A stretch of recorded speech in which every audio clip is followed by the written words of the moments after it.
choose. Want it, I got it. Kick the door down, we are not knocking. You a dollar bill up in my pocket. I can see the future and it's looking like profit. So tune up the 808 baseline check. They stay complacent, me, I'm a threat. Big moves only, how I connect. Living it large, no need to reflect. Came from the bottom, now I'm on deck. They get stuck while I progress. Can tell where it's going, I seen this, I know all your steps.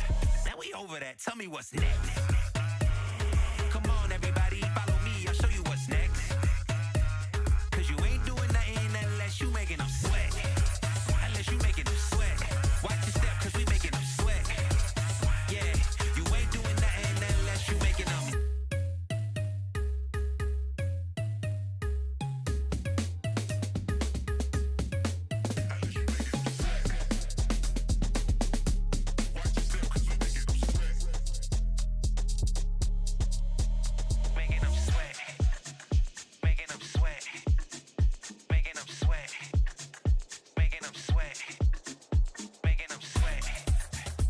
What you gonna do? You gonna come closer? You gonna stare forever? Do you wanna get to know me? Get your confidence up. Get your confidence up. Get your confidence up. Get your confidence up. Get your confidence up. Get your confidence up. Get your confidence up. Get your confidence up. Get your confidence up.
Really, y'all don't know this, y'all in danger, I'm a threat. I'm a gamble with your life, cause you know that it's okay. It's okay. You know I ain't letting up, my foot is on your neck.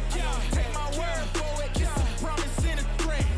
Really, y'all don't know this, y'all in danger, I'm a threat. I'm a gamble with your life, cause you know that it's a bet. It's a bet. You know I ain't letting up, my foot is on your neck.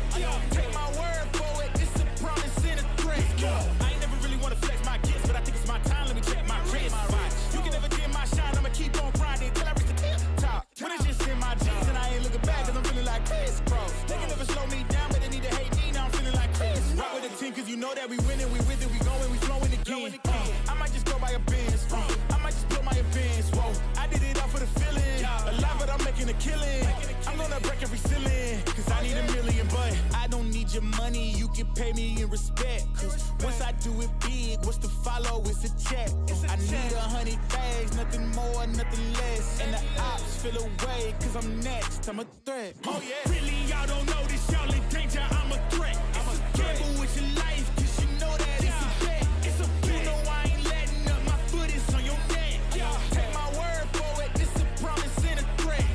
Really, y'all don't know this, y'all in danger, I'm a threat. It's a gamble with your life, cause you know that it's a bet. You know I ain't letting up, my foot is on your neck. Take my word for it, it's a promise and a threat. I ain't been feeling spectacular, flow so sick it's hazardous. Y'all still suck like Dracula. Sip this beat, let's back it up. And I don't care about critics, cause they talk too much. And I know that I gotta keep on grinding, finding myself. I ain't gonna stop until I know I had enough. Mama, I made it, I know that they see me. I'm popping these bottles just like I'm a genie. I'm glad that you made me. It's all in my DNA. I'm up my cheeks like I'm working for Frito-Lay. And bet the bag on myself. I don't do this for my health. Every threat is a champion. Got the title, need a belt. I don't need your money, you can pay me in respect. Once I do it big, what's to follow is a check. I need 100 bags, nothing more, nothing less. And the ops feel away, cause I'm next, I'm a threat. Oh yeah. Really, y'all don't know this, y'all in danger, I'm a threat. It's a threat. Gamble with your life, cause you know that it's a bet. It's a bet. You know I ain't letting up, my foot is on your neck. I don't take my word for it, this a promise and a threat. Really, y'all don't know this, y'all in danger, I'm a threat. Gamble with your life, cause you know that it's a bet. It's a bet. You know I ain't letting up, my foot is on your neck. I don't take my word for it, this a promise and a threat. Still young spits, but you call me young boss. Eating real good, so a man's gon' floss. Got my way up in my view real posh. You a frisbee man, so that mean you get tossed. Got a new crib, studio in the back. Numbers ran up, had to split it with the chaps. Realest in the city, in my record, a fact. But your man's only chat when he do it in the raps. Like, squad go lost and don't really care what it cost them. You don't wanna cost them. My lifestyle awesome, couldn't decide if my gal wanted to, so I bought them. Don't run track, but I run up a check. Run, do it real big, gotta run up the next. Point to the sky with the one up, I'm blessed. I'm young, rich and black, so you know I'm a threat.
Looking for me.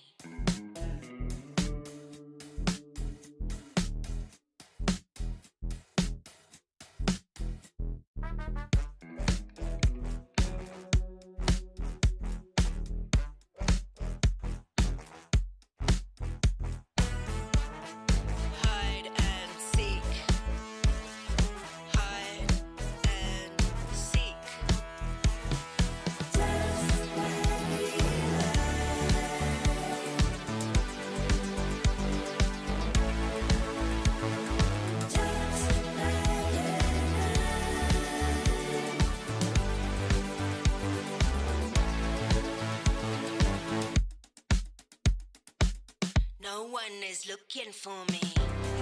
Addicted to espionage, for tingle in my veins. Can't wait to get home and not to meet my romance.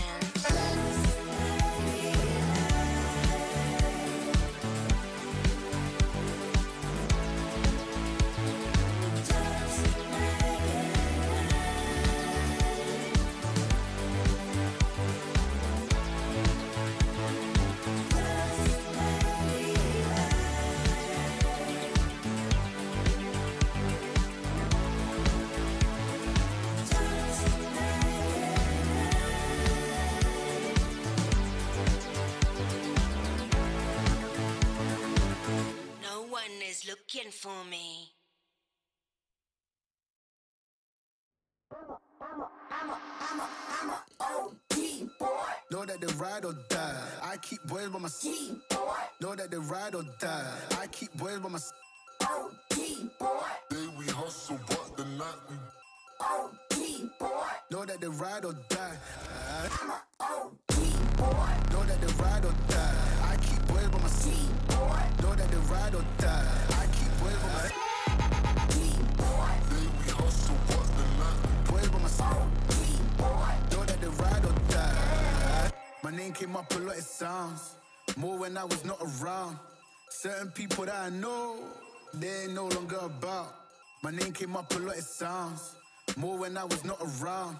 Certain people that I know, they ain't no longer about. My name came up a lot, it sounds more when I was not around. Certain people that I know, they ain't no longer about. My name came up a lot, it sounds more when I was not around. Certain people that I know, they ain't no longer about. I'm a OD boy. Know Know that they ride or die. I keep boys by my side. Know that they ride or die. I keep boys by my side.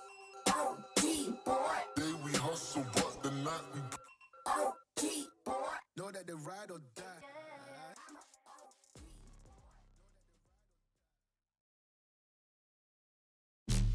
Holla, holla, wait a minute, bitch, I'm back. Got my hands around their neck like I don't know how to act.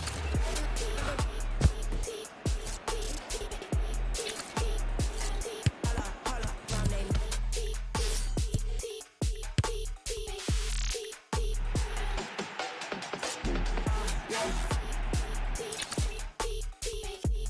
yeah, let's get it.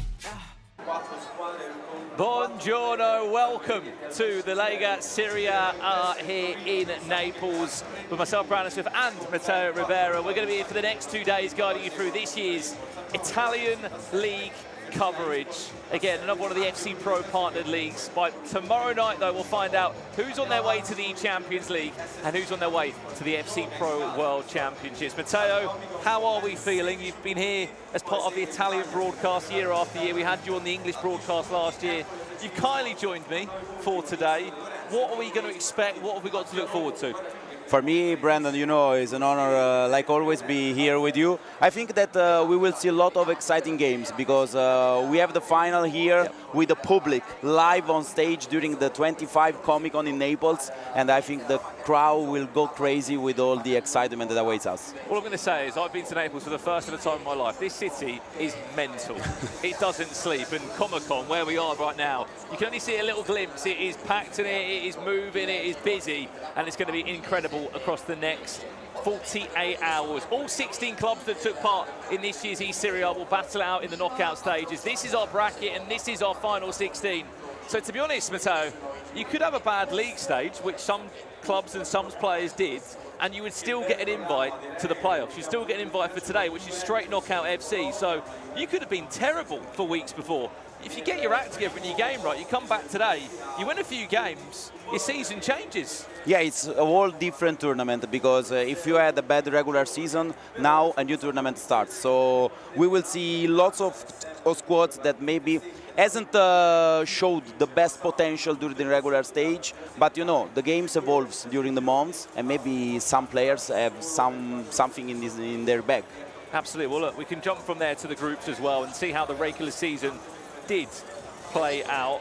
Kicking off first and foremost over in Group A, it was Torino that topped the table, winning 4 games, only losing 1 there. I mean, did that surprise you that Jesus didn't top the group in Group A?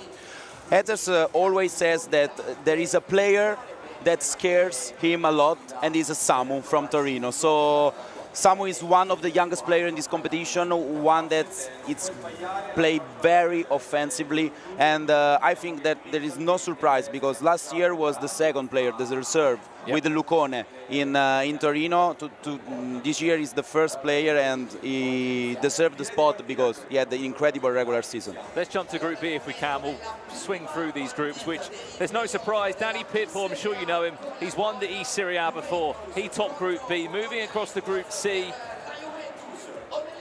We're over in Group C, Genoa topped that one. And then in Group D, Juventus topped the table there. But we're not hanging about this time round, because we've got our first round of 16 game to jump into today, which features Olli Lito, one of the few players that is not, of course, from Italy. He's from Sweden. He's come over here to the Italian eSerie A on Juventus.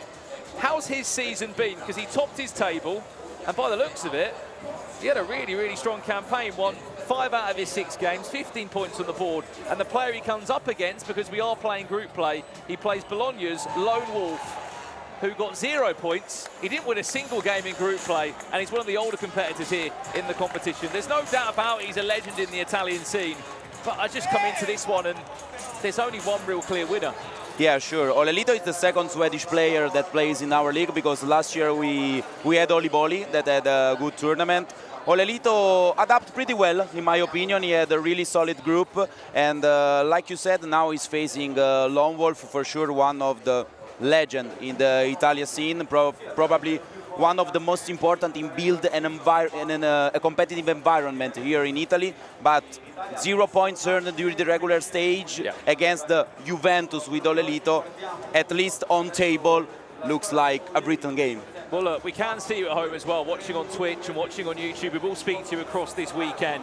This is the draft requirement, which has changed a lot. It was 8 million coins, then 10, then 12, but then for this weekend, Matteo, 15 million coins. Talk to me about the requirements and the restrictions, because I believe you can use 4 icons, but why is there 5 on the pitch? 4 icons, but no restriction on the keeper. So you can put every keeper, and it doesn't count on the other restrictions. And then you can put all the heroes that you want, and then just 18 players rated. So basically they are saving money. For example, as you can see with the gold base, Theo Hernandez is a crazy card for sure. Up front, Henry will be one of the most used striker for me because he's super strong. And one that excites me the most to see, it's Ibarbo on the right. Like one of the iconic card, even if it's even if he's a hero, and he's crazy good with the Trivelas on the right. So I think that mechanic will be very used by the players. Well, on the other side of it, let's see what Lone Wolf's team's looking like, because look, he hasn't won a game so far in Lega eSerie with GOLEADOR. This is his team. It's a bit different, and look, does David Beckham feature? Does he get a look in? Because it's the old school Ultimate Team duo of Javinho and Ibarbo that feature in this team. He's gone for a Team of the Week to Hernandez. What do you make of that draft? Yeah, he's playing with a typical 4-4-2. We define the Italian 4-4-2, very, very basic. So I expect to see a very simple football by Lone Wolf without any mechanics, because he doesn't abuse the mechanics. He plays really clean. We can see Leao up front partnering with Henry, and Mateus in the midfield with Billing. So I think that Billing will hold the defensive side, and maybe he's trying to use Mateus with create some chances with for his strikers. Well, there's something else on the line as well, isn't there, Matteo, across the next 2 days? It's the SBC live items. Chat, we can see you. Let us know, what SBC players did you choose from this SBC player pick? Because there are lots of options on the line. If you were to pick 2 of these items, who would you have chosen? I did have it. You chosen? Of course. I went for El Shaarawy and Spinazzola. I bet on Roma and Napoli. So you didn't bet on this first game, did you, at all? I went for them. Well, you got Jerry Mina as well on the left-hand side there. How this works, it's very simple. You win one game, it's a +1. If you make it to the top 4, it's a +2 upgrade. So if you have done this SBC, you could be looking at a 92 rated player by the end of it. Let us know in the chat who you went for. Someone saying Spinazzola, Ware and El Shaarawy. Did anyone go for Yerry Mina?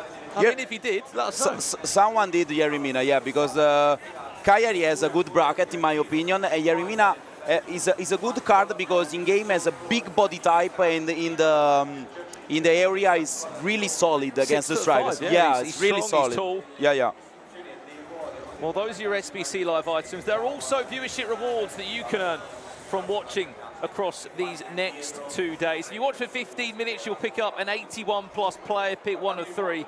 And if you do tune in for 60 minutes across today or tomorrow's broadcast, you'll pick up an 84+ player pick. That's a 1 of 3 as well. There's also a few more objectives that you can do, such as if you win 2 games using 1 Serie A player in your team, you can pick up a premium gold pack along this weekend. Again, good afternoon if you have joined us. We are live from Naples, Italy, and this is the start of the Lega eSerie with GOLEADOR as we kick off with Juventus Olelito against Bologna's Lone Wolves. It's a straight knockout tournament. If you lose, you're out. I mean, I just don't see a world where it happens, Matteo, but if there was a world where Lone Wolf was to beat Olelito, it's a best-of-1 game. It's a straight knockout game. He is going to be... Basically, it's going to be the biggest shot we've ever seen. Yeah. Honestly, if you look at this game, as I told you before, on paper, it's a written game because Olelito is such an experienced player. Look at this through ball.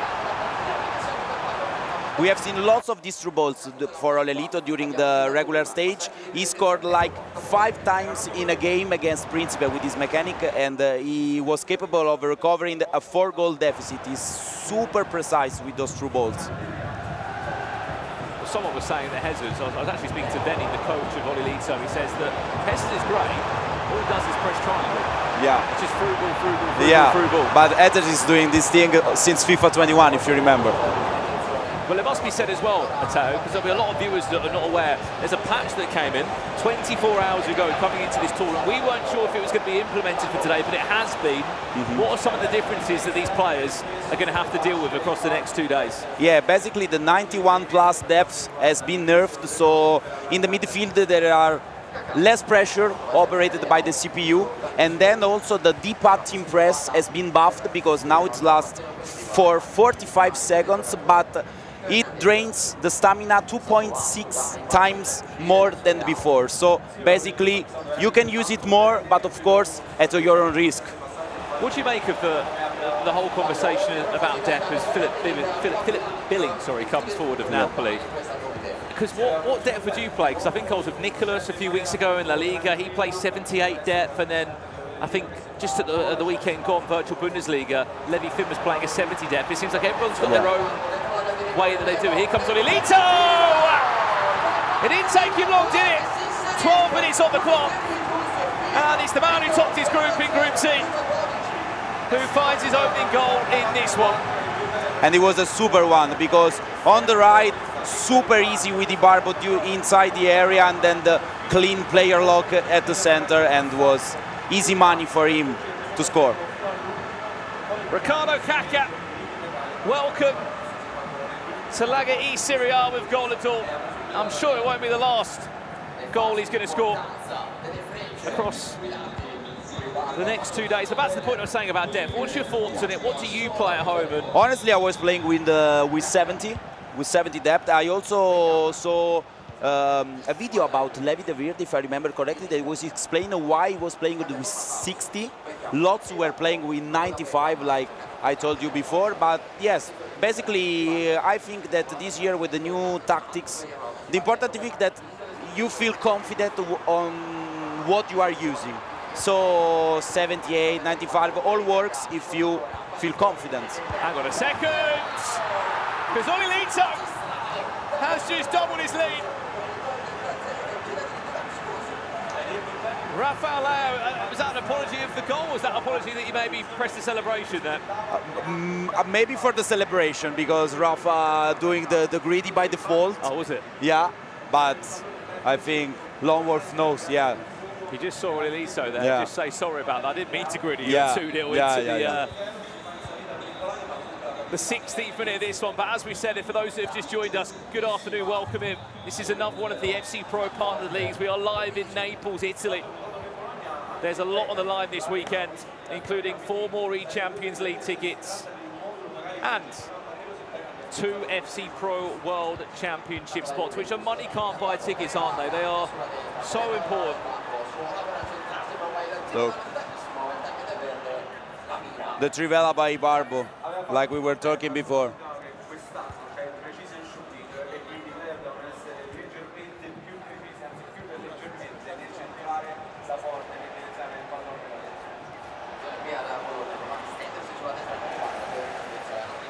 "20 minutes in, a terrible start so far for Bologna's Lone Wolf. Still winless in the eSerie A so far. Here comes Ibarbo now, looking to cause more problems. Philip Billing, Kaká, all interchanging there. Philip Billing, Thierry Henry, 3-0.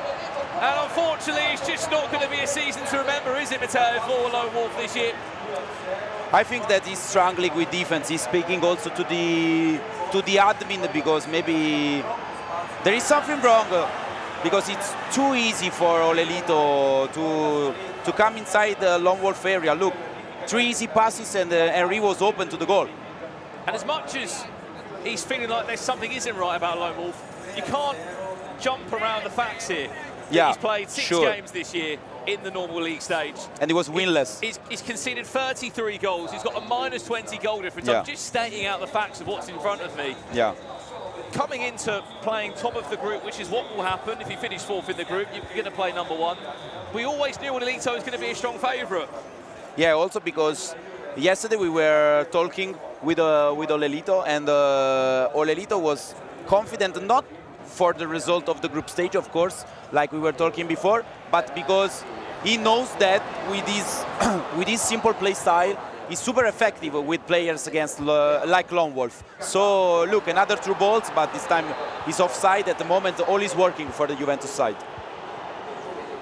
So far, so good. Olelito will be going through to the next stage of the competition. He'll be just one win away from an E-Champions League. I know I'm only saying that so early into it, but who he could be playing against, it's not very pretty, is it? Yeah. His potential matchmaking for a quarter-final for an E-Champions League spot could be against the defending eSerie A champion himself, in Jesus. Yeah, could be like a final, no, for them, because Olelito and Ezer would be a crazy game. But last year, Lucone, that was representing Torino, played really good during the final. So we don't have to take him already for beaten. Well, that was the best chance he's had so far in the game. Yeah, but unfortunately the red timing didn't help at all. Well, I'm going to do a lot of trivia for the audience across the next 2 weeks. You know I like doing the questions Yeah, about sure. all the team. Here's one for you. In Lega Serie A, which player has the most play styles on their item? Oh my God. Have a guess. You mean combined? Combined, silver and gold play styles. Chat, you can get involved in this as well. I know we're only 5 minutes into our first game, but I'll give you your first bit of trivia. Olelito, 4-0, Thierry Henry. He's making matters worse. Have a guess, go on. Maybe, but of course not considering heroes and icons, just the regular ones. Just current players in the league. Okay, the current players. Oh wow. Because Thierry Henry's got 12. Like that, I don't know if that's his team of the year, but he's got 12 items. Sure. Maybe Rafael Leao, the foot birdie items. It's not Rafael Leao. Someone in the chat said, is it DeMarco? No, it's not DeMarco. Oh really? Philip Billing. Philip Billing. Wow. Once upon a time of AFC Bournemouth, now of Napoli, has got 12 play styles. The most total play styles. I mean, everyone's probably got like about 10 or 11 Yeah. now. But there's no surprise he's in a lot of these teams, right? Yeah, and also it's also on this way for another upgrade because Napoli is on top of the league. So if they win the championship, Billing will be upgraded. It's a bit crazy, isn't it, at the moment with the league table?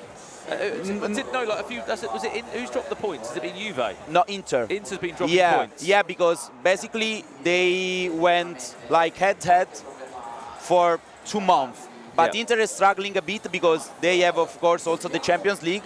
And they lost with Roma last week, and Napoli won with Torino. And they've got a 3-point gap at the moment, haven't they? Yeah, the 3-point gap that also this year it's super funny because if they end the championship with the same amount of points, they will play a final to decide who wins the championship. Yeah, it's a new rule for this area. What, so just if they're level on points? Yeah. So forget goal difference, forget everything else? Yeah. They're going to play a playoff? Yeah, and they will play in the stadium of the squad that has the best goal difference. Wow. Yeah, that might be we're crazy. A world first, no? Yeah, and that will be in San Siro because Inter has the best goal difference at the moment. Wow. That is one hell of a way to end the league. If it does end like that, obviously, I think there's still 4 more match days. For a neutral supporter, will be fun to watch. Yeah. Especially, I mean, I doubt it will happen, but if that game came to Naples, wow. But I don't think so because the goal difference it's way better for Inter. But the Naples will be crazy. If you're wondering as well on a few of the other key bits of information here in the Lega eSerie A of GOLEADOR, it's 9-minute halves. It's a straight knockout. Here comes Bologna now with Lone Wolf, who's just looking for anything at this point, just to give him some sort of hope or a chance of getting back into this. At the moment, Olelito is playing really solid defense, and also his counter-attacking pretty good. It's all coming from a bar boat. There isn't actually a requirement on the heroes. You can use as many heroes as you want. The problem has always been, though, hasn't it, Matteo, that you can only use... I mean, there's only so many heroes that are actually good. Yeah, I think that Ibarbo and Gervinho in this sense helped really a lot. Also because on the right wing, There were no players at all. The really good players, I mean, for sure. Who was the option before? I think that they were allowed to use Kvaratskhelia, but then he went to the PSG, so they weren't allowed anymore.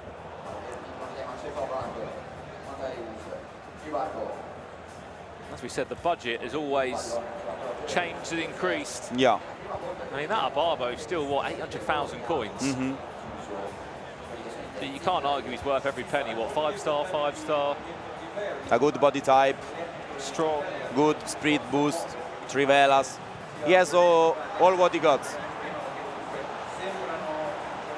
Well, that should near enough do us for the halfway point in this one. I mean, look, there's an incredibly stacked bracket. We'll take a look at the bracket at half-time to remind you, everyone that is playing in this competition. Let us know who you think is going to come out on top here as champion. We could be looking at one of our first upgrades, in fact, couldn't we, off the back of this game? Yeah, because Timothy Weah, I think, is doing pretty good at the moment. Oh, no. Oh, penalty. Oh, it's getting worse. It is getting so much worse for Lone Wolf. He's about to be 5-0 down. Up steps Laurent Blanc, of all players, to take that penalty. We know he's got good penalties. And Olilito points to his head. He has got full control of this game. He's on his way to give Timothy Weah a upgrade to a 91 rated item. If he did use the FC Pro Live item SBC, you have chosen the Juventus player. But you're 5-0 down at half-time. How are you pulling back any sort of composure here? I think it's very difficult at the moment. Also because if you look at Lone Wolf, it seems like desperate. He also took off his headphones. He's talking with the coach. I don't know what he's saying, but he looks lost at the moment. He didn't show anything good. I mean, we know how important the mental side is as well of competition at this level. He must be just feeling completely lost. Yeah. Well, let's have a look, if we can, at the SBCs that are involved here in the eSerie. These are the players that you could choose. You're allowed to choose 2 of them in the SBC. Let us know who you chose very quickly. I'm seeing a few of you in the chat asking for some information on these upgrades. It's very simple. If Roma, Napoli, Juventus, you'll have to help me with my pronunciation here of... Mina, Jari Mina. No. Let me go for it. Is it Cagliari? Cagliari? Cagliari. Cagliari. Cagliari, yeah. Cagliari. Cagliari is decent. Cagliari. No. GL. Cagliari. Cagliari. Decent. Cagliari. Decent. Yeah, it's decent. Yeah. I'm trying. It's probably one of the few teams that won't sound great. But yeah, let us know which 2 players you chose. As it stands, Timothy Weah is on his way to a 91 rated upgrade here. Remember, there's so many games today. Following this one, we'll see Monza against Roma. So we could also see the El Shaarawy upgrade. Yeah. If he's to beat the Monza. If Luka Neg was to beat Jesus, the defending champion. It's a big ask, but was it last year that Luka, am I right? I think he did beat Obron. He knocked him out the tournament. 7-1. 7-1. Yeah. Last year, Luka was like the corner legend because he was scoring lots of corners. This year, they were very effective at the beginning. Then they have been nerfed, but at the moment you have some options to score also on corners. Lone Wolf is looking quite alone out there at the moment because you can tell he's not happy. Yeah. And you can clearly see the frustrations, and we know how important the mental side is. Matteo, if you lost there, you've got no chance, especially at 5-0 down. Yeah, I think that at this level, when details counts a lot, the mental side of things, it's like 60% important. More important than other.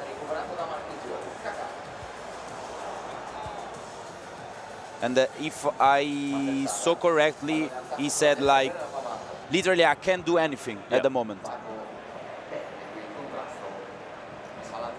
Well, you've had the pleasure of being involved in many Lega eSerie's, Matteo. What, in terms of this venue here and what we're going to expect with this live audience, how different is it? Because last year we were in a closed venue, in like a theatre. Yeah. Now I think there's about 40,000 unexpected spectators just roaming around Comic-Con, and the people are dropping in and out here. It's a different stage, isn't it, for a lot of these players to play on? I think that especially, it's on side now. I think that especially if Naples will advance very far in the tournament, trust me, you will see one of the best crowd you ever seen. I wasn't sure if it was Scott McTominay or Danny Pitbull in the room here, because the amount of times and pictures that Danny Pitbull, we know he's won the eSerie A before, we know he's such a big name here, after winning it 2 times in fact. He is certainly the hometown hero. Yeah, it's definitely the hometown hero, and you can feel the passion in Naples for football. And of course, also if they are playing on the virtual pitch, it's the same for the supporters. So Danny, it's like you say, a legend for them, and they come for cheering for him. It's a good move for him as well, isn't it, for Danny? Yeah. Because we know he played for Juve before, don't get me wrong, massive club. And he's a huge Napoli fan, right? I think that Danny puts a lot of passion for all the teams he plays for. Honestly, I don't know his football. Well, I'll put it like this. Yeah. He loves Maradona. For sure. He was walking around with Maradona top on. So I think there's some loyalty there to Napoli at least. But for sure, he's had the chance of being one of the front leaders here in Italy and has played for so many of the big teams. Yeah, yesterday we were at the stadium and he was taking lots of pictures of Maradona. He loves Maradona. Yeah. Will he be in his team? I don't think so. I don't think so. Maybe on the bench.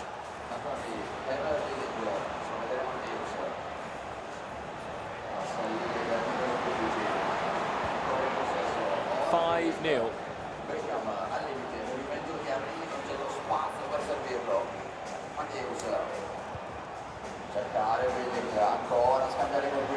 Philip Billing. At least we are seeing like attempts from Lone Wolf, but he's conceding lots of these through balls, and they are very risky with Lone Wolf involved. I mean, in terms of, you play a lot of this game, you stream a lot of Matteo as well. What's the biggest comeback you've had on a 9-minute half?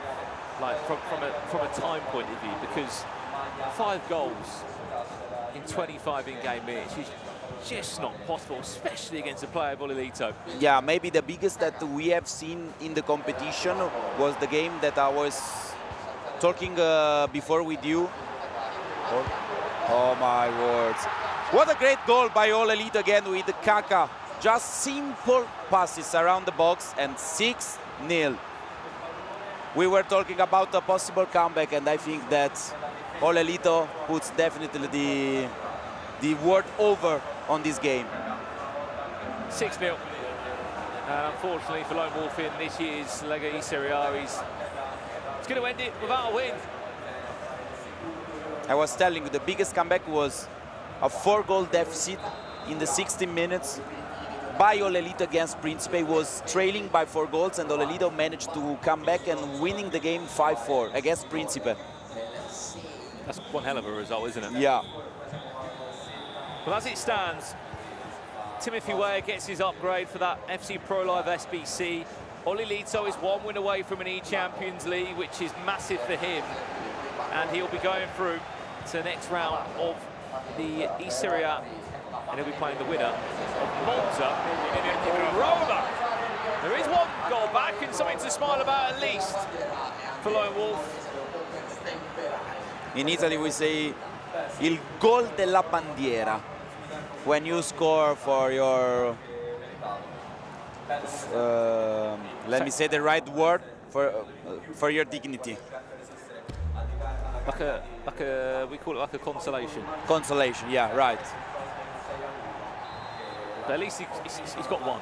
Yeah, at least. But it isn't happy at all. 20 minutes left. What's the main difference been, do you think, in this game? Why Olelito's just been able to be so clear? Is it the timing of when he scored the goals? Honestly, I think that looking at this game, Lone Wolf in the first half was really struggling in defense. All the simple but fast passes that Olelito was doing were super effective against Lone Wolf. and he adapted maybe too late into this game, because now it's defending not super perfectly, but good. It's just taken him what it looks to be a lot of time to get into the game. Yeah. Unfortunately, 45 minutes too late. Yeah, maybe he hasn't traded a lot in the last few days, but I don't think so, because an experienced player like Lone Wolf, he experienced this situation several times in the past. So I think he trained for a tournament many times. Maybe an extra pass here. Well, he's not done, is he? Yeah. He's playing tiki-taka. Always the three men up front are making troubles. And they always seem like they come quite compact as Yeah. well. It reminds like a 4-3-2-1, like back in the days in FIFA 21, 22. Yeah. Because they are very close. That 4-2-3-1 was Yeah. unbelievable, wasn't Yeah. it? Remember, I used to play with Bayern Munich.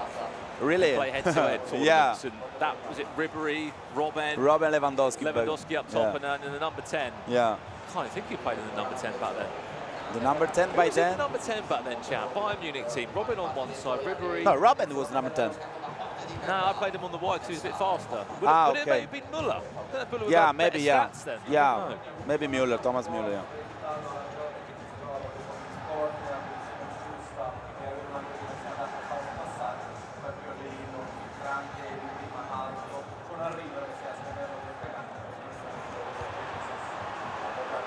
Oh, look at this, it's very dangerous. Oh, my word.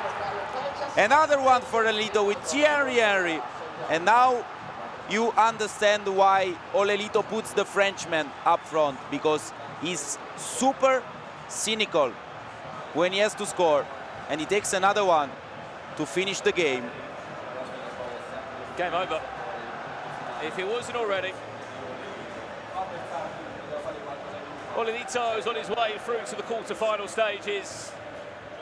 And those that backed his Timothy Weah item will also be very happy with the start that he has had. Yeah. And also, if we take a look at the stats, Lone Wolf passed a lot the balls, like 250 passes, but they were passes in his own part of the field. Nothing special in the offense. Well, most of the passes came from the centre circle. Yeah, in the center circle, yeah. In the horizontal. No, when he restarted the game. Yeah, like Luis Enrique in the Roma back in the days, like the first tiki-taka that Luis Enrique was doing. I mean, look, fair play to him as well, Lone Wolf. He's been playing since 2011, World Yeah. Cyber Games. He has 15 been involved years in this scene for so long. He's 32 years of age. Do you think he'll be back again next year or not? Honestly, I don't know, because he had a top 6 performance back on 23. I told you, he was really close to eliminate the Monza. Hezes, right? No, Kacha back in the days. Sorry. Back in the days. So, as I was telling you before, you can expect something special from Lone Wolf, because 2 years ago he was using the 3-4-2-1 that no one was using, and it creates lots of damage. But I don't know, maybe this year the game wasn't on his side. And also the cheeky chips. And also, he's been to the World Championships on 2 occasions, Lone Wolf. I know it was 2017, 2013, Yeah. he has been around the But block. still. But look, let's just be frank about it. He's older now. He's got other commitments. You know, for Yeah. someone like Olelito, this is his full-time Yeah. occupation with Juventus, right? Yeah. Ninjas in pyjamas. He's got more time to put into his craft. Yeah, sure. Lone Wolf recently had the second son, so Congratulations. yeah, congratulations to him. And honestly, I don't know if next year he will run it back, but we will see. For sure, he's very passionate, because it's not easy at his age, after all these years competing, coming here and facing all these youngsters that are doing a lot of damage in the scene. Olelito, you know, a FUT Champs Cup winner back in Atlanta. That was quite some time ago. FIFA 19 maybe, or FIFA 20?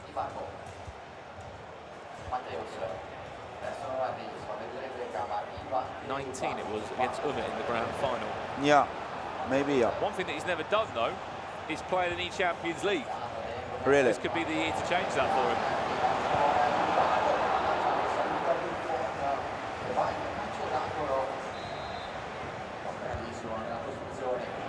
It's only one win away from that being a possibility.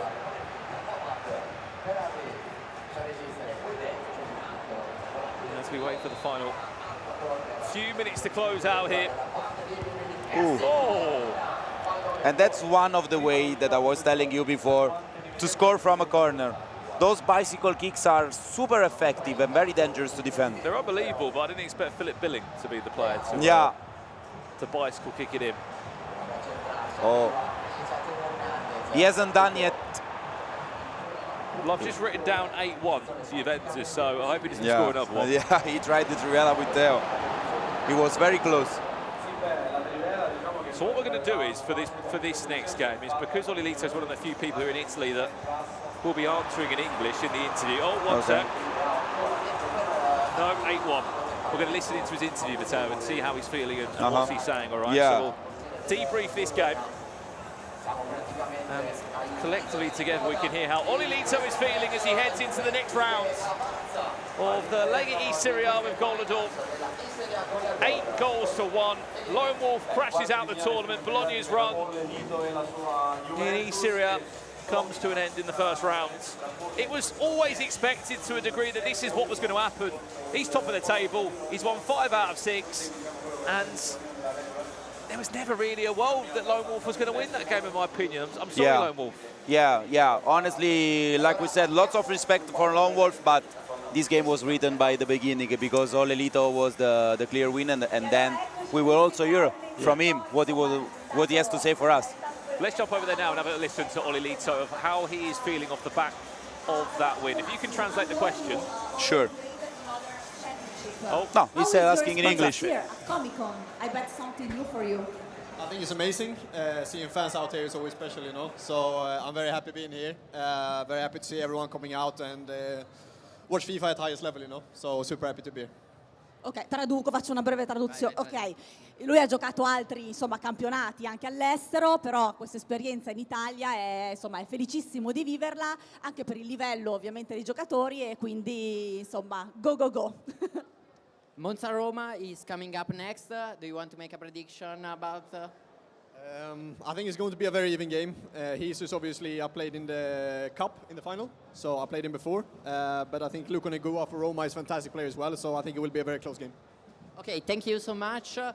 Ci ha detto che la prossima partita sarà molto equilibrata. Lui ha giocato già contro Hazers durante la finale di Coppa. Si aspetta un match equilibrato e sono convinto. And we'll have a look at the bracket in just a second to show you who he could be playing against in the next one. I mean, look, it's not a nice bracket, is it, Matteo? He could be playing against last year's champion in AZ Monza. That's Jesus. He won the Cup earlier this year. He won the championship last year. We know how good he is outside of Italy. Or he could be going up against Luca Negua of Roma, who last year beat Obron. He stopped Obron from getting through to the biggest tournament of the year. Yeah, last year Luca went to the Champions League, and like for a small margin lost against Hazard to the World Cup spot. So the next game will be a really good one to watch, in my opinion, because we have 2 crazy players that will face. So many more games coming up today, as we said. Monza against Roma is our second game of the day coming up here as well. In case you haven't been following, we have a number of squad restrictions involved here today. Well, let's have a look at the drafts if we can before we bring these players in. Could we jump up a draft screen? Superb work from our fantastic producer working behind the scenes here at Comic-Con Naples. This is Hez's team then. So for those that have just joined us, Matteo, please explain the rules and the requirements for our players here in Italy for this weekend. Yeah, we have a 15 million coins, like budget cap, then maximum of 4 icons to put into the team, but the goalkeeper doesn't count, so no restrictions at all on the keeper. You can put all the years that you want, and then basically you are all done. And then I think that this team is really similar to the Oli Lito's one. He's pairing Billing with Paredes, that in my opinion is a really good card because of the Tiki Taka Plus and the the driven pass as well, plus that is crazy good. And in the defense, we can see he went for the upgraded version of Theo Hernandez, and then Blanc and Thuram, I think, are a very good couple because they had good physicality and also a good way to build up the action from the back. Leandro Paredes there. Yeah. He's about 15,000 coins. Yeah. Is that a player that's in there to save money, or is that a player in there because he's actually unbelievable? Also, if I remember correctly, he was like an objective in the past season, and I don't think it's a way to save coins because he's really good. Also another card that is on the bench, that is Tijani Reinders, the Thunderstruck version, very good. Saw him in the FC Pro. Yeah, he was super good. So I think that it's a good option because, like we were speaking before about Edzers, super good with those triangles with through balls, and Paredes is a good card for this play style. Well, the funny thing is as well, Matteo, this isn't even Roma's team, is it? Yeah. This is Monza's team of Jesus. If we can switch across in just a second to see the team of Luco Negua. He is using a Roma player, don't worry. True, because Ibarbo is a 4-1. Once upon a time did play for Roma. That's his team. He's gone for Zola in the middle there. I mean, look, I know we're in Italy, but he's being quite loyal there, isn't he? Yeah, and I think it's a good card because as the finesse plus, so maybe he adds lots of danger also outside the box. And then basically Lucio, I think it's a one to watch on the corners because Luco always has something for us. Well, let's bring these players out now if we can. On our main stage is the defending champion of last year's Lega eSerie, Jesus. How good has he been this year? Because look, he didn't top the group, but in some ways the group stage performance didn't really matter other than your seeding coming in to this part of the competition, which, to be fair, if he did top the group, he may have been in a slightly different position on this table, no? Yeah, but I think that Edzers is having a really solid season. He was the back-to-back winner of the Super Coppa back in December, so he had a really good start of the season. Then maybe, yeah, when you talk about Edzers, always expect the best from him, so in this case to top his group, but we were speaking about Samu before, that is a really hard opponent, and Lucone, of course, that it's now on screen, is representing AS Roma. First year, Roma in the eSerie A, and I think that for him it's super proud representing his hometown because he's from Rome, he's a Roma supporter, so maybe I think that he feels also a lot of pressure. Well, we're going to have a look one more time at the teams as we're waiting to kick off our first game here today. Who comes out on top on this one? Will it be the defending champion of Jesus or Luco Negua, who knocked out Oberon last year? As you said, 7-1 he beat him with a massive scoreline. Just looking at the bracket, so to speak, and the table here, if Monza did top their group in Group A, he would have been on a completely different side of the bracket. He would have been coming into play against Como. Yeah, Como, and then for the semi-final, so for the E-Champions League spots against Parma or Empoli. So on paper, that's a lot more of a favourable game, isn't it? Yeah, sure. So, in fact, on paper, I'm expecting Samu to go to the semi-finals. I don't want to say pretty easily, but on paper, as we were talking, it's a completely different story.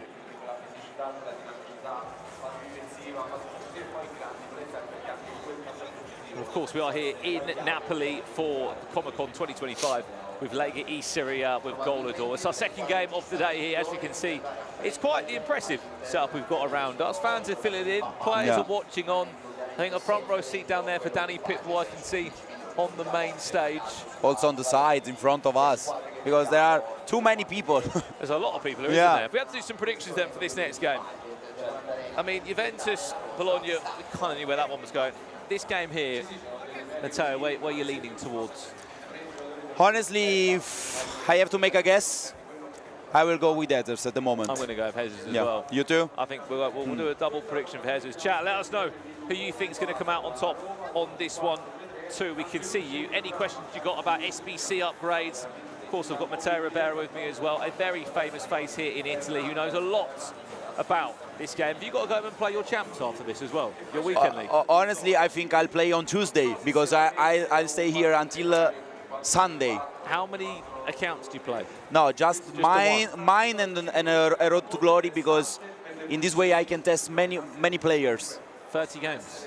Yeah, 30 games. Honestly, I miss the old good days with the 30 games, and also I miss the Gold 2 gang. If I can say also the 40 games. The 40 or the 30? On FIFA 18, 40. Chat, what do you make of that in terms of weekend league games? 40 games is what these guys used to play when he was competing. 40 games a weekend. Now it's 15. We've gone from 40 to 30 to 20 down to 15. For me, I quite enjoyed 30. 30. I think 30 was all right. I have a story on 40 because on FIFA 18 I was here at Comic-Con all the days. Then I went back home and played all the 40 games in one day. So you were here in the day. Yeah. You went home at night and played 40 games. Like at 5 in the afternoon, all the night, 40 games, 31 and 1, 39 and 1, top 100. When back in the days when my hands were capable of great things. Some people in the chat saying 40, yes, it's just too much, 40 games, way too much. 15's good. I mean, yeah, you are right. Is it Luffy or Lofi? 40 games. You only got you used to get 2 days to play the games, didn't you, back then? Friday, Saturday, and Sunday. It was not as extended, was it? Yeah, not super extended. Compared to what you get now. 20 games. I think 20 games is the sweet spot. I think 15 you don't get just as much as you want. Again, this is our personal. Or maybe opinion. Saturday and Sunday, maybe 2. It was short. It was shorter, yeah, maybe 2. Back then, if you played 40 games and you won them all, you qualified for events like these. Yeah, for events like this, you remember the first Food Champions Cup. You had to play all the weekend leagues during the month, and the pressure was very high because even one loss could have cost your qualification. Absolutely. Again, how times have changed. I mean, I was a massive fan of trying to hit gold 1. That was me back then. I remember. So it was just the gold 2 gang all the time. Yeah. 17 wins. Gold 2 gang. It was. And I actually got gold 1 once in my life. Other than that, it was pretty terrible. We are waiting to kick off this second game here in the Comic-Con Arena. As you can see, Jesus against Lukonegwa. They are waiting to get going. We're waiting for them to get going for the second game of today. We're both thinking that Jesus should come out on top on this one. He seems like he's got the most experience outside of Italy as well. Yeah, I think safe to say. Yeah, I think that Jesus has now built for itself a really good reputation also outside of Italy. It's one of the most recognized players in the scene. And also we can talk about his decision to not bring a coach with him. Yeah, what's that all about then? Because, I don't know, he thinks that he doesn't need a coach because he can manage by himself all the things. With him, there is Smetala, which is the drafted player that is trying to help him in some ways. So the player behind him now is a player? Yeah, he's a player, it's the drafted player, because here in Italy, the main player is joined by a player that qualifies through a draft for youngsters to try to make a name for themselves. But on the other side, a completely different strategy, because Lucone relies a lot on his coach. Coach Michelli has been very important, especially last year for Lucone, and they have a really good relationship and they talk a lot during the game. So will be also funny and interesting to see how this different approach will work during this game. In terms of the drafted selection, though, here in Lega eSerie, do many of the players get the chance to play, or is it more them just having the experience of being involved in the league? Basically, most of them will just leave the experience, because, of course... I mean, you're not going to get in the way of some players, are you? Yeah, like Smetala, of course, is joining Edzers, like a really big name. But back in the days, especially last year, we had the experience of the Bologna drafted players that played also in the playoffs for Lone Wolf. So maybe some players during the draft could be discovered, no? And also leaving these events, it's really important to understand how the whole esports scene is working, and maybe they find the inspiration to go for even more the next season. By the sounds of it, from our Italian broadcast team here, we are ready to go and we are underway for our second game of today.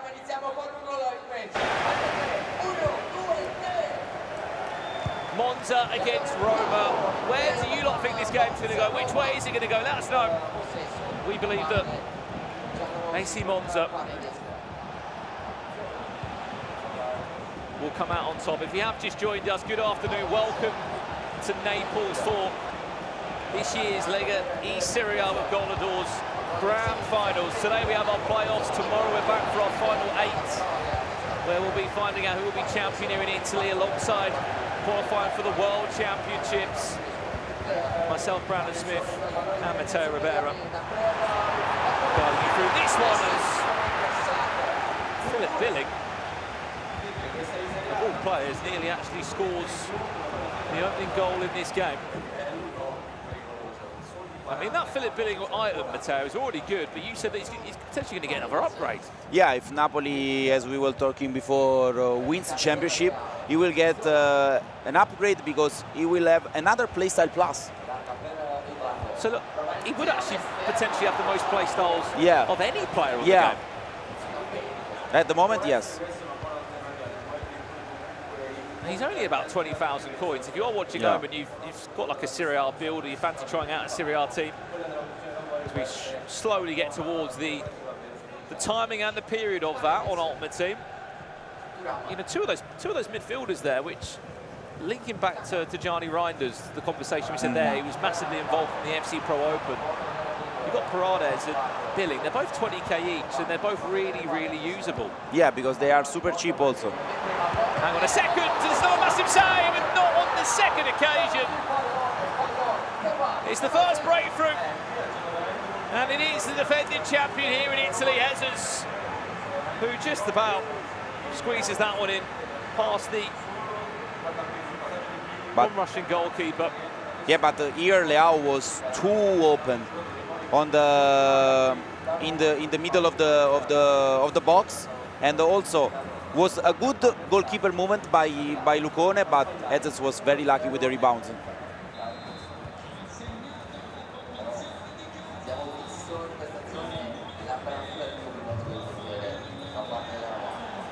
You probably wonder why Edwin van der Sar is in these teams as well. Before his stint with Manchester United, he played for Juventus. I didn't even know that. Yeah, for 2 years. 1999 until 2001. Here's Teo Hernandez down the other end, just offside. Also, Thierry was playing for Juventus. For this reason, he's here. And back in the days in Juventus, he was playing left back. Thierry Henry was playing left back? Yeah. Was he? Was playing left back in Juventus.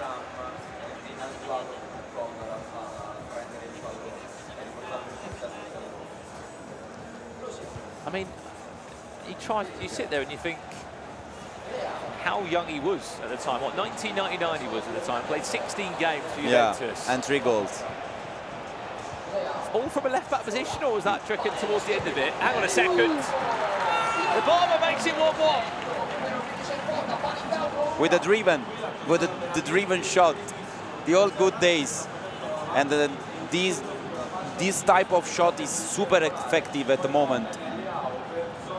Even without the play style plus. Was super good, brilliantly executed by Lucone in this occasion. If I wanted to describe like a really nice goal across these 2 days, how could I say it in Italian? So I'd be like, bellissimo, bellissimo. But like, what else could I say? Meraviglioso. Again? Meraviglioso. Vioso. Meraviglioso. Meraviglioso. What does it mean? Beautiful goal? Super beautiful. Super beautiful.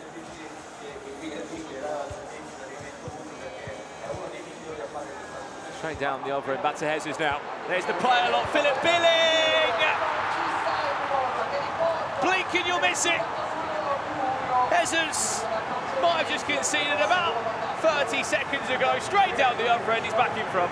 A deep breath from Jesus, but another time the same side, the left on the box. Billing comes inside because he's super good with this timing, no?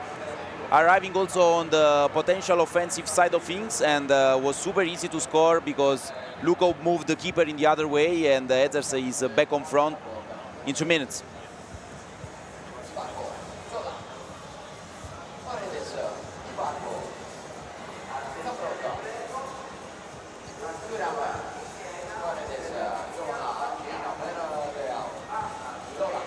Well, 2-1 in to this game. Might not last that long. Rafael Leao, ball roll into his right foot. What a game we've got around here. 2 players fighting towards an E-Champions League ticket and a date against Olilito in the quarter-final stages.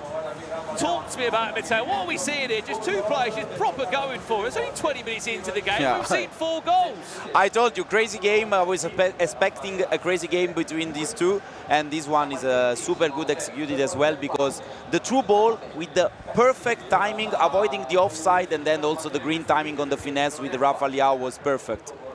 People in the chat asking about an El Shawari upgrade. Oh my. Oof. Another one. We nearly had another goal minutes later. There is El Shawari, his FC Pro partnered league item could get an upgrade.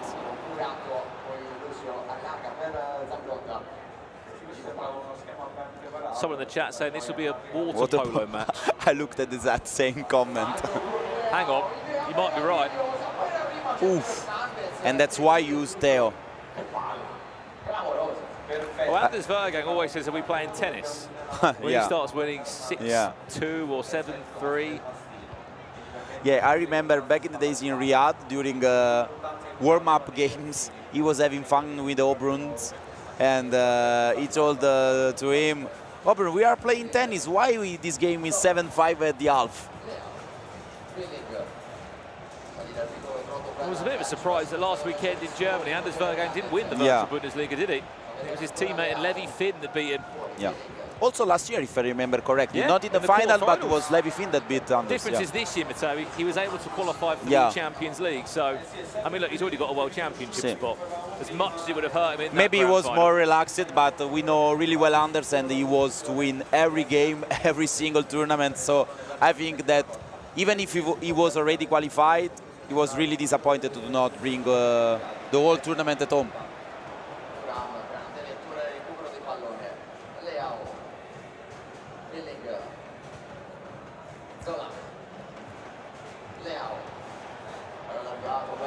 Perfect start to proceedings here, just 2 games in. I mean, he's not often that picked, Zola. What is it about him, do you think, that makes him a viable suggestion or decision to be in these teams? I think that the main thing is that he's a good passer, a good finisher from outside the box, and also he's a good physicality and it's very quick with the ball. And this is a really important thing, because moving the ball really fast when he has the control, he could open some spaces for the runs of his wingers. So I think that Gianfranco Zola could be a key player in this matchup. Getting so much joy, isn't he, on these left and right hand sides, whether it's a Barbo, Zambrotta, Leao. Here is a Barbo and Zambrotta linking up on this right hand side.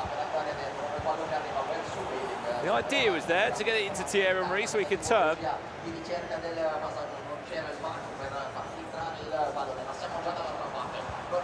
Ooh. The idea was super good. But they are playing at the moment pretty similar. Super fast, super quick in this pass. Look at Zola. And it was very, very, very close. But you know, those headers are very manual in the last 2 games, and Luca also missed the time. So unfortunate, really, really unfortunate for him. One of those SBC upgrades as well, for those who are asking. It's just a rating upgrade. There's no extra play styles, unfortunately.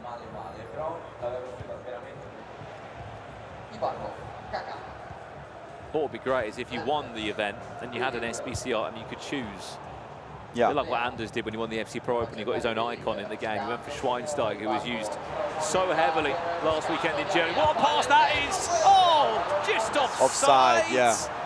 That was a really clever piece of play there from Jesus. The way he just teed it all up, and then he was slightly off balance with his forward, but still was able to just... Yeah, but the player lock was crazy on the other side. Rafael out, Henry pushed off the ball there.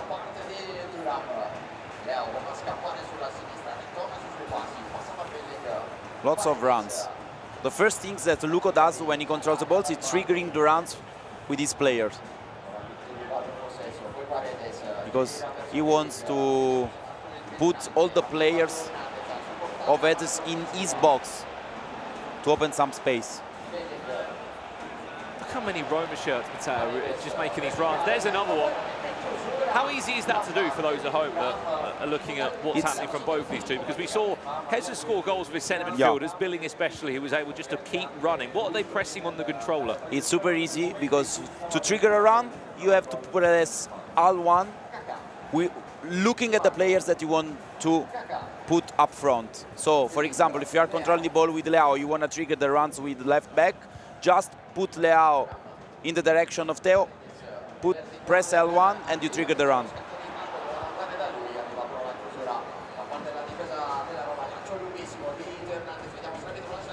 That will do us for the halfway point in our second round of 16 game. And the crowd is having fun. They are. A genuine round of applause for them. Well, there's a lot to cheer about as well, isn't there, about what we've been seeing on the pitch so far. Well, at the halfway point, let's have a look at the bracket then and keep you up to date with the run that we are seeing here in Naples. We just saw Elito win 8-1 in his first opening game.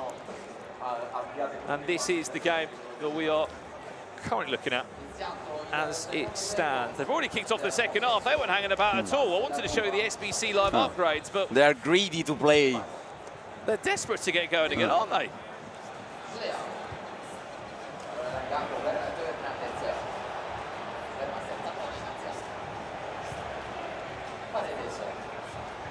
Luco is also a Trivela and a finesse specialist, so... Hang on a second, Rafael out. Keeper goes down to ground, and he just dodges it. This was superb, because the fake shot triggered the keeper that went down and then was super easy, but also the defender was in front of Leao. So, was you surprised there, though, that he still got it past two defenders? Yeah, two defenders, but look, Blanc didn't put the foot on the ball, because if I remember correctly, he hasn't the intercept plus, so maybe in this case it counts a lot. But this was really well executed by Luco. A really, really good goal. Well, it's the first time that we've seen Luca Negua leads up front, against Jesus. This would be, I know Luca Negua was a great player, and I know he's sort of a forthcoming player here in Italy, but it would be a massive shock to see Jesus drop out of the tournament in the round of 16, wouldn't it? Yeah, also because Luco this year has been struggling a bit. Not super confident with the game like last year, but at the moment he's playing like the best FC that I have seen from him this year for sure.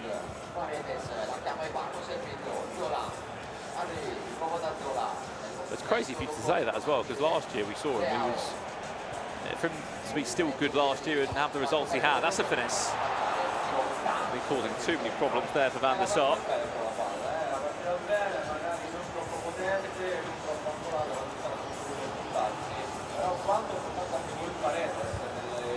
You may be able to hear some of the background noise here in Italy, because we're here on the sort of centre of the expo room that we find ourselves in Comic-Con.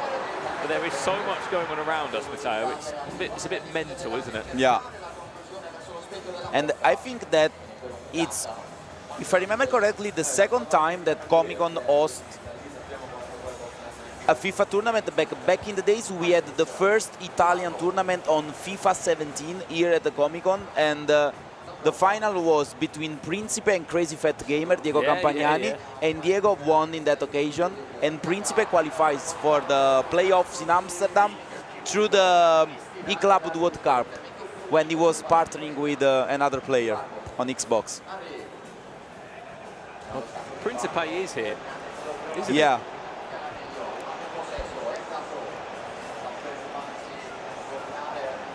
And I think for Principe, I think he's already teased it in one of his final seasons that he plays here in competitive on FC. Yeah, he has been talking about this for a long time. Probably it's like Michael Jordan's last dance, so he will for sure remember this season. Here's a chance for Jesus! Oh, was that a shot across? It was a great idea, and it was just inches away from Thierry Henry getting a toe on it. Maybe he has also the gap to find a shot.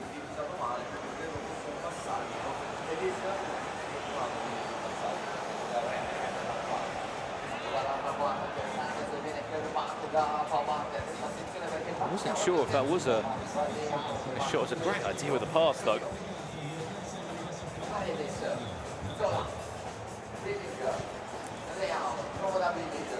Winner of this plays Oli Lito in the quarterfinals tomorrow for a spot in the Champions League.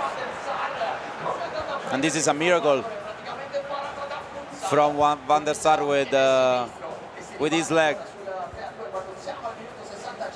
This one would have been so important for Luco.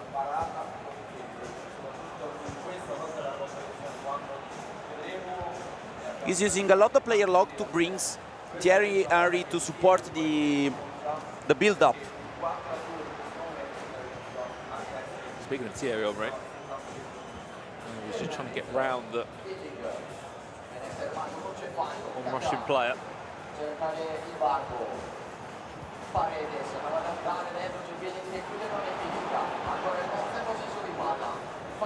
Only a goal between these two. Jesus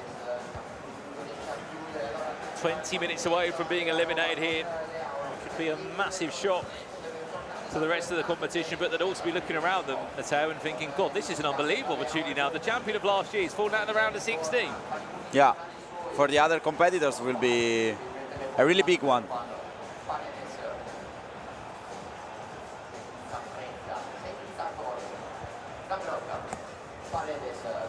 Oh, wow. Nice try. But Eder's here was really, really solid.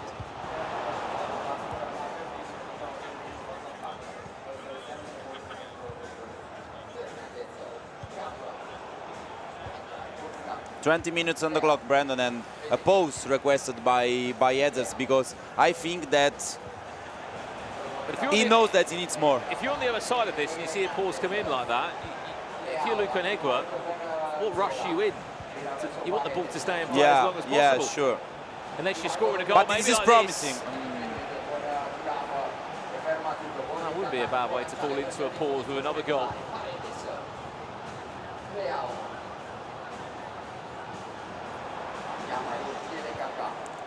Ricardo Kaka. They are building up. Philip Billing, yes, part of these teams. Massive chance! Matched up with a save, he gets his pause. I don't know, maybe if the Trivela here was the right decision, because it wasn't the strong foot, so maybe striking with the full power would have been the better decision for Eders.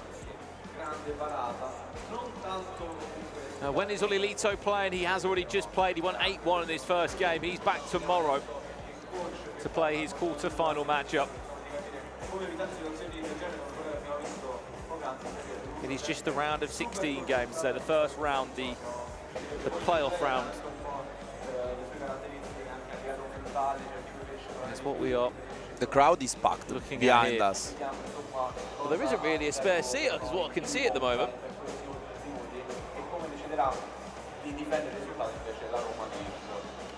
Wow. Someone in the chat just saying there on that chance there was one more pass into Yeah. a that he could have found.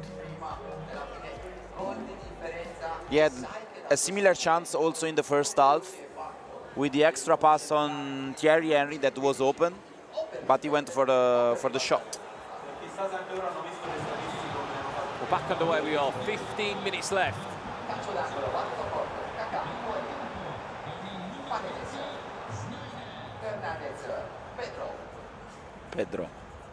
Pedro has been subbed in. Never seen Pedro at this level at the moment. Well, it's more, is he actually good enough?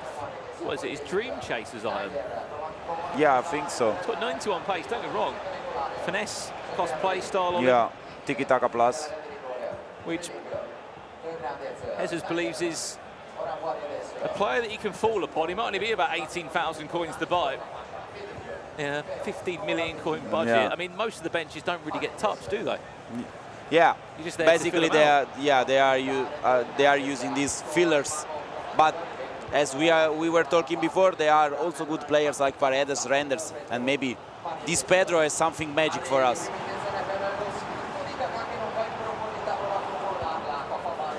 What an opportunity this is for Luca Negua. I mean, he's had some big results in Italy, hasn't he? Such as last year, beating Oberon, as I've said a few times now. Yeah. This one is a huge confidence booster for him going into tomorrow. Yeah, definitely. Also, he was capable of reaching the quarterfinals during E-Club World Cup in Riyadh. Hang on a second, you might not be there yet. What a tackle that is in the back. Crazy save here with Thuram, but that's why I use this card. He's crazy with the slide tackles. That might be a slide tackle that could send him into a quarter-final.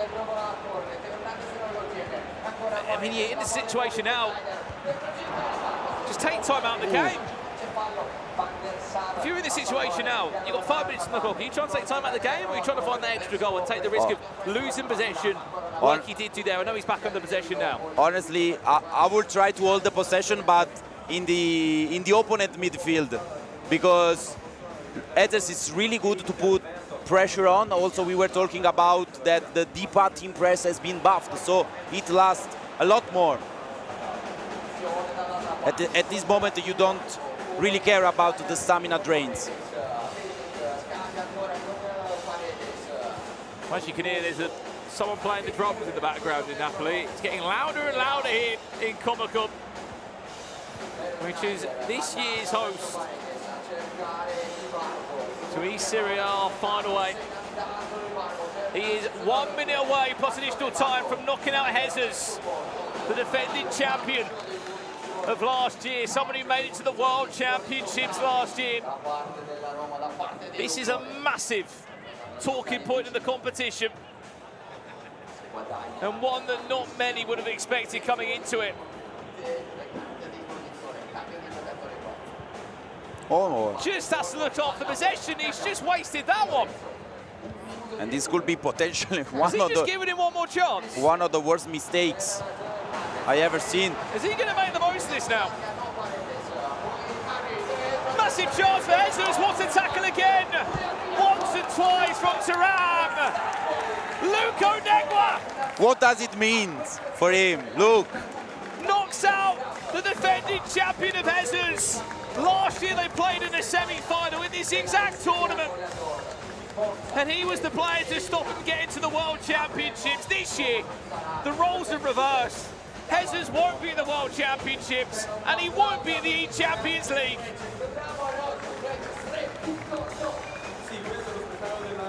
What a game. Ethers had a really big chance in the last minutes, but Thuram came in clutch. What a performance by him. And no one would have expected this. We're only in game 2 of 8 today. Bad news if you're an AC Monza fan. Good news if you just chose El Shaarawy. He's got a 91 upgrade. He's got a +1. That will be your first quarter-final tomorrow. Juve against Roma. Oli Lito against Luca Negua. But as we just said, AZ Monza, with their pro player in Jesus, the defending champion, eliminated. We are looking at a new champion already this year, Matteo. That is massive news. Yeah, sure. I think that at the moment Luca as like he's confident on the moon, because he had a big shout at the end. It means a lot, because like we were talking before, I think that he's also feeling a lot of pressure for this tournament, because he's representing his hometown, Roma. Also the first Roma eSerie A GOLEADOR, so a big result for them. Massive. Well, look, that's our 2 games into the competition in our round of 16 here, the playoff round in Naples. We're going for a quick break. When we're back, we've got games coming thick and fast here from Comic-Con 2025. We'll see you in a few minutes' time.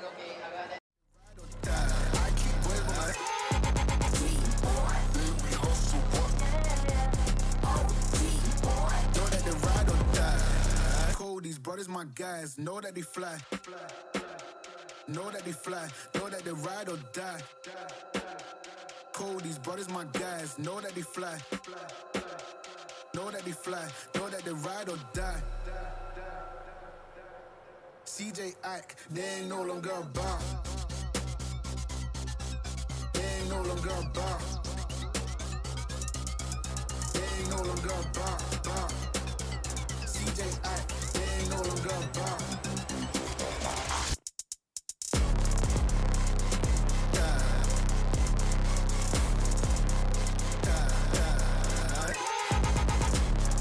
We hustle, but the night we play by myself.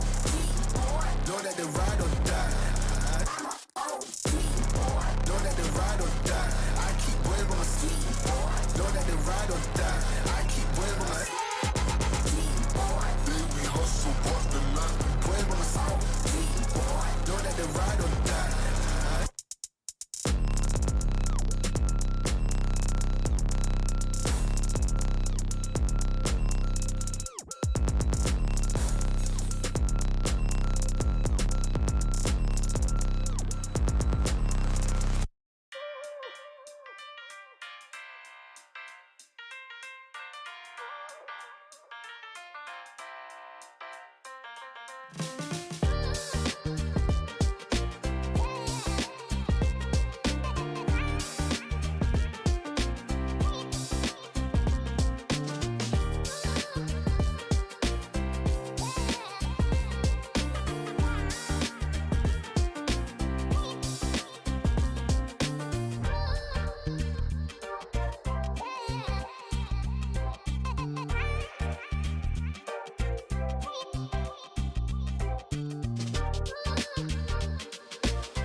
Well, welcome back to Naples here in Comic-Con for this year's eSerie A Grand Finals. You can see I've been joined by the man who's won this competition before, the runner-up of the FC Pro Open, one of the best players in the world as it stands, Francesco Obrun. How are you, mate? Welcome to eSerie. Hi, Brandon, to everybody. Yeah, ready, because now we will watch a beautiful game between Dani and I think the legend of Italy, that is Principe. It was also my idol, so I think that it will be really good to see.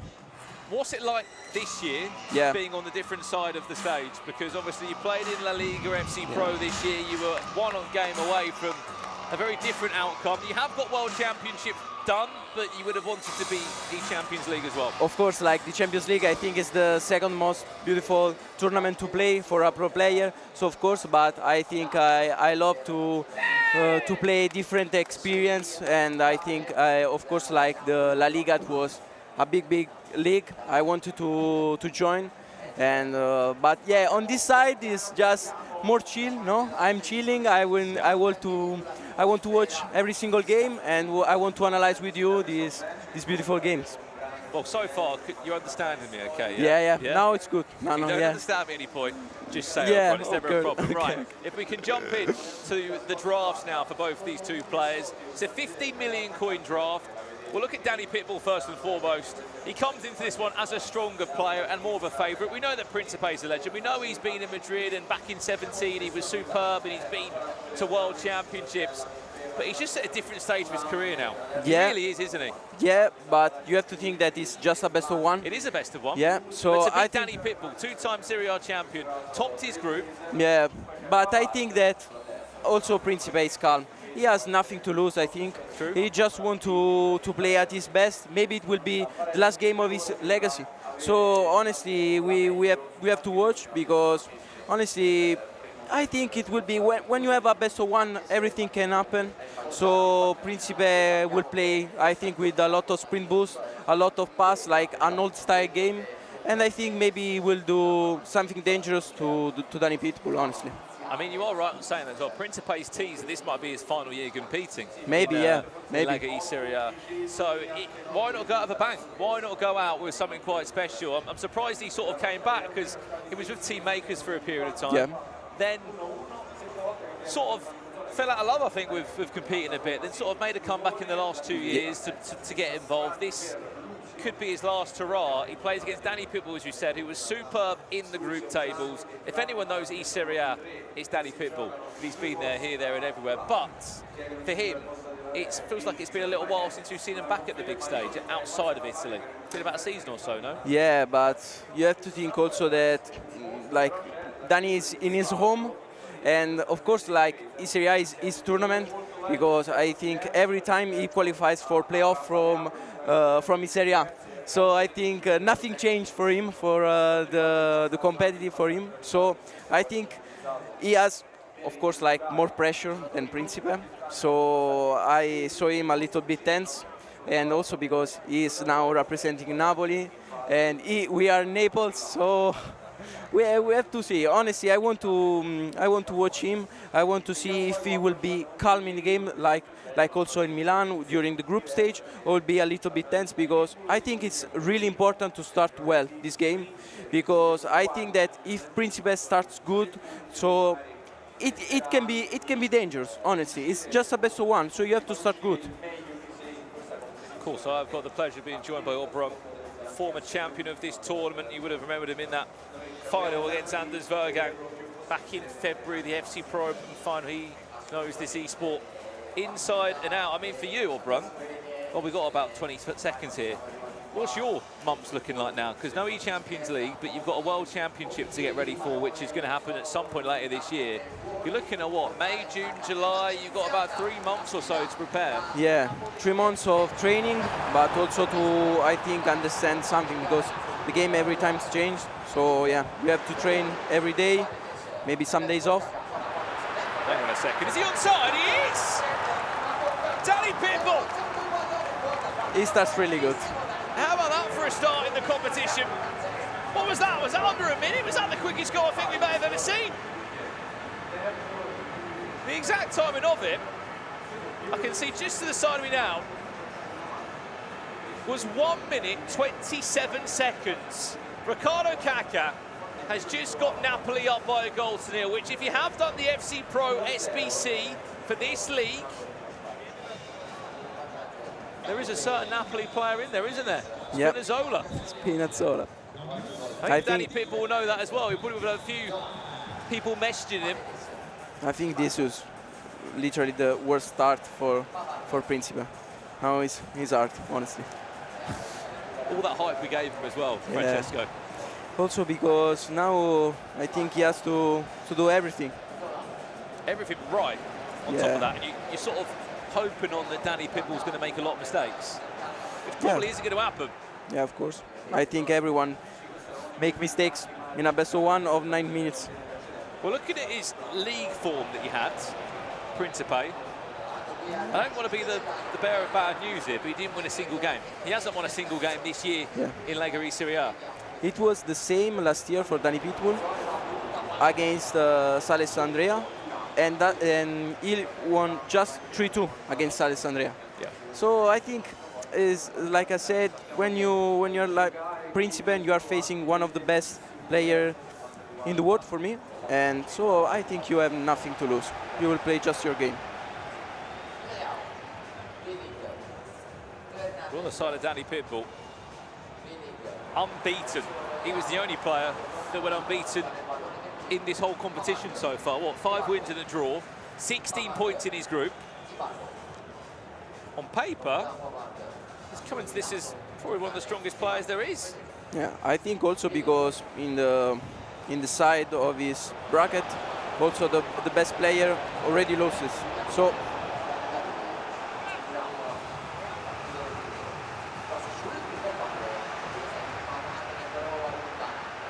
getting on at 27 years of age, Danny Pitbull, in this world, but you can't look past the achievements that he's had. His most successful time in his career, no doubt, came when he was playing for Juventus for quite a few seasons, and then when he didn't have maybe a great year last year, that contract came to an end, and it felt like since this Napoli move came in, and us being in Naples for this weekend, him knowing about the opportunity to come here to Comecon and to entertain with, for being quite honest, a very strong home crowd. He's been taking pictures for hours before he kicked off today. He is the local hero here. What an opportunity. It just feels like the stars are kind of aligning for him if it is all to go well for him. Speaking of Principe, it's been a good few minutes of possession for him.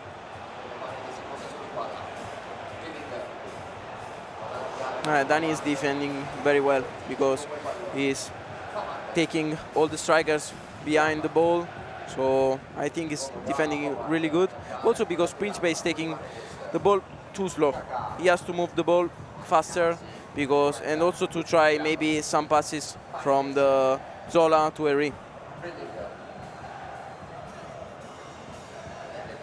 Keen to get your thoughts up on as well on the draft requirements here in Italy. I mean, it's a little bit like you to a degree. La Liga, what, 15 million coins? Yeah. I know it's a different set of players. Yeah. But with Serie A players, you'd have 4 icons outfield plus a goalkeeper, which is an icon. You can use any goalkeeper that have played in Lega Serie A.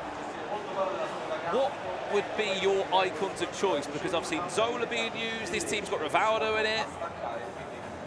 I honestly put, of course, Henry, because for me he's the best striker in the game.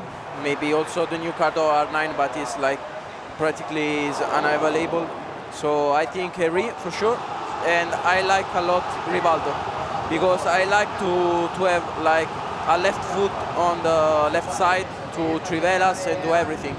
And also for the driven pass golden, I think it's a really good choice from the left side. But they have Leao, so of course, like if you like Leao, is a good choice. So you're telling me that you'd put R9 in your team if you were playing this year?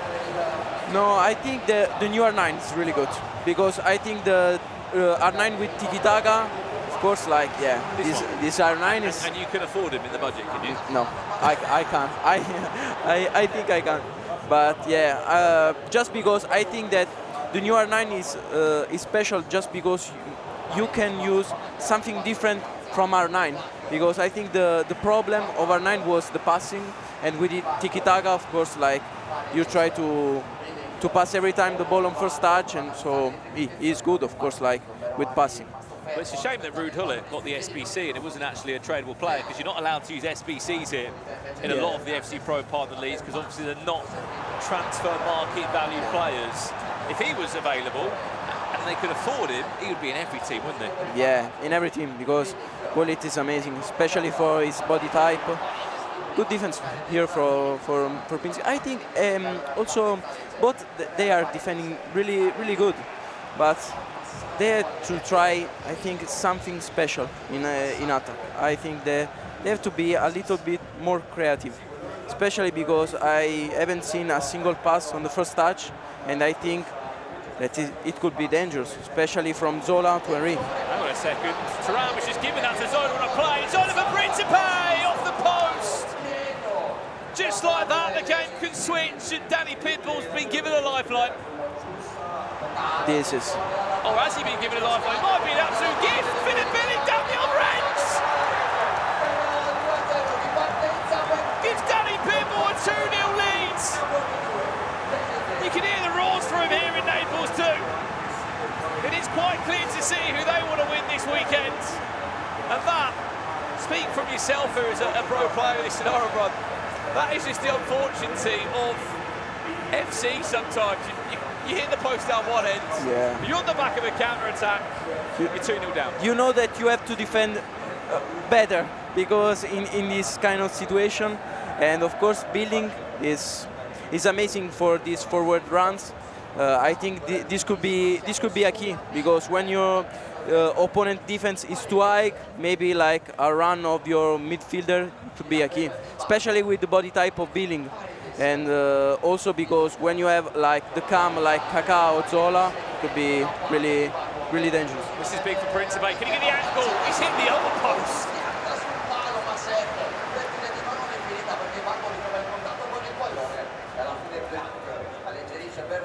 He's got into the right area there twice. What's lacking? Is it being unlucky, or is it just the timing of a shot? Is it the aim of the shot?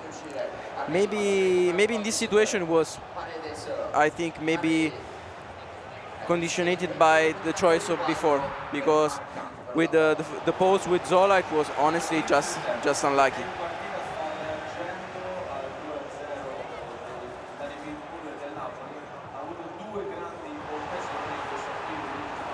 Philip Billing. It's quite a shame that Scott McTominay's not had any decent items that have been worthwhile to use, because he's having quite a season over in Italy, isn't he?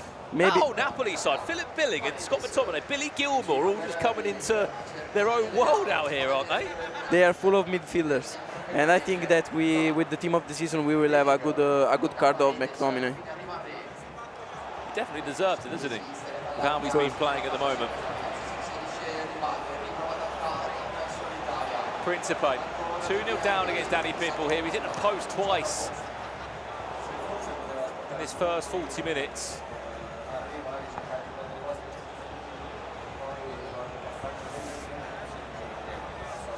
Principe again, Gianfranco Zola! Buffon this time will be the hero.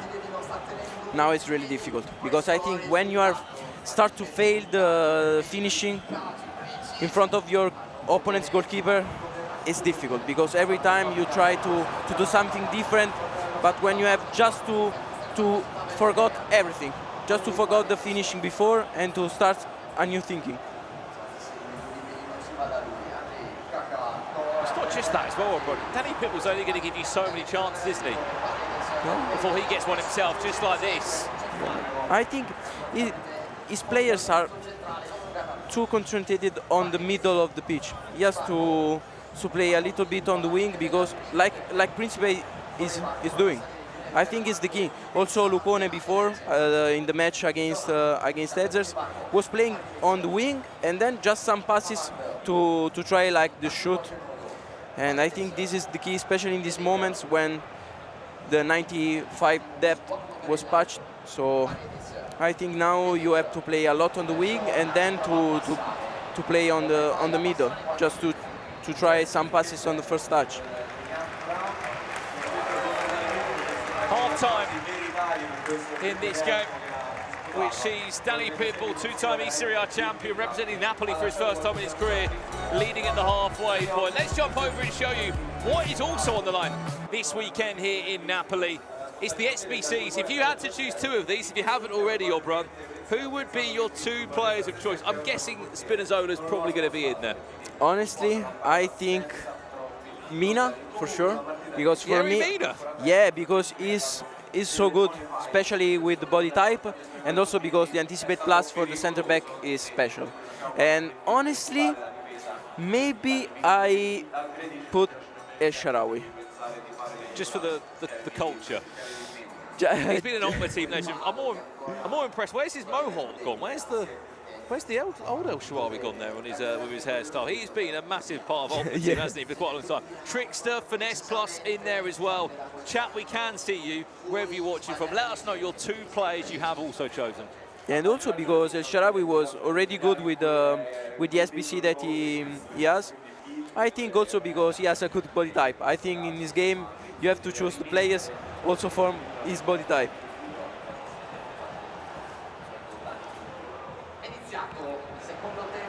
Underway for the second half here.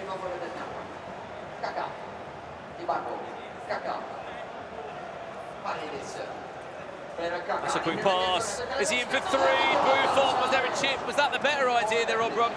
I think no. I think that the chip shot was better, because when you have like the goalkeeper that is running against you, you have to every time to put the chip shot, especially with the read that he has the chip shot wide.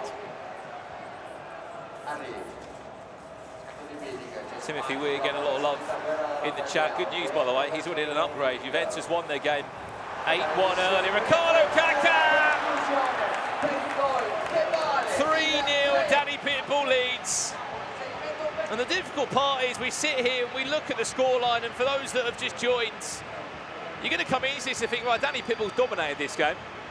Principe's not had a chance. Lecce have not had a sniff, let alone a moment to come back into this. But that's not really been the honest truth. Principe's had 2 or 3 big chances, Obron. Yeah, you have to score every chance you are, especially when you play a best of one, because you may be against players like Danny Pitbull, you have maybe 6-7 chances. So we said, if you don't take your chances against Danny Pitbull, it's only a matter of time, isn't it, before it comes back at you. Yeah, also because, of course, in this game you have always like a chance to score, and of course, like Danny Pitbull in this situation is being cold. So he's being cold.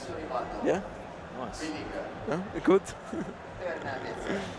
And he does look quite cold, doesn't he? I think he's dyed half of his hair green coming into this. I don't know if that was a... He said he doesn't like it. I thought, why would he not dye it blue? Yeah, they were blue. It was blue? Yeah, but I think that was a problem of the... I don't know, of the color, yeah. Cut, so it went from blue to green, his hair. Maybe he was doing it for the sponsor. I don't think. Maybe he went through. Well, as it looks to be, I mean, this could be the end of Principe, really, isn't it? In terms of him as a professional competitor, it might be. He's teased that this might be his final season. Yeah, I think that this kind of passes with double triangle, they are working a lot on this in this gameplay, because I think when the gameplay is a little bit slow, the double triangle is really good.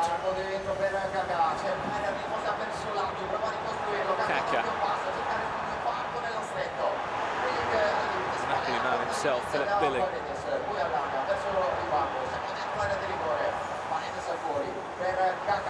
There, just springs that one. Now Principe is playing 4-4-2. He was playing 4-4-1-1, I think. Now he's putting also Zola as striker.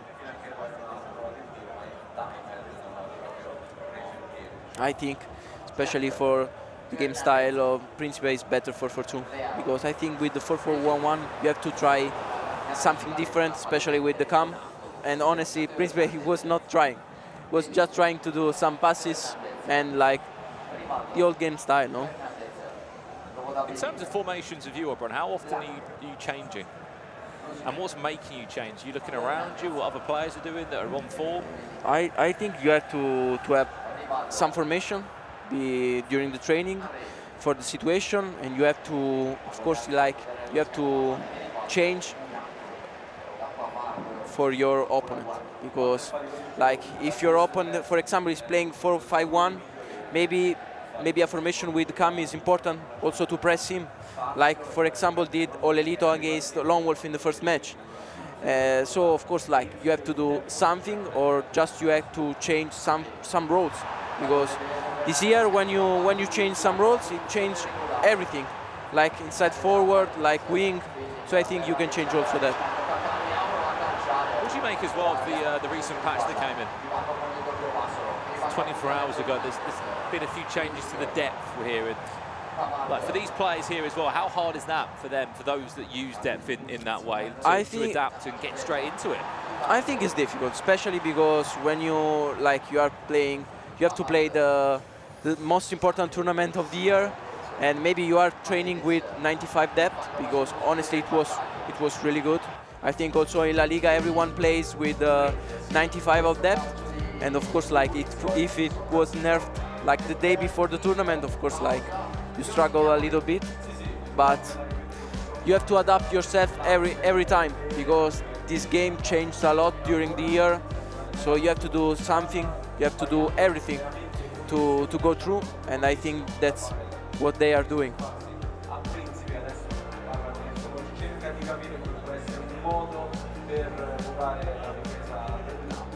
Unfortunately, Lecce are edging closer and closer.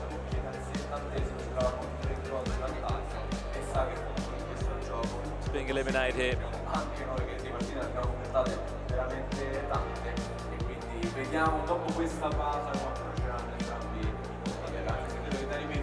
What do you make of the competition across the pack of players this year in Italy compared to last year's tour? I know you're not here, which is they're probably quite happy that you're not playing this year in Lega eSerie, but Olelito's here still.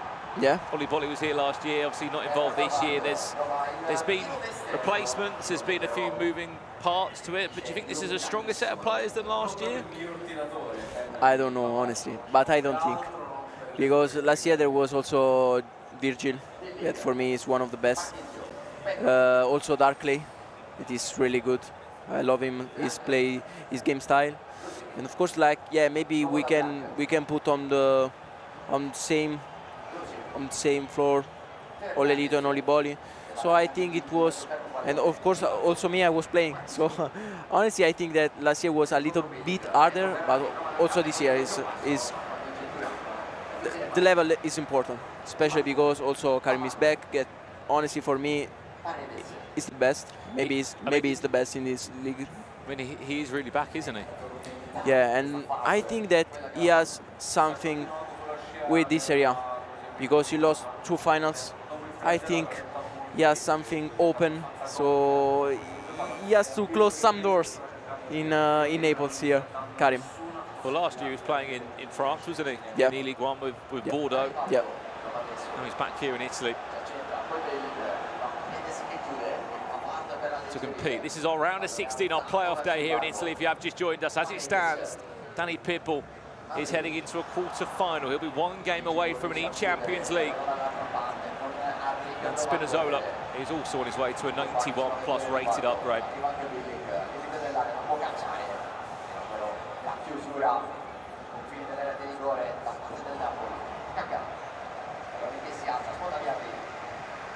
Even Dumbia's come on. I mean, this is the perfect league, really, isn't it? You've got Javidio, Ebarbo, Dumbia. This was the perfect league. Also, Lone Wolf, he was using Gervinho and Barbo both. Yeah. I know he's a bit older than the rest of the players, I've said it a few times, but he's lived the Ultimate Team journey, right? Yeah. All of those iconic Ultimate Team players, so he would have been buzzing when they came back in. Yeah, I think that Barbo is the best now in the game, because from that trio, because also in the Premier League he was really, really good.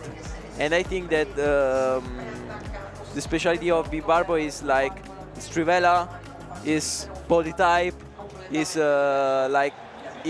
also his aerial. So I think I love the card of Barbo, and I think on the right wing he could be dangerous, especially because he runs a lot, is important, and I think I love when the right foot is on the right wing. So Ibarbo, yeah, is really good.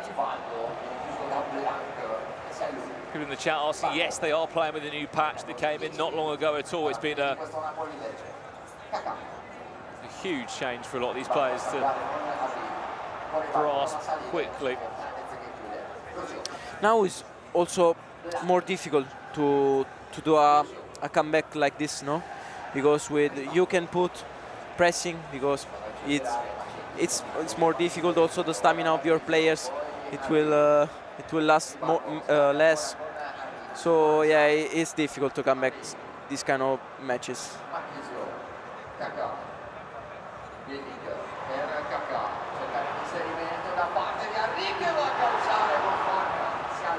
Pitbull near enough, finding another one.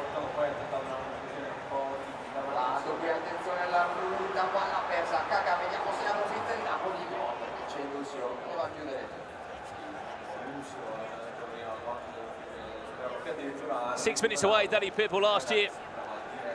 He was one game away from a World Championship, wasn't he? Yeah, it was also a close match, because in the first 30 minutes it was, I think, leading the match, and then like just one penalty that changed everything.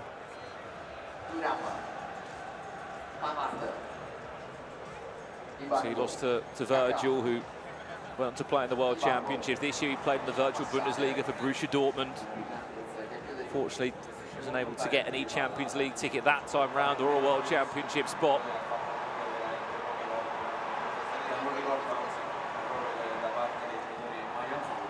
Final 3 minutes as we approach the halfway point here in Italy. Honestly, of course, like the important was to win, and like the important day will be tomorrow.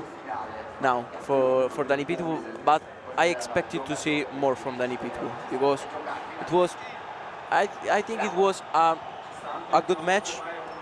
But you don't think it was a perfect match from Danny, no? No, also because I think the shoot with Zola can change everything, and he was lucky, honestly. So Principe hit the post twice, didn't he? Yeah. So I think that, honestly, I expect more from Danny Pitbull, and I want to see more. Well, commiserations to Principe, as he gets eliminated from the tournament. These in all smiles, though. Two legends of the Italian scene here. Danny Pitbull does enough to go through to the next round of the competition. Spinazzola gets an upgrade from a 90 to a 91 for those that did complete the FC Pro Live SBC upgrade. Again, I'm very kind to be joined by Francesco Obron here. Did play in Italy this year, played in La Liga FC Pro, and already has a World Championship ticket from the FC Pro Open earlier on this year. He'll be joining me for a few games today. Let's have a look at the bracket if we can, to show you how the table is looking, how the run of events is looking. I mean, look, this is the stage so far. Juventus through, Roma through, Napoli through. Still 5 more big games to go. On paper, has that gone the way you would have expected other than Jesus? Honestly, like on the paper, I think that was Juventus, Monza, and Napoli. But of course, like Lukonen was losing. He lost the semi-final last year against Edzers. So I think I expected like a big game, and that it was. So now I think it will be a tough match. Maybe on the paper, maybe 60% Verona, but I think everything can happen. It's a best of one, we said, no? Well, Verona are your former team, aren't they? So I'm sure there's a little bit of hope that maybe they can go far. They've got a decent player as well, haven't they? Yeah, also because honestly, I think that Gabriel Antonini is really a talent. He, like, at 17 years old, he qualified for the Pro Open, beating Levi de Verde and Young. So I think that he has like the things that he could beat everyone. And I think he showed also last year in the eSerie A. Of course, like in the finals, he had a bad day for me. and maybe these 2 days they will be good days for him. I don't know. Hopefully it will be. Again, I think he would have learnt a lot from last year in the finals, wasn't he? You're right to say, kicked off the year in the best way possible. He's in action in our next game. We're off for a quick break here from Naples. When we get back, the eSerie continues to come thick and fast as we find our way closer and closer towards the quarter-finals tomorrow. We're back in a few minutes.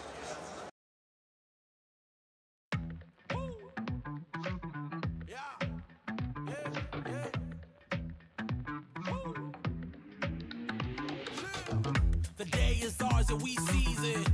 Haters, man, they got reasons. Grab the moment, we freeze it. Go to the touch, oh, what a rush.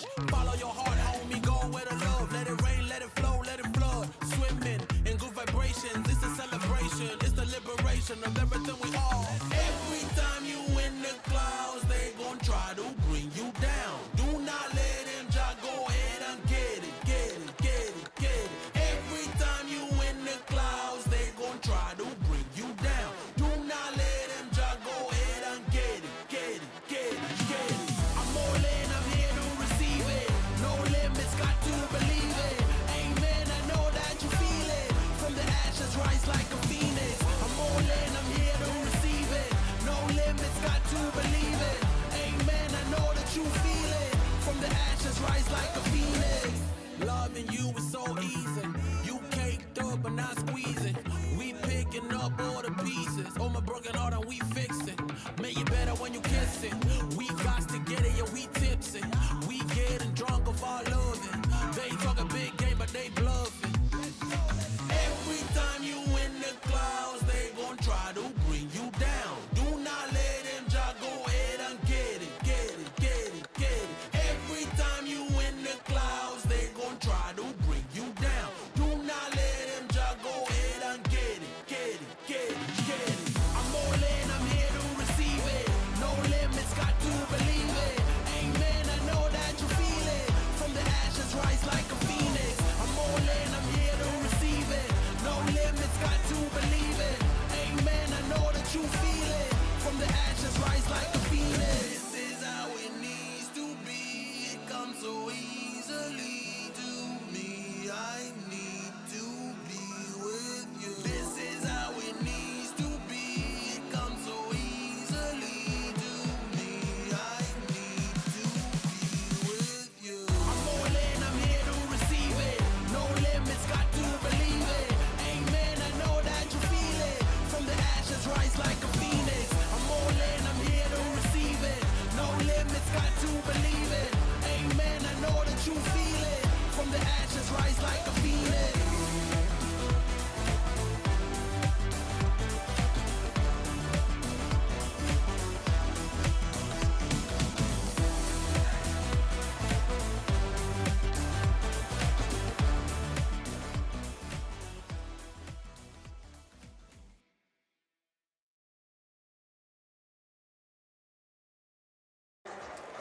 Welcome back to Naples for Liga eSerie with GOLEADOR. You may have just missed it on our main stage.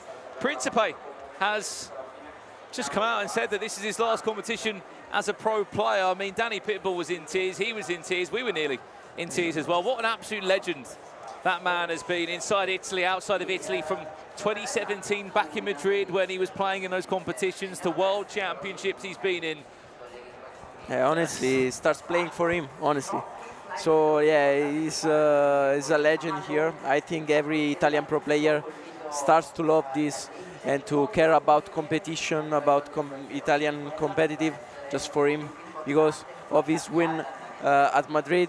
And yeah, it hurts a little bit, honestly. Yeah, I mean, look, he won't be playing again, which just sounds crazy to say. I feel like both of our careers in this space, Principe's always been involved, hasn't he? Yeah, I think, yeah.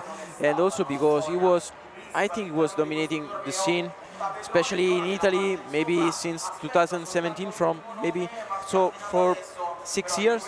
Maybe just also in FIFA 22 he did the playoff. So I was like, he was in the best players in the world. So I think that, yeah, he's a legend. It was just 3 years of like getting a little bit low, but I think it's normal when you when you have like 28 years old, 30 years old, I think maybe also you are focusing on something different. Yeah. So like it's a part of the trip, no? Absolutely, it's part of the journey for him. Let's have a look at the bracket. Obviously, Principe crashes out, unfortunately. Danny Pitbull does go through, but this is what's up next. Venezia in action against Verona. Hellas Verona, a team that you once upon a time played for. They have Anthony Gabriel as part of their roster this year, as we said. You said you were a bit disappointed with his performance at the finals, and you have to agree with that, because building up to that, he had a really good season. FC Pro, I know he didn't go as far as he would have wanted to in the FC Pro, but to even be at the FC Pro, which last year had less spots, less players in it, less opportunities, and he was there, as you said, beating some of the best players, not just in Europe, but in the world. I think that Antonini is really good, especially because he has like a lot of creativity, but not with some mechanics that maybe can change between games, between every single year, but just because I think he has a lot of creativity with passing, something that like the mechanic of base, so something that never change in every single game. So I think that, of course, like it could be dangerous, and also I think that, but also Oran George could be, because maybe it's not a big name, but he's a player that you have to be careful, because he will shoot a lot from distance, a lot of trivelas. So I think it's the type of game that Antonini has to be really, really careful. We'll be representing Venezia in this one. And up against Antonini Gabriel, who will be welcome to the stage in just a second. He's only 18 years of age, isn't it? Maybe still in school at the moment as well. I think he was balancing his school commitments last year with the FC Pro Open. I can't imagine the reception he got when he got back to school. He must have been the coolest kid in the class. It does come Antonini Gabriel.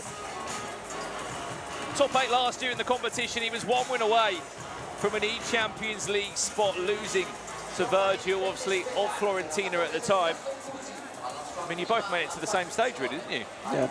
Also because last year, Gabriel Antonini lost the game against Edzers to choose the side of bracket where to stay. And then I think it was not the perfect start for him, because, of course, he was really confident in the group stages. But then he lost that game, and I think he lost all of his confidence. And then you were against Virgil, one of the best Virgil that we have seen, and of course, like the eSerie ended like this. But today he can have a little of revenge from last year. What do you think of this draft then, coming in from Orange George? This is a 50 million coin budget, 4 icons allowed outfield. You can have any goalkeeper of your choosing here. I mean, look, it's a very similar team. Marquisio does come in, though. I mean, Paredes is a popular choice for a lot, but that Marquisio, does it do enough for you to get in the team? I think it's a good card, especially for the play style, because now every time we are judging the cards from his play styles. And honestly, Marquisio has incisive, that is really important, and also tiki-taka. So yes, I think every play style of passing is good. Also with Trivela, he has also the anticipate, the intercept. So it's a good card. The squad of Antonini is a little bit different, especially because I don't know where if he will play with Moreno or Pavard, if he will play with Zico, Snyder. I think that he will change something from the graphics. So we have to change in game. We have to see in game. A lot of people look at this on the drafts and think, oh, they're playing 4-2-3-1. That's how the team's going to exactly look. To the people that are watching, explain why you draft it in a different way to why you play it. Yeah, especially I think also because I think that they will just to prove something different, just to show to the opponents maybe some different players, and I think it could be a good strategy. I think Antonini will play 4-2-1-3. I don't know, maybe 4-2-1-3 or 4-2-3-1, and Oran George maybe the same 4-2-1-3. Let's talk play styles for a second as well, Obron. It seems like I'll ask a pro player, as I do on social media for a lot of things, and the answer of favourite play style just seems to change as every month goes by. Right now, your top 3 play styles. Chat, you can get involved in this as well. What's one of your favourite play styles? They're so important to sort of get the extra from all your players on the pitch in different moments, and especially pros is why a lot of them are so much more successful. I think for a striker, finesse is too important, and also maybe a tiki-taka or incisive could be a good combo, and maybe something with for the sprint boost, maybe something like rapid. I told you, I think that Orange Georgia will do a lot of trivelas in this game. Some of the chat, Ron, saying that Antonini will probably play a 4-2-2, will he? I don't think, because he has Pedro. So maybe, I don't know. I don't know if Pedro will do he can do the cam. There's a big chance that Venezia! And the Sar comes to save the day. Quick corner comes in, and the Sar heads that towards his goal. It's going to be dangerous. Does recover. Very well in the chat. Tiki-taka coming in. It will be a completely different game from Danny Pitbull against Principe. It will be open. Way? More, just a bit more end-to-end, and not as polished in some ways. I think it will be really open.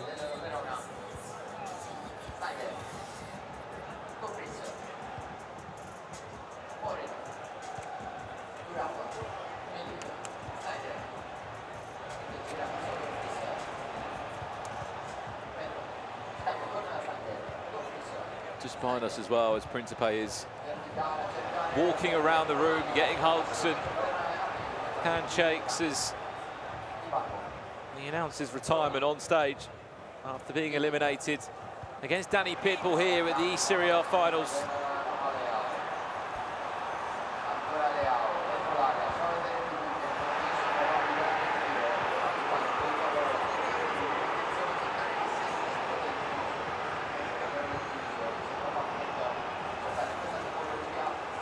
So I think Antonini is playing 4-4-2, maybe, non 4-2-2.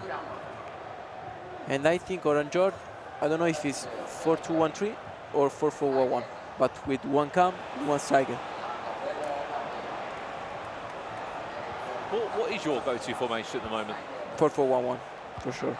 Is that with the sort of shadow striker? Yeah, I think you have the 2 wingers that helps you in defense. You have the cam, one striker. I think you have everything that you need in now, especially with these cards, because Eri has to play like finesse, just off target from zone. He timed it green. How's that not got him? I think the combo that Emre shows in La Liga was really good, like ball roll and then finesse with timed green.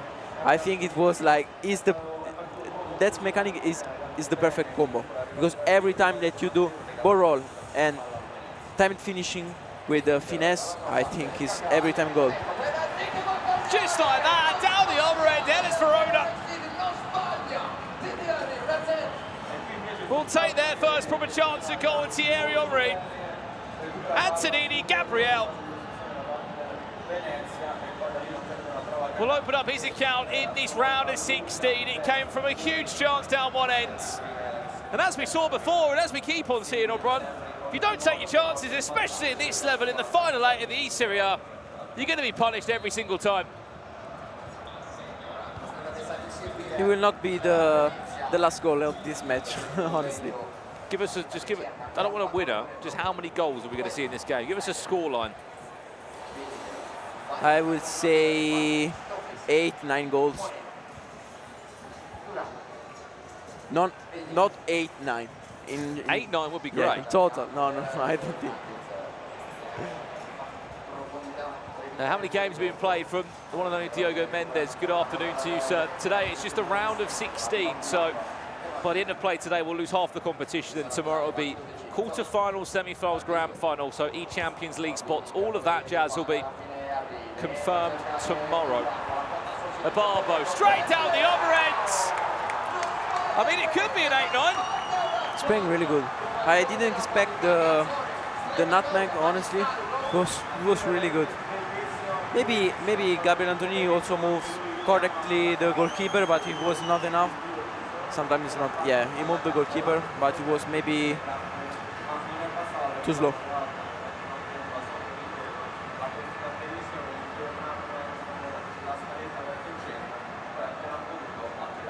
One.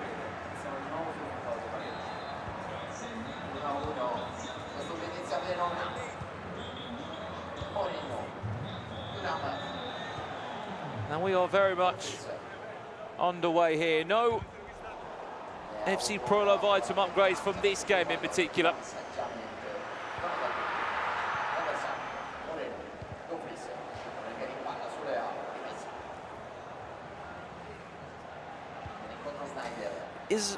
Is really weird to see Snyder as a center mid, honestly. He has just, I think, 60 on defense. He was a strange move, Well, honestly. he doesn't normally start either, does he? For a lot of players. What is it? It's his foot birthday hero, 93 rated. It's a particular choice, honestly. He was, of course, like he's really good with passing. Which stat was you saying about? Which one? For what? For a stat that he said he's lacking. Was it passing or was it? No, it's no. For me, the defense was really bad. Sorry. Yeah. 60 of defense is really bad, of course, like for a center mid. Also because he has no play style, of course. He can't really tackle either. That's a clever pass. Barbo stops. Well, Van der Sar, I mean, look, yeah, that's the point. He's got a 60 out of 99 stand tackle. And at the moment, he's lost out there. Completely lost. And especially in this setup, I mean, Philip Billing's great, and we know he's got unbelievable amount of play styles for 20,000 coins, but to do that job on his own in there it's asking a lot, isn't it, Obra? Also because in a slogan play, you don't have to put something that doesn't have play style in defense. It's too risky for me. Because like with a slogan play, maybe your opponent will try a lot of driven pass, and with no play style, it's difficult to defend, honestly. Once again, Wesley Schneider, where are you? Is he onside? Thierry Henry just about. Can he get the pass across though to a Barbo who's waiting for it? Does he need it? Orin George, 2-1 up, back in front. I mean, talk to me about that goal again as we see it on the replay. He's done well there. Was that a bit of goalkeeper movement? Is that how he squeezed it in? Honestly, if I was Gabriel, I would change something because this 4-4-2 is not working, honestly. Also, the goal that he scores, it was after a missed chance by Oran George.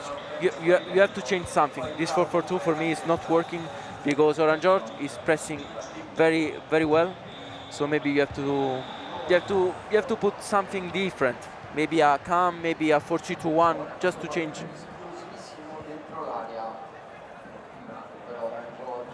Well, if we can, at half-time, we'll have a look at the draft again of Anthony Gabriel and work out what his other options are, because... he has Reinders for sure. He has Marquisio. He was great. Reinders, wasn't he, earlier in the year? The FC Pro Open was used by so many players. At the beginning, I think he was the goat of the midfield. The GOAT? Yeah, honestly. Chance, Anthony Gabriel. I mean, even Pedro getting a start in this team. Maybe yes. But like Pedro, I mean, it's almost a sub a few times. It's a really different squad choice. He has good play style, honestly, but of course, like you have to like him to put in the starting 11.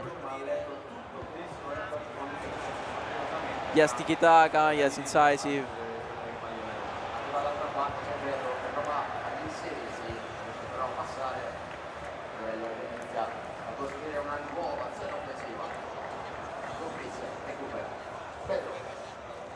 Five minutes away from half-time. Anthony Gabriel still knocking the door. That's a Trivella that's rushed its time red.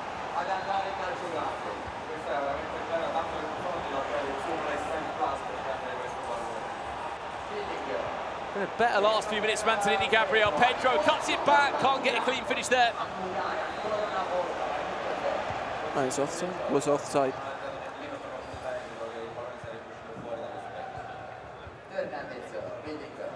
Good pass.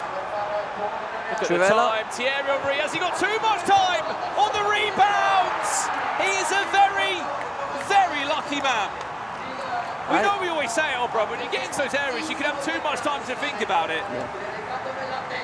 What's he done wrong there? I know he still scored, but he should have never have had to fall back on the rebounds. Honestly, I think here the perfect choice maybe is the chip shot, because when your opponent moves the keeper, it will like stay for freeze for some seconds. So with chip shot is every time a goal. Or maybe like a Trivela, of course, like after the finishing, after some seconds, it's easy for us to tell was it correct. But maybe I think I would opted for or a Trivela or maybe a chip shot. Well, at the halfway point, Anthony Gabriel, we are definitely going to be digging deep into his draft to work out what he can do to get back into this one. Honestly, Gabriel has to change something, because this 4-4-2 I think is not working, especially because Oran George is playing really well with the 4-4-1-1. He's playing really good, especially with the cam, because that pass is like the key of this 4-4-1-1 and of the 4-2-1-3. And if Oran George starts to have this type of timing, I think for Gabriel it's difficult to defend.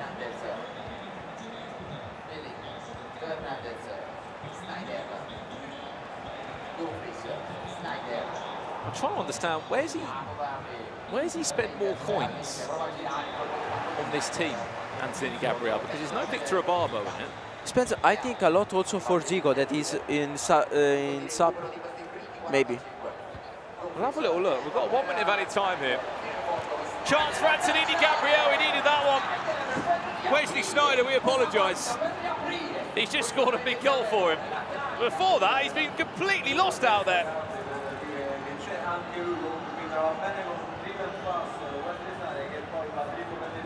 Important goal before the break.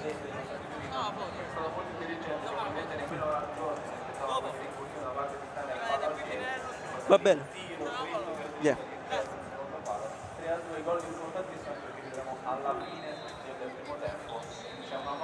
And that was at the halfway point. 3-2 down. It was really important. Oran George this is goal in was front.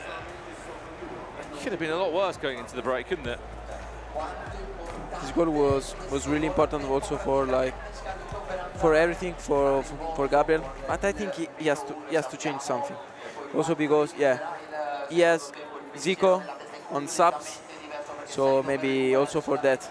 Like Marquisio, he has a lot of good subs. Let's talk about this draft then, while we've got a split second in play.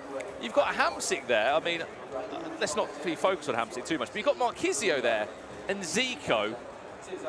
We know we said about Tajani Reinders being in the team, which is great. Do you feel like you should have maybe taken out Reinders, start Marquisio, and maybe just someone else instead of Sneijder there, another fourth attacker? But maybe when he chose the squad, like some days before, he said, okay, I will put a lot of players, so if I want to change formation, if I want to change something, I will have all the players. Maybe it could be this strategy for Gabriel. Is Moreno strong enough? I don't think. Hang on. Straight away for the restart, it's another tap-in! It's all falling the way of Oran George. And he's not complaining because he's just got another 2-goal lead. This is the pass that I was talking about before in the game between Dani and Principe. This pass is the key of this formation. When you have the cam with the first touch, you have to do these plays, especially when you have something like Henry that every time the stop was good, every time also the finesse. He can do everything when he stopped the ball in that position, and now, of course, like he was also lucky.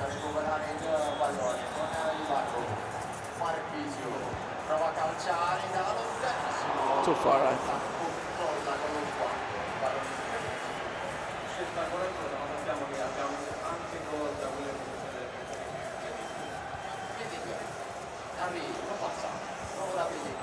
That's another clever pass there. I mean, even the defender, is it Moreno, he's got in centre back there of Fiorentina. Yeah, is he but good enough for the job? I don't think, honestly. I think that the perfect defense was Thuram, for sure. And maybe Blanc or Pavard. But Thuram, for sure. I think also today he shows that he's one of the best centre-back in the game. Just a quick one on that as well. As a fellow pro in this scenario, it seems like every player will choose 8 or 9 of the same players, right, across the draft. There might be 1 or 2 differences.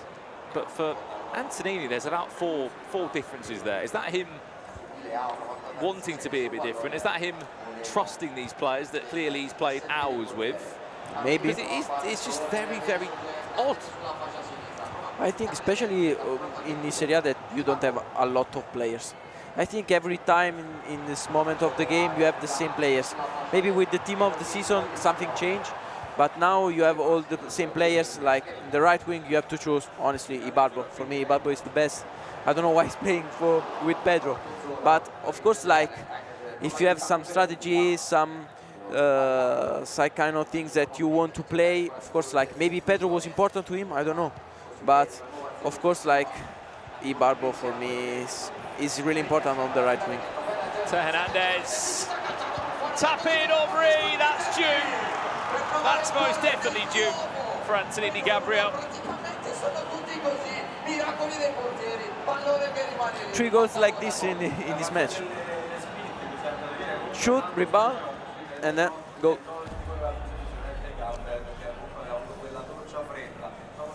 Well, he conceded 2 goals very similar to that.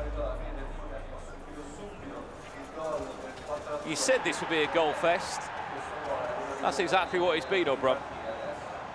If I had to put you on the spot still today, who would be your champion? For me, hasn't played yet. Your champion hasn't played yet? No. Is it Karim? Is him, honestly. It is? Yeah, he is. Karim is back. For me, in this kind of games, in this slow gameplay, I think that Karim is really, really good because he has the perfect timing for every pass, for every shoot. He has creativity, he's good in defense. And every time Anthony Gabriel tries to get back in front, he finds himself on the back end. Avoid George. And that was, I think, a mistake of Snyder, because when you don't have the intercept at least wide, every driven pass could be dangerous, every single pass. And that's why Orange George scored. How important is it, though, in the game, Obron, to be in a scenario where you're always in front, you've always got a 2-goal cushion, you're always pulling away from your opponent? It's really, maybe this is red? Hang on. This is a massive chance for Anthony Gabriel. Massive chance! Taken! Maybe 8-9, really. Wesley Sneijder's on for a hat-trick. I know we were taking the mick out of him a little bit about what he hasn't done on the pitch, but he's actually scored 2 goals.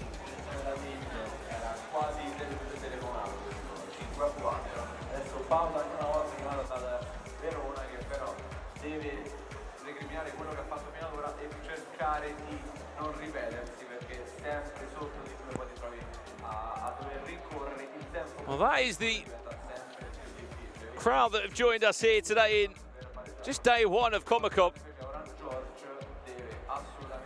And what's going to be a really busy next few days. Tomorrow, as we said, we'll be crowning a champion on this very stage.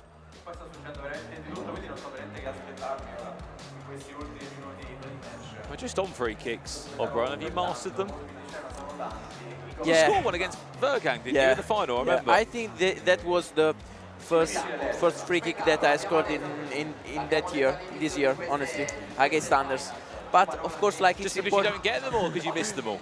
No, just because I missed them, honestly. But they are really good. I think that they are maybe too easy this year, because especially when you have like that ball on white, like the shoot is every time really with a lot of power. How can you, even if you put a player on the line, is it still impossible to block it? I think that you have to try to stop with the wall, not with goalkeeper. It's difficult. I think every time the goalkeeper, when you have like in front of you a player with that ball, at least on white, it's like the shot is too power.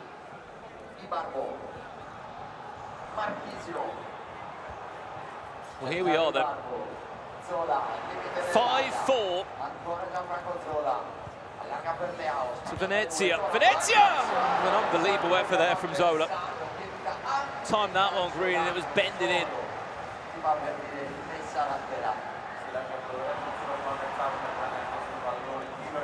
Marchisio there.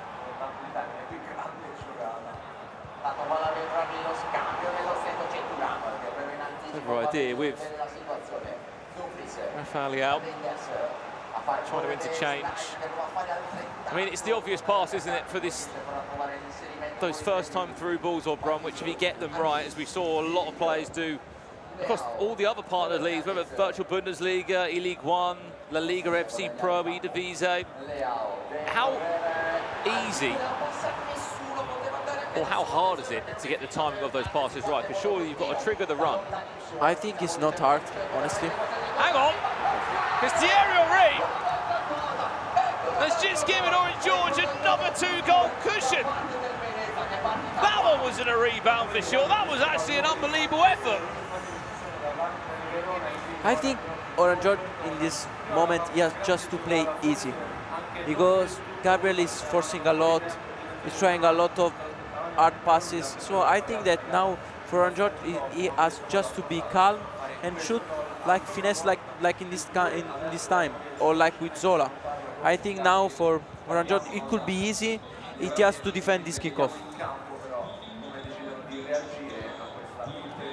How frustrating is it if you're on the opposite side, such as Antonini Gabriel? You get a goal back, you build a momentum, then you go and concede. That's happened 2 or 3 times now. You have to start again. But because he is going too fast. We have seen also in the game between Edzers and Lucone that Lucone plays really slow and then accelerate in the last meters. I think this is the key now. I think that Orange now starts to keep a little bit the ball. Otherwise, you can see this kind of passes. Philip Billing wasted his opportunity. You could argue, yeah, was it the wrong player at the right moment, but still, with the time you have there, got to make more of that one. Henry snatched off his toes.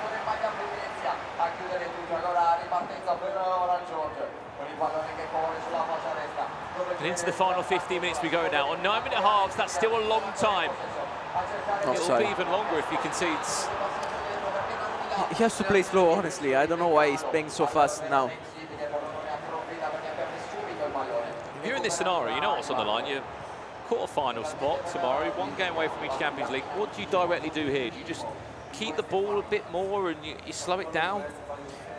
Now, for sure, honestly, because I maybe change something also, maybe put some roles, some defensive roles, and just to...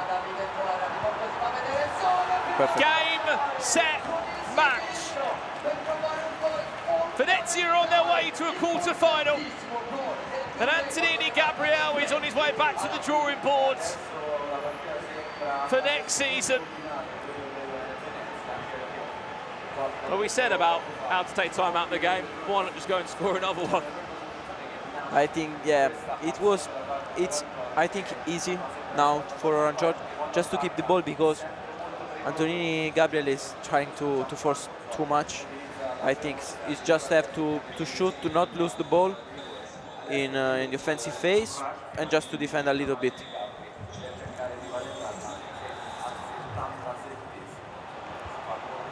Well, even with 12 minutes on the clock, I don't see 3 goals coming back. I mean, it might not be an 8-9, but there's still been 11 goals in this game.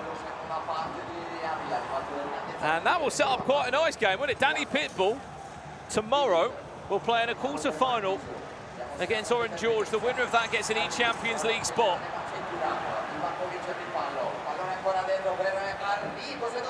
Keeper just about gets someone in the end.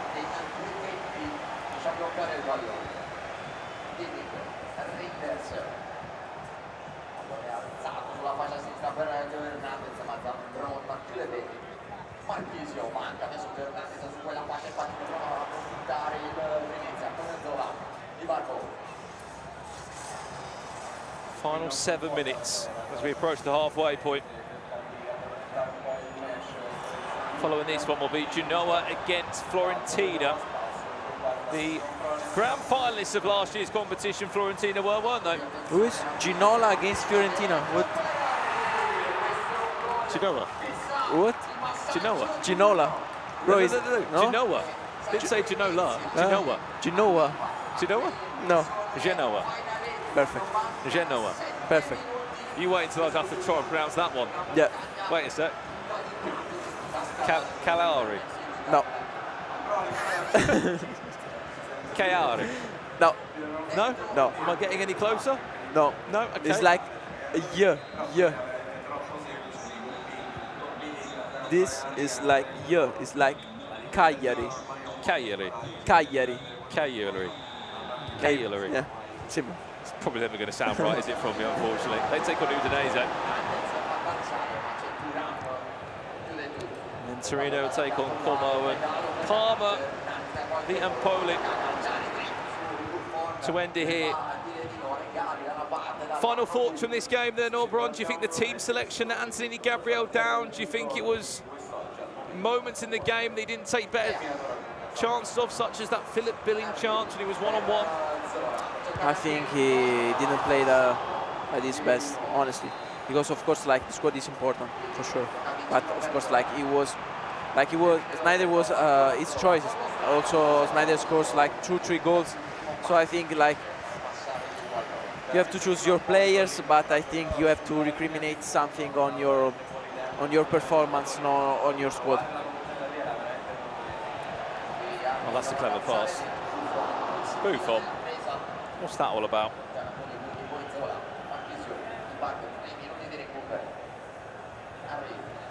Added time of 3 minutes. Is he on for goal number 9?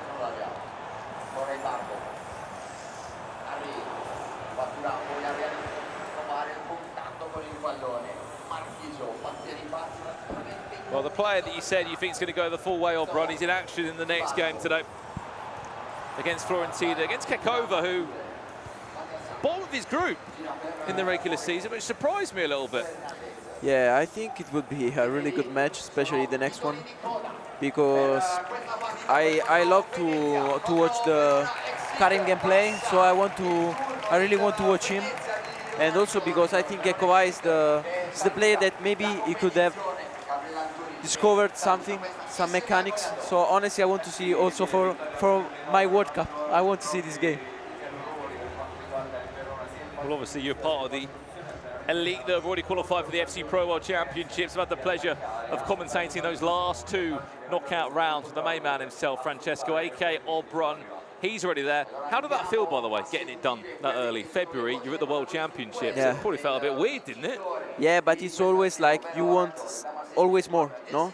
Maybe last year the goal was the World Cup, and this year the goal was like to win La Liga, to qualify for the Champions League. So I think it's always like this. And yeah, now the goal for me is of course like the World Cup. But and you want to get that revenge against Anders Vergang, right? Maybe, yeah. It'd be a great game to see it again. Let's have a quick look at the bracket if we can. This is how it looks. We are halfway through our matches today. We can confirm that we have got 2 quarter-finals ready for tomorrow. The winner of those games qualifies for the E-Champions League. Juventus will take on Roma, and Napoli will take on Venezia. That is our halfway point here. When we're back, Genoa take on Fiorentina in our next round of 16 game. Coming up next after the break, the matches come thick and fast from Naples. We'll see you in a few minutes' time.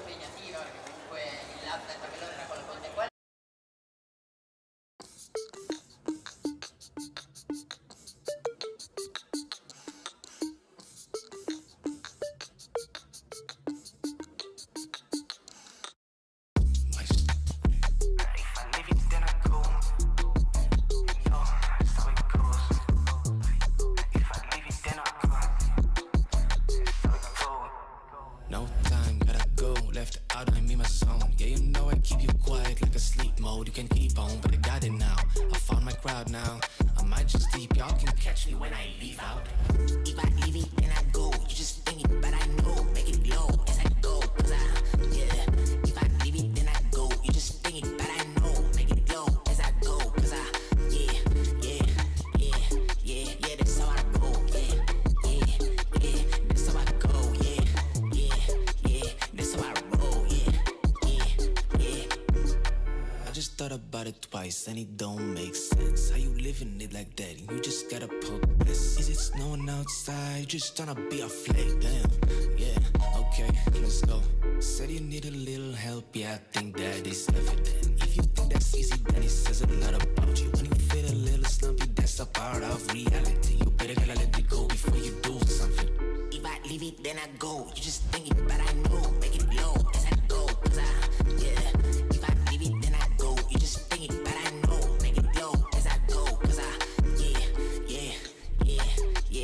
That's how I roll. Yeah. That's how I go. Yeah. That's how I roll. Yeah.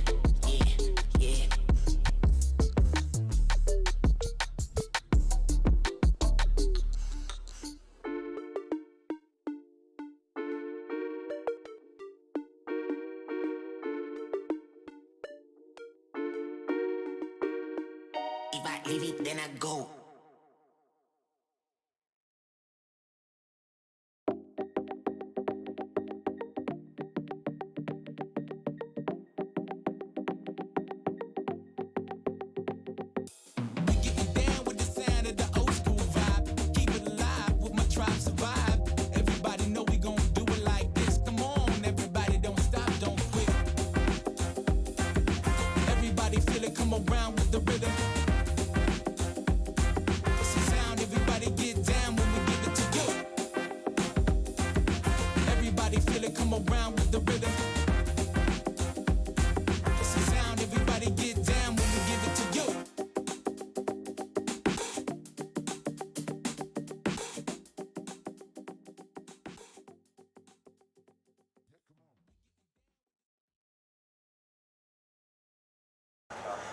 Well, welcome back to Naples. We are here in Comic-Con for this year's Lega eSerie with GOLEADOR, the grand finals across the next 2 days. The moment they're in to say they've been joined by Matteo Rivera. Welcome back. Thank you. What have you made of the action so far today? We're officially at the halfway point of the competition.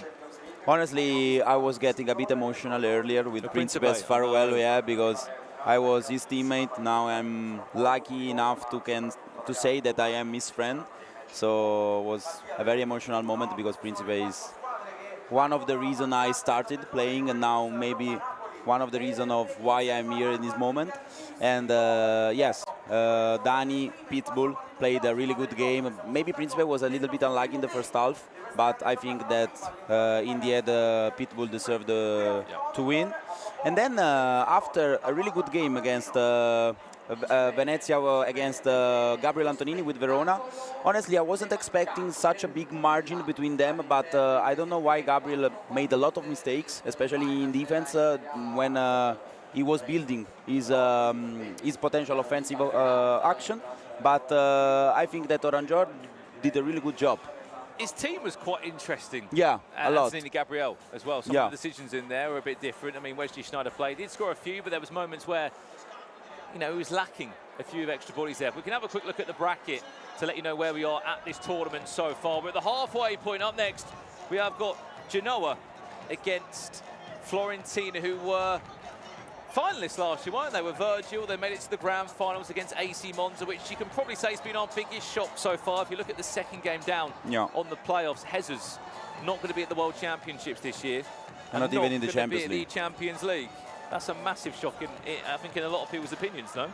Yeah, for sure, because before joining you again, I was looking on Instagram, and also Eders was saying that he's really disappointed, especially for the Champions League, because in that tournament he always did pretty well.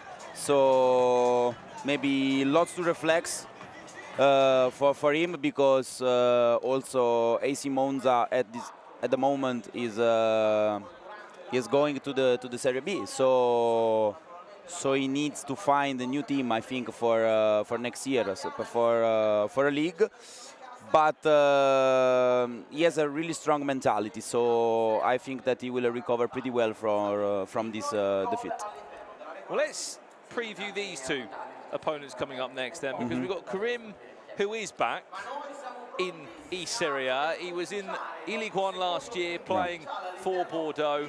A lot of people have said that he is the danger player in this tournament. I mean, Obrun said that he said the words of that's his champion. He thinks that he could go and win Mine too. the whole thing. And you as well. Yeah, because 2 days ago we have a Discord, and I went there and I saw a game between Danny Pitbull and Karim was leading 7-1 in 52 minutes. So he's literally on fire at the moment, in my opinion. Well, that's the draft that he is using. If you have just joined us for today's broadcast, we are at the halfway point. Do not worry if you are collecting viewership rewards or following the SBCs, there is still plenty of time to do that. 50 million coins was the budget that these players were allowed to use, which included 4 icons that had played in Lega Serie A and any goalkeeper of your choosing. That's Karim Isbak's team. On the other side of it, for Fiorentina, it's Kekova, who, let's not beat around the bush, Matteo, didn't have a great season. He was bottom of his group.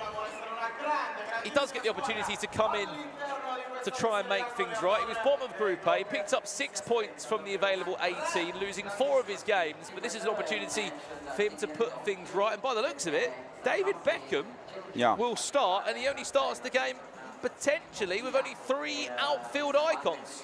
Yeah, Keko, I think that's an all-or-nothing player, because he plays really good or really bad.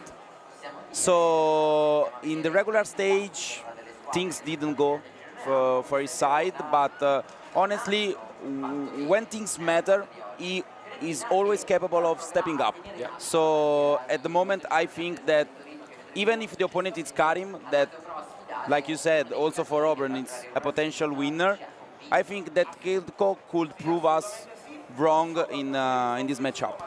Well, last year, Kekova, he got to the top 8, didn't he? Fell into a matchup with AZ Monza and Jesus, who went on to become champion here. What do you think about that selection there, centre-back, Moreno? Honestly, I've never seen Moreno starting, also during the regular stage. Maybe because he's a Fiorentina player, I don't know, like a lucky charm in the team. But why is he not taking Thuram? Why? I don't know. I mean, it's weird. That's the big pick that a lot are using. Lucio plus Thuram, he's 1.5 million coins around that, probably a little bit more. Yeah. Compared to using a defender who I'm going to imagine his price is about 15,000 coins, his dream chaser item.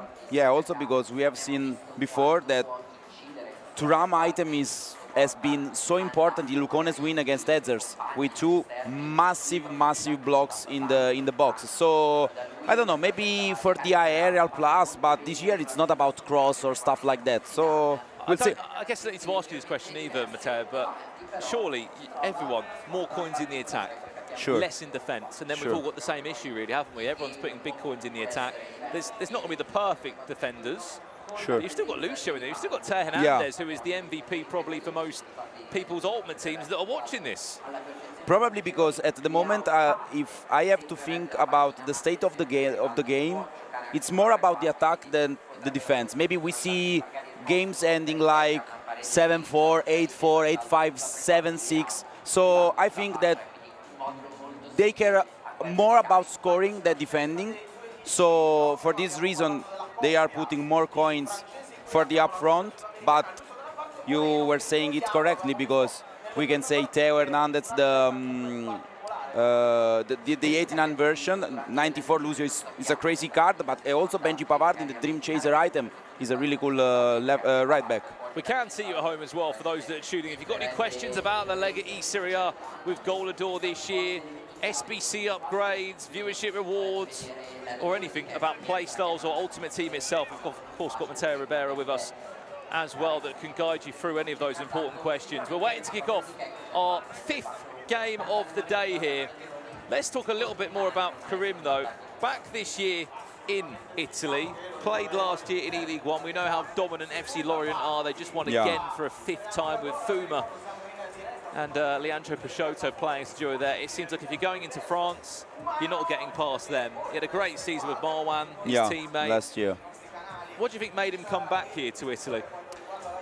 I think that he has something to prove here, because his last appearance in the eSerie A was the penalty kick loss in the final against Auburn, and I think that that particular game is something that is still in Karim's mind, because if you speak with everyone, Karim is a really top player, but for everyone he needs to step up when it matters the most, because he always loses in the decisive games. It's pretty mental, isn't it? 2 Yeah. years in a row, Yeah. he made it to the grand final Yeah. of the eSerie A, Matteo, Yeah. which is incredible consistency.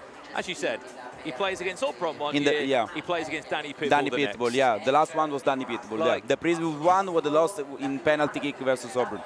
Which is crazy to say. If he would have won one of those eSerie A's, Yeah. I think we speak about him in a different context. Sure, he's Because super not consistent. yeah, because he's not a champion. Yeah, but he's not a champion. They always say you never remember who comes second, and unfortunately it couldn't be any more true for Karim. Maybe it's the same that happened in the past to Auburn, because Auburn was doing a super consistent season back to back, but never a champion. Then he won the Serie A and something changed in his mind, and he went back to back World Cup spot, for example. Well, even someone like Jesus, for Yeah. example. I know he's just been eliminated this time round, but what an opportunity that plans to be. Philip Billen might be one of the most influential players today. Gab Gall, good afternoon to you. Does it end today, the competition? It's the round of 16 today. So we'll be playing our quarterfinals, semi-finals, and all the big games tomorrow that have E-Champions League World Championship spots on the line.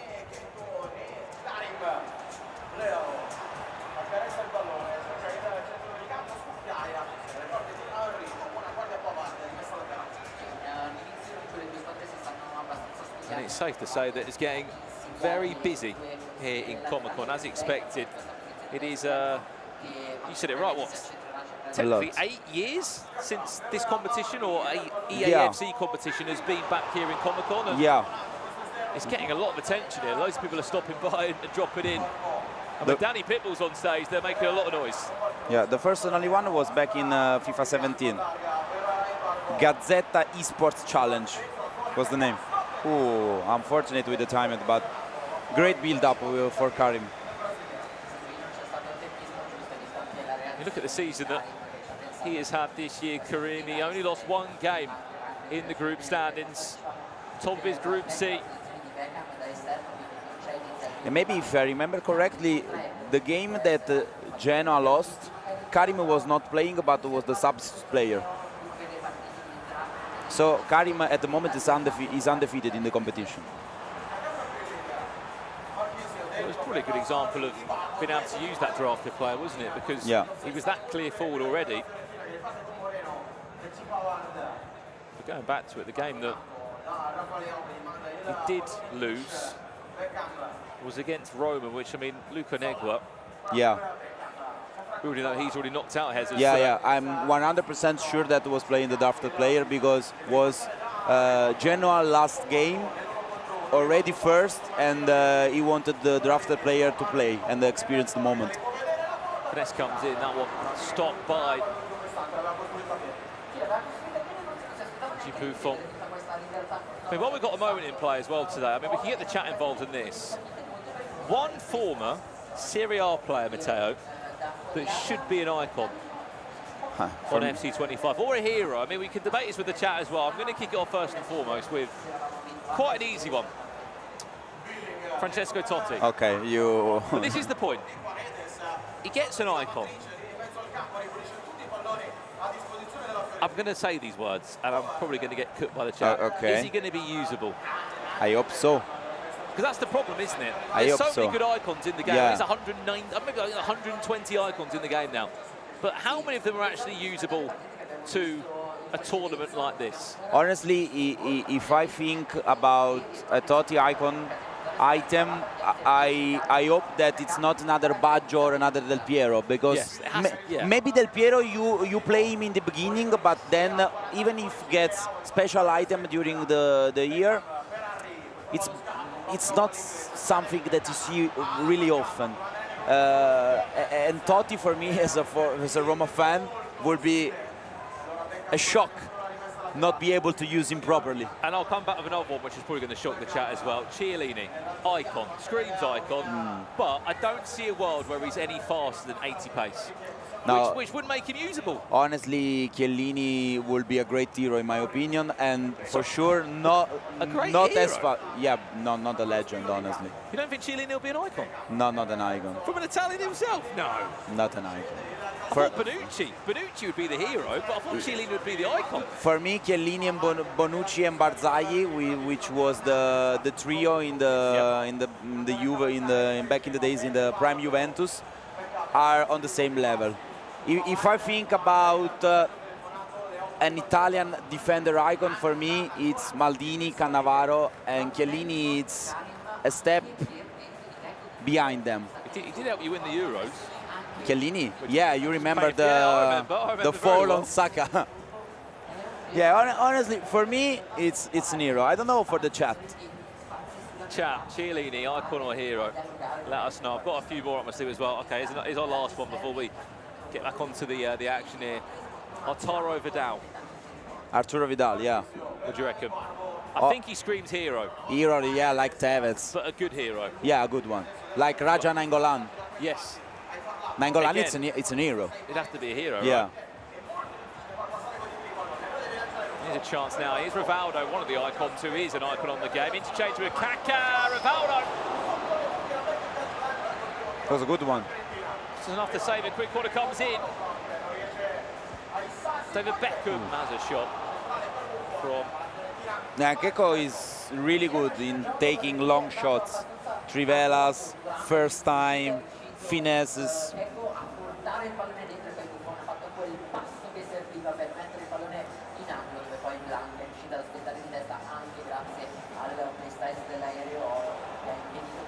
Karim is trying to counter-attack at the moment. Keko is having more ball possession, which is really unlikely to see, because Keko plays always really straight. It's a great opportunity, though, this, as we said. You could have had a terrible group stand. And there was moments in the Danny Pitbull Principe game where he hit the post twice, Principe. Yeah, he had another twice. good chance with there. Zola. And we were discussing before. And for someone who hasn't won a game also, in Lega eSerie A, which Principe didn't, there was moments in that where Danny Pitbull might not have had as easy of a matchup that it looked to have been, which it wasn't. You know, it's a whole different tournament. Oh, nice one. Ooh. Really good displayer lock. Kakas was true in the box. Corner played short, Barbo. Oh, Pavard. Pavard, of all players. Not the man that you want in that position to shoot. No, that's for sure. Kizio did time that shot green, but here's another quick one as well. Daniele De Rossi. Daniele. Icon or hero? I have to compare him with Totti. So if Totti is an icon, De Rossi it's an hero. Hang on, cut back! Oh my God! There's your breakthrough from Fiorentina. And this is what Keko does. He might have been bottom of the group and he might have lost quite a few games, but he's coming in as this is maybe not a favourite. He doesn't care, does he? It's a straight knockout tournament. Another time Billing in the box. And then the extra pass in the middle, and Rivaldo was totally open. But a really great build-up from Keko. Scottish Toffee Shaw, welcome into the stream. Juventus against Bologna was our first game today. Juve won 8-1. So if there are any SBC upgrades you want to ask about in the chat, we'll do our best to give you some updates. But that was a massive win there for Oli Lito. He's through. He'll be playing against Luca Negua of Roma tomorrow in the quarter-final. We've had our first breakthrough in this game, though. Fiorentina leading so far.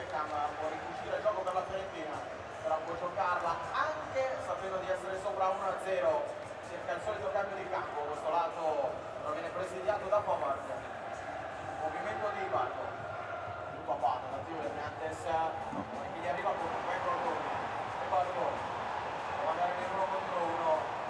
bar where they're having all the time to rework this chance. Philip Billing, where will he go now?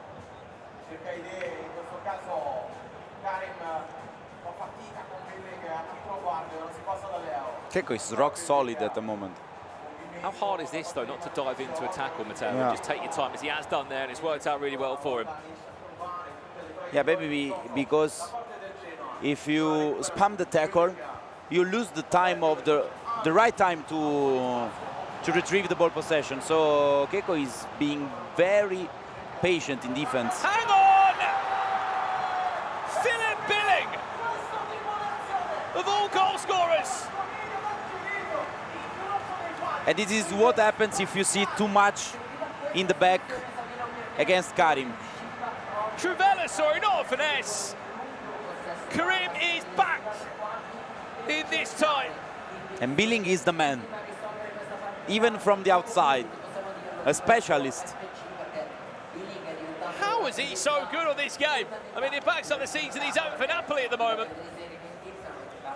He scored probably one of the most important goals for the Napoli season, the equalizer versus Inter.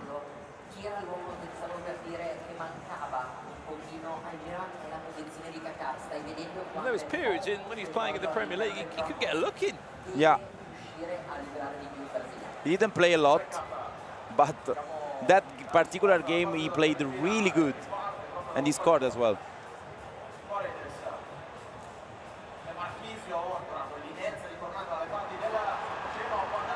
Remember that, it's just started a fire inside of him. Into Thierry Henry. Going to keep that in there with Barbo. Kaka. Thierry Henry! Maybe the finesse not the best option from that spot. It's a tight angle to get the shot, and it was a good save. Again, off another bounce, Henry does all he can to squeeze it in, and Karim looks to the heavens, just saying, what more do I need to do? In order to score a goal. But honestly, a good comeback from him, because for 30 minutes, Keiko had the game in his hands. Then with two good counter-attack, Karim has been able to find the equalizer, and then honestly, he was very close to add the second one to his game. Matteo, remind me again as we pull up the SBCs, which are part of this. Which two players did you say you went for again? I went for Spinazzola and Shaarawy. I mean, I'm doing pretty good at the moment. All right, yeah. Very well. Chat, who did you go for as well? Let us know. This is the FC Pro Leagues Live SBC. This has been happening across all the different leagues, whether we've been in E-League One, Virtual Bundesliga, Eredivisie, La Liga FC Pro. You've been able to choose SBCs, which could get upgrades depending on these performances from some of our pro players. We can confirm that 3 of the 4 of them have already got a +1 upgrade. Let us know again which 2 players you have gone for there. Loads of you asking questions about it in the chat. Hopefully that's giving you some answers. So +1 for 1 win, and if they make a top 4 tomorrow, it'll be another +1, taking all of these items to a 92 rated, which, by the way, tomorrow, Juventus play against Roma. Yeah. So only one of those players Will be is going to go to a 92. Yeah. Will be a crucial one. If you chose, which someone in the chat has hands, chose Timothy Ware and El Shaarawy, unfortunately, only one of his players is going to get a 92. If you took Spinazzola, you are still on for both. You're still on for the double upgrade on both.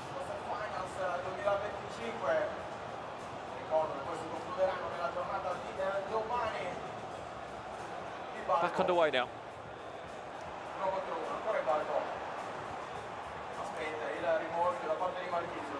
Kaka.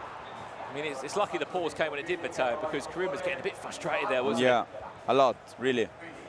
Karim is a very emotional player, so maybe the half-time came in the right time for him.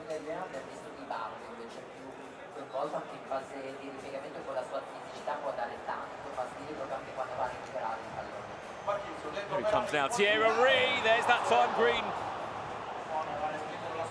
Finesse shot. What can he do from this area here?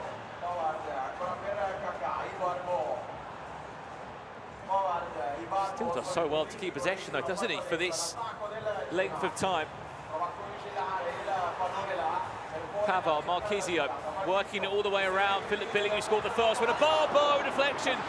I'm keen to ask you as well, as this corner comes in, as someone who plays this game, obviously live on air for your audience as well, and has played before professionally, sorry. Is it key to mix up the corners? Yeah, sure. Because you mentioned how, and it is clear to see that those bicycle kicks in the box are ridiculous. Yeah. But for some players, they like to play short, as we've seen here, 2 or 3 in a row there from Karim, and then will it be the next one where he'll quickly speed it forward? That's a brilliant goal, by the way. We'll talk more about that in a second. What a goal that is. What a goal. Was super composed with the step overs in the box. And then the time at green perfectly with Kaká. Kaká, I think it's one of the key items at the moment, because he's doing pretty much everything in every game. Go back to what we were saying about corners for a second. Yeah. What's your opinions on it? Is it key to mix them up? Yeah, or? for me it's really important to mixing them up. Honestly, I prefer to play them shortly at the moment, because if you are able to do the right 2-3 passes, you are basically open in the box to shoot for the goal. But if you are able to mix them, it's better, because you put your opponent in the position to adapt very quickly to that situation. Hang on a second. A ball! Karim is cooking! And he's feeling it. He's loving it on the main stage here in Naples. 2 becomes 3. And Kaká's 1-0 lead is now hit 3-1 down. Perfect, but always on the right side. All the danger comes from the right side, because Keko can't react properly and always leaves some space on the right. And Karim is doing really good, and he's doing what Keko was doing in the first half. All the possession now is from his side. Well, how frustrated he was getting, and the chances that he was making, it was only going to be a matter of time. Hang on a second, Zola wasted. Maybe he had to go for the other post. Well, there's the quick corner that comes in.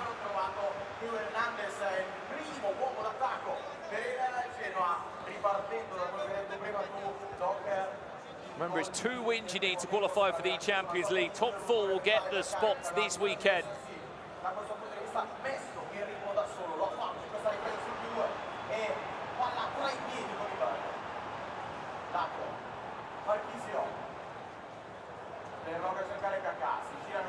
Henry, confidence there just to stop on the ball for a second. He's a bit arrogant, but I love it from Karim. Faking those player switches, those player locks, not using them all. Look at the tiki-taka, how important it is. Oh, wow. Oh, wow. So clean. We can say now meraviglioso. Vera or Vera? Mera. Meraviglioso. Perfect, brilliant. Bellissimo. Bellissimo. Bellissimo. What a good 10 minutes from Karim. He's playing so good, but he's playing really simple. Just quick passes, finding the good spot in the box, perfectly timing these shots. Superb.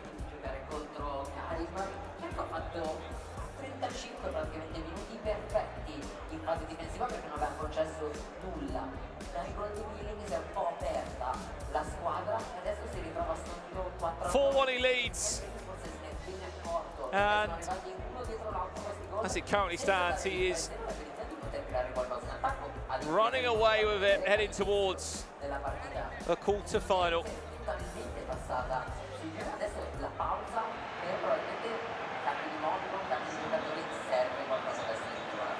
What a turnaround for Karim, by the way. Verona was 1-0 down, wasn't he? And he looks like that doesn't want to stop.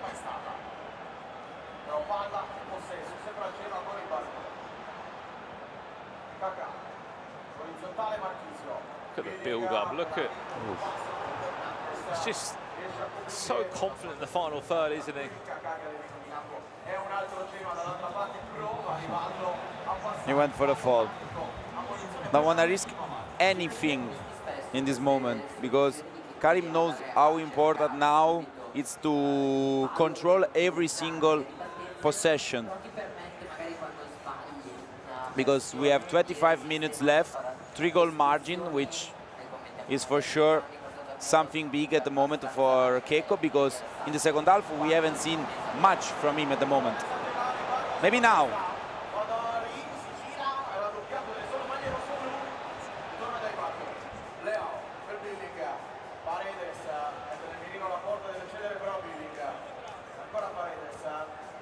Minutes away from a spot in the quarterfinals. Penalty, that could change things. Is it away back in the tie? Rivaldo steps up over it for Kakova. Misses this. There is no way back in the tie. And he does. This was so important for Keiko. But let's see this corner, because Keiko is really good in corners. Ooh, shot on target. But if there's any momentum to build, Matteo, it had to come from that penalty. Yeah, sure, definitely. I think the penalty, it's the key moment of the game. Because you score and you have to climb just a 2-goal margin. But now the clock is ticking.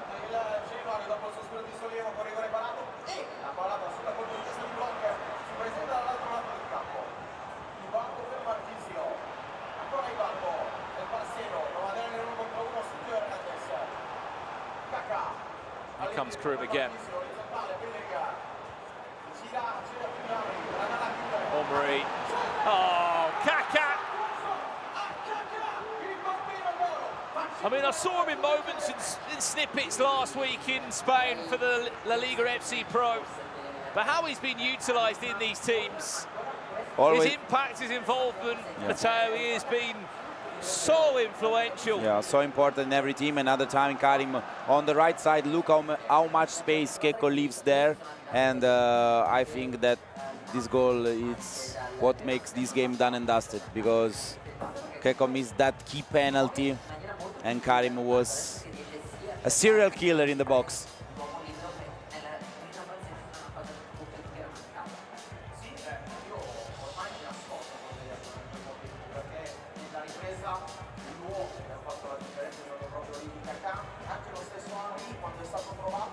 I really think it's just a matter of time now, just to let the clock run down. Now we have got a moment to speak in our final 15 minutes. Icon or hero chat, I'll resume it. Higuain. Gonzalo Higuain, icon or hero chat, what are we saying? Icon for me. I think he would be an icon. Yeah. But then there's someone else in the queue. He didn't play Serie A, but Sergio Aguero most definitely should be on his way to, to an icon before. Definitely. Higuain. Anyone else that we've forgotten as well? Former Serie A players that are now retired. Icon or hero chat is what we're having. Maybe Gabriel Batistuta as well. Yeah. Was a a few big people one. have been saying about him in the chat. Honestly, way before my time. And your time. Yeah. Hero at best, they're saying Higuain. No, honestly, for me it's a legend, it's an icon. I mean, there's an obvious one. Zlatan. Zlatan Ibrahimovic. Definitely an icon. Zlatan is an icon in the pitch, outside the pitch, everywhere. I was speaking with Flocox earlier, who's been on stream a few times. You've been able to see him. He said hero. Flocox says... He must be having a joke. No, Flocox says zero ball knowledge. I knew what he was doing it for. There's a good one as well. Dida. Ah. What a goalkeeper. It was, yeah. There's no, I mean, even... I mean, this is a definite hero. Julio Cesar. Julio Cesar, yeah. Definite hero. I think Dida's on an icon level. But honestly, Julio Cesar was a key player in the triplete. Yeah, sure.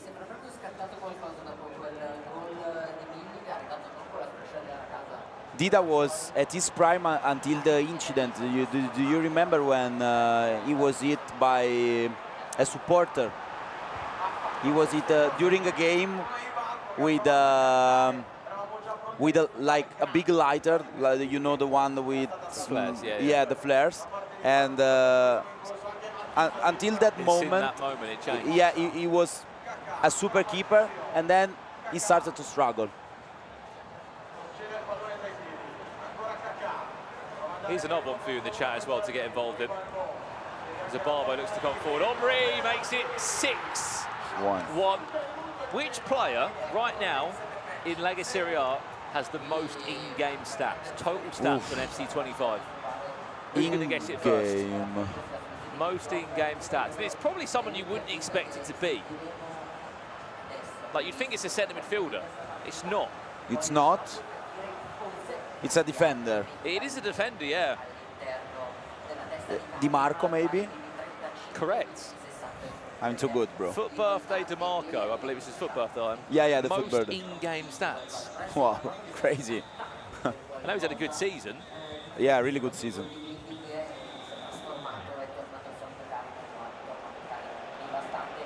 It's probably the biggest gap between the two players we've seen, other than what we meet to earlier today. It's not Teo Hernandez, it wasn't Philip Billing, yeah. What about Handanovic? God, he was a bit of a legend, wasn't he, in goal for Inter all those years? Yeah, but for me it's a hero at his best. He would be the first ever. He was Slovenian, wasn't he? Slovenian hero, yeah. Yeah. Well, Handanovic in Italy is related with a meme, because when he tried to save post corner shots, he always standed like this and hoping that the ball went outside. So in Italy we call that type of save laser save from Handanovic, because he wanted to use his eyes to save. Yeah. The ball, did he? Like a superhero. We'll be into our last 10 seconds of our game here. And it will be Karim that goes through to the quarter-final stages. Commiserations to kick over, but look, he was bottom of the group. It was always going to be potentially that scenario. Well, that's our 5th round of 16 game concluded. 3 more still to come here. But we have to applaud the performance from Karim, Matteo. He was 1-0 down in the game. And then to come out and win 6-1 is massive. Huge result there. Let's have a look at the bracket, if we can, to show you what that means now on the table.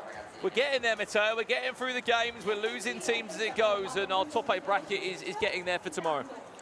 Yeah, we have now Genoa in a really good position, in my opinion, because he has to face potentially Cagliari or Udinese.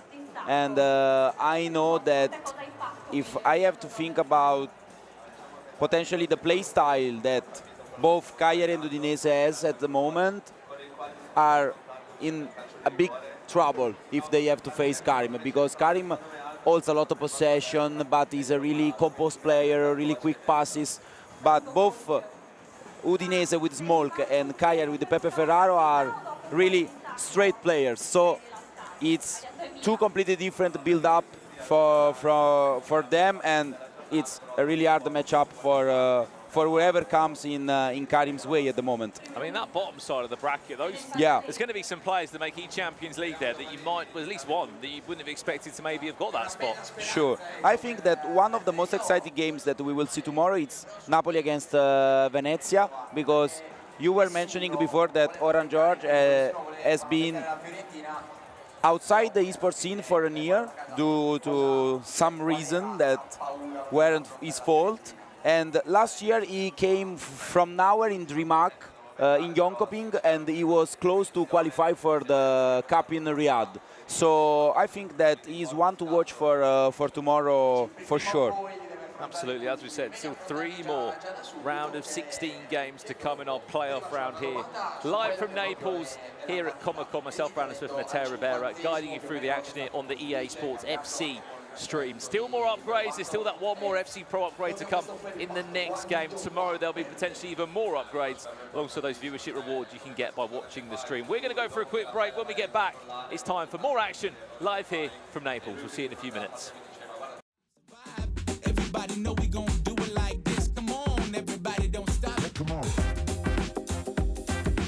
Everybody feel it, come around with the rhythm. It's the sound, everybody get down when we give it to you. Everybody feel it, come around with the rhythm. It's the sound, everybody get down when we give it to you.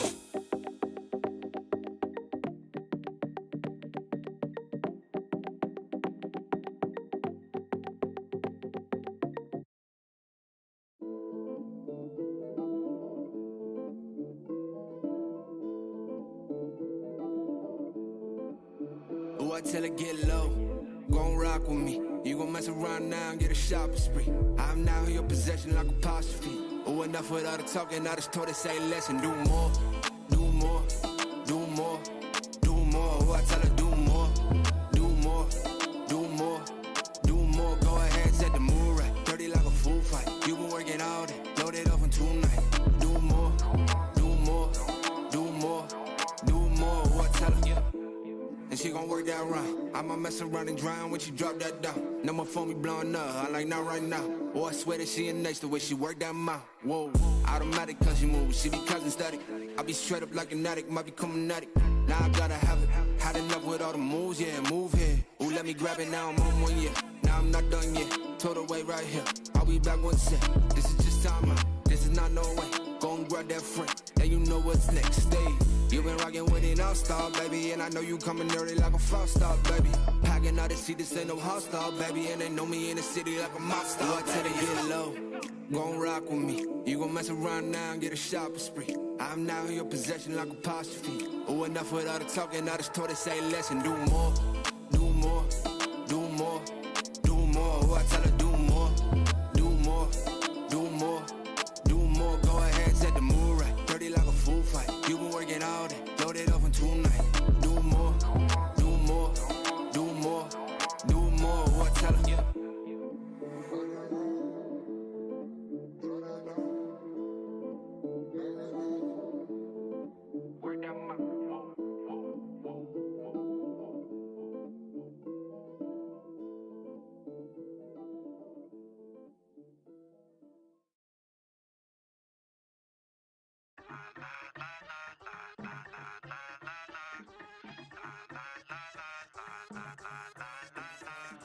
Tune up the 808 baseline check. They stay complacent, me, I'm a threat. Big moves only how I connect. Living it large, no need to reflect. Came from the bottom, now I'm on deck. They get stuck while I progress. Can tell where it's going, I've seen this, I know all your steps.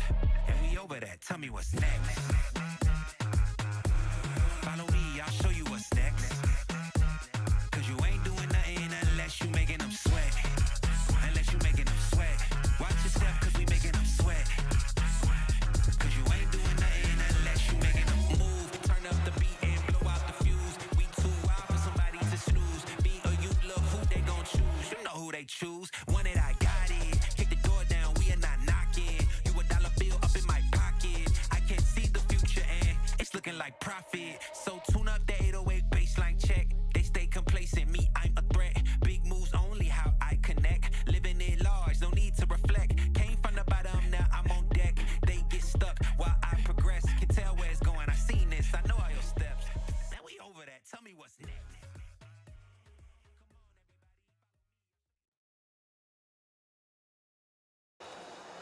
Welcome back here once again to Comic-Con in Naples, the home of this year's Lega eSerie with GOLEADOR. Myself, Brandon Smith, and Mateo Rivera guiding you through another round of 16 game, which as you can see just behind us, the players are coming to the stage.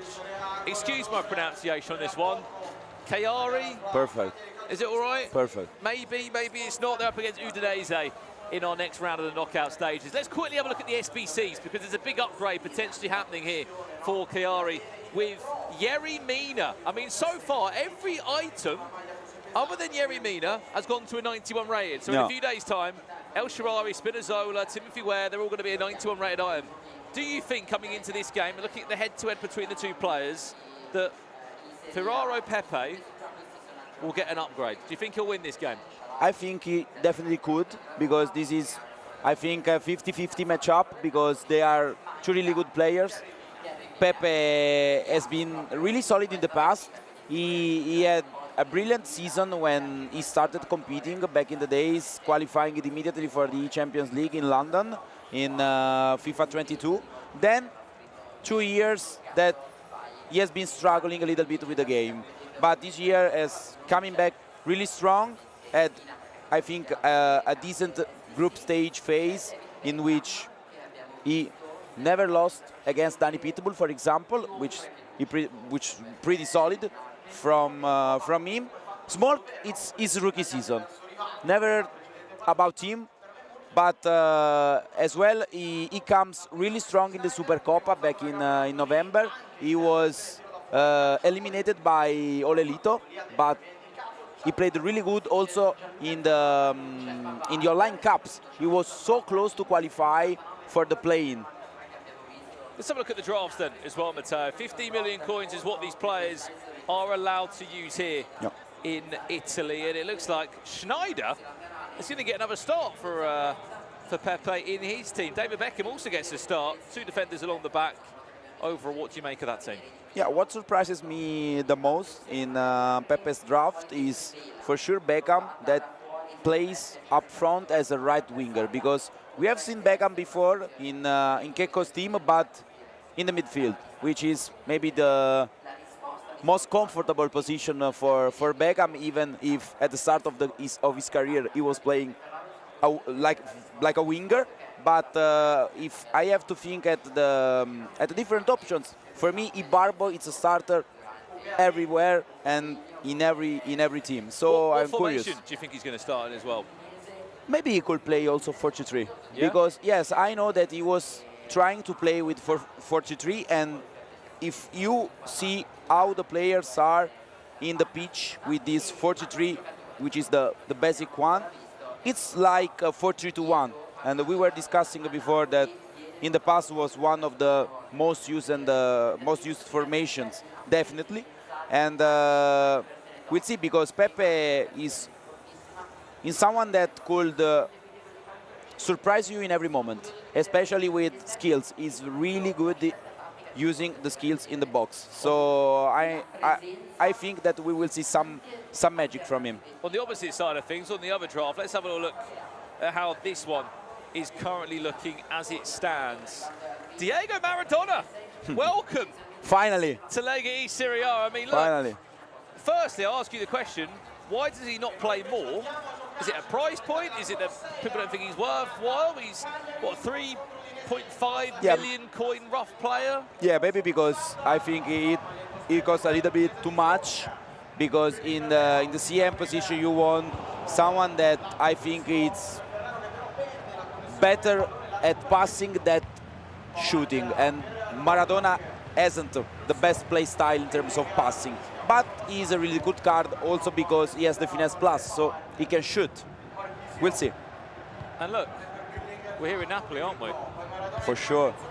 It feels right, doesn't it? Yesterday I've seen Smolk touching Maradona statue in Diego's Maradona Stadium, so... How was that? That was super. Of course, yesterday the players had the chance to go to the stadium of Napoli and have a tour round, immerse themselves in the history of the football club that might be on for the ultimate turnaround in Lega Serie A this year. That would be quite the story if they were to go and win Lega Serie A this year, which they could do because Inter slipped up. Yeah, it's wasting a lot of points, and it's what happens also 4 years ago. Thierry Henry, that's an easy tap in. No, it's not. How on earth has Teo Hernandez stopped David Beckham there? But it doesn't surprise me. It's Teo Hernandez. Teo is super. He is the MVP, I feel like, across all the teams. And it's crazy because if you think that you can use also the gold card and pretty much you feel no difference at the moment.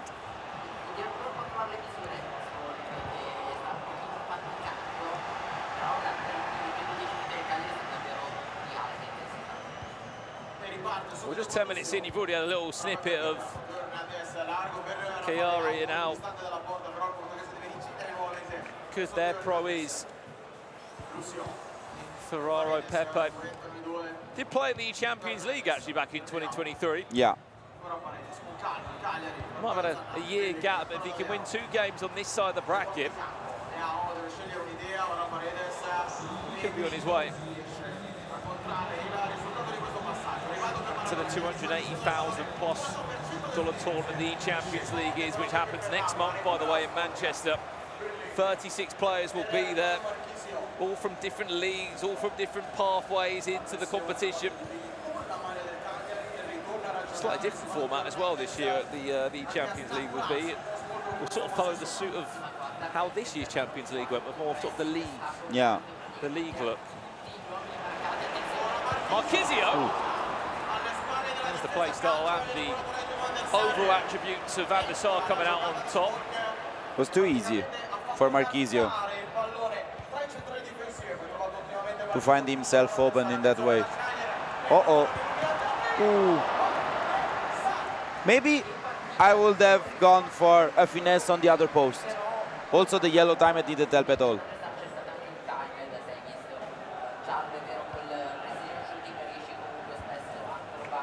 2 big moments there down both ends wasted.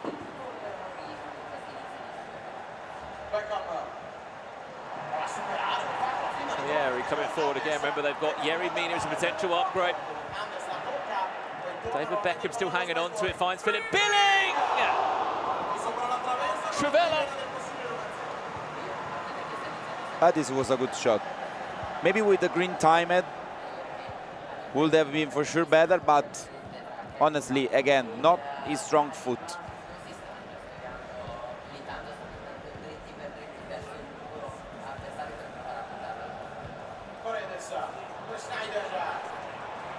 Ooh. Beckham was open. Nice. Oh, it's beautiful build-up. Wesley Sneijder. Brilliant, lovely. Simply perfect.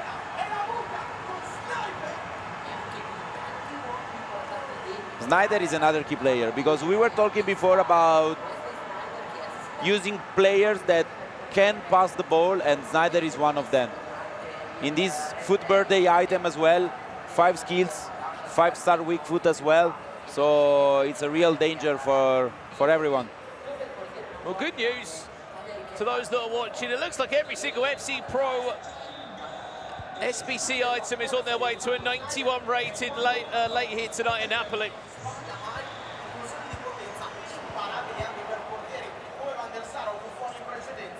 It couldn't have gone any better. I know the last few events for those SBC Pro items have been a few times they haven't had an upgrade. So far, though, so good. Just on terms of Smolk, what can we expect from him? It seems like a new name here in Italy.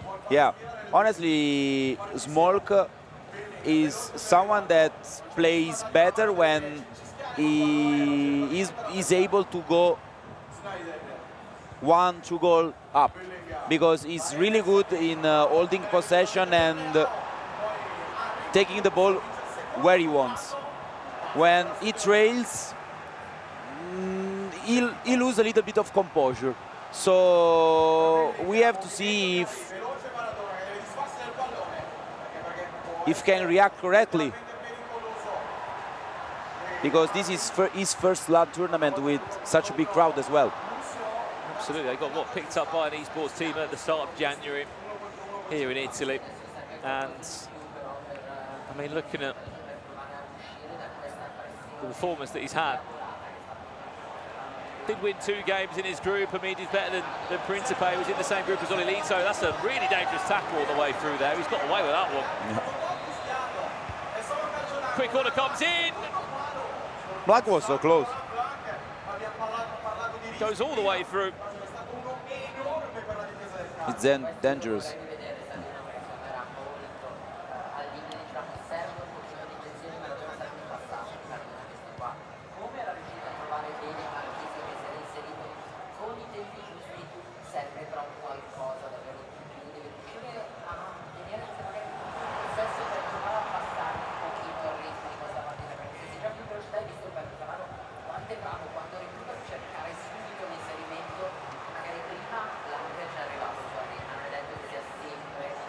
The winner of this game will play Offside.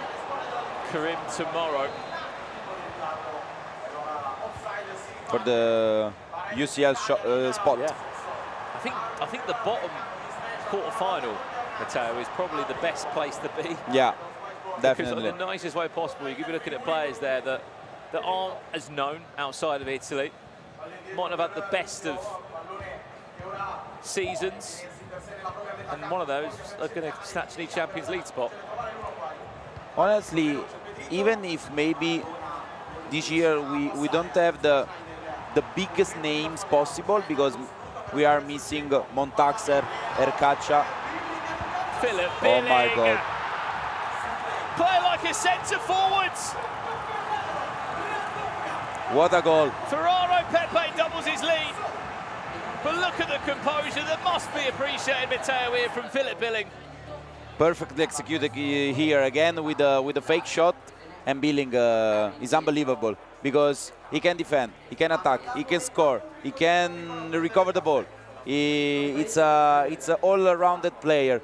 And I was talking before about this year eSerie A goleador, because even if we are missing some big names in Italy, I was telling you about Montaxer, Ercaccia, even Obrun.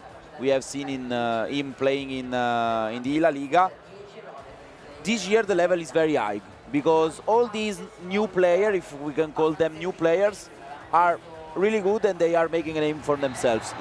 Small, Pepe Ferraro, we have seen earlier Oran George as well. I think it's a really stacked bracket coming today in this tournament, and I am psyched because all the games I think have been really good to watch.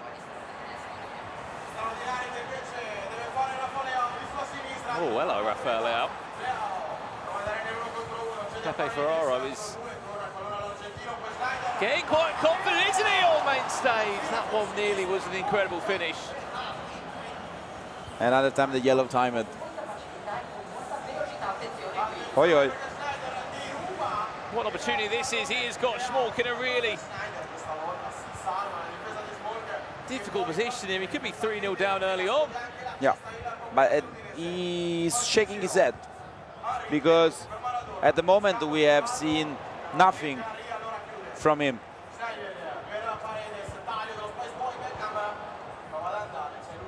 And unfortunately, for the only player that has drafted Diego Maradona, as it looks to be, it might be his only appearance in the tournament.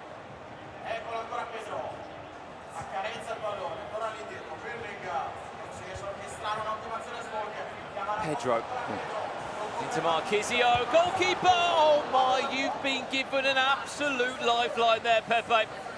Van der Sar was gone. How's he not scored that goal?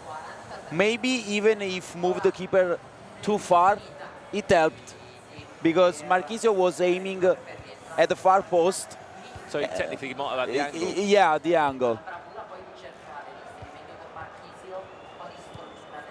But at least some glimpse of hope for Schmolk.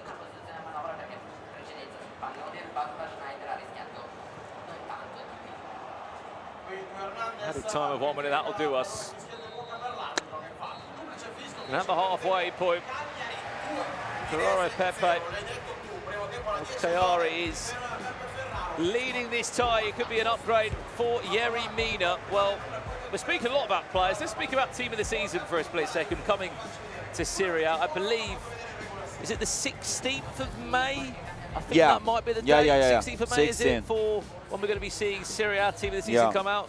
First and foremost, who's one player that deserves? I mean, Scott McTominay looks like he's getting a team of the season by the hype that everyone's saying. Someone in the chat has just said he's been brilliant so far this year. Another one in the midfield for me is Tijani Reinders, for sure. He's having a brilliant season with the AC Milan. In defense, maybe I'll go with Buongiorno. Bastoni as well. And Di Marco on the left. Even if, I don't know, because Theo finds always a way to deserve the spot. Well, right? Yeah. And, Ariel is Hang through. on a second, Thierry Henry could be on for a third hit.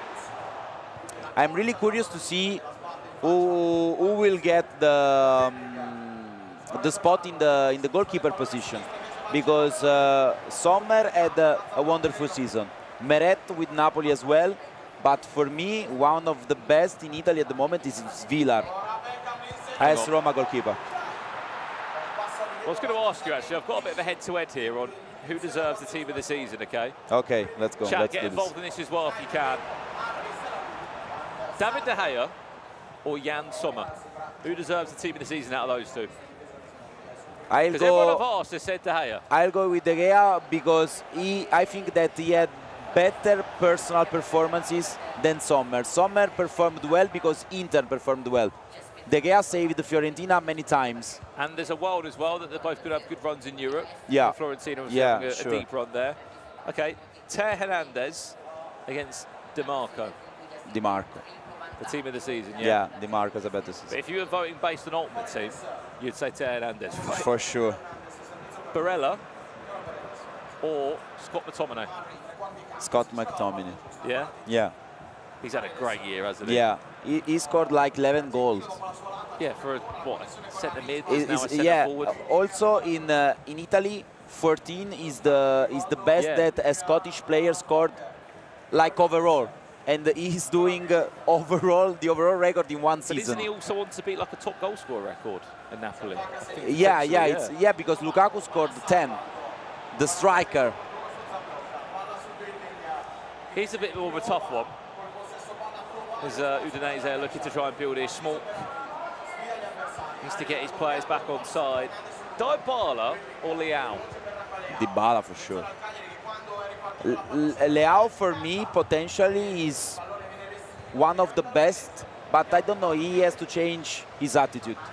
Because when it feels that when he wants to play, it's one of the best. When he doesn't want to play, it's like a normal player. Okay. It's like playing in 10. Dybala this year had a better, for sure, a better season. And my last one for the chat as well, we're just saying who deserves team of the season for Serie A when we do get round to that point. Lukaku or Lautaro Martinez? Hi. Tough one, isn't it? Yeah, it's a super tough one. Because Martinez technically obviously had a great run in Europe. He scored a few goals in that process. Yeah, Lautaro, I think, scored more, maybe. But Lukaku has been involved in 20 goals because scored 10 and assisted 10. So he's a really key player for Napoli, and I think it's why Antonio Conte wants him everywhere he goes. He bought Lukaku when he was in Milano with the Inter, and the first signing was Lukaku also in Naples. He definitely seems like he can get the best out of him. Yeah, for sure. Again, we've got 25 minutes left of this game. We were just talking about team of the season around the corner. That's no one player that deserves the team of the season from Lega Serie A. That was not a great trivela there from Schmalk. Yeah. I think it was a good idea, but not well executed. It was a pity also because the timing was green, not aimed perfectly.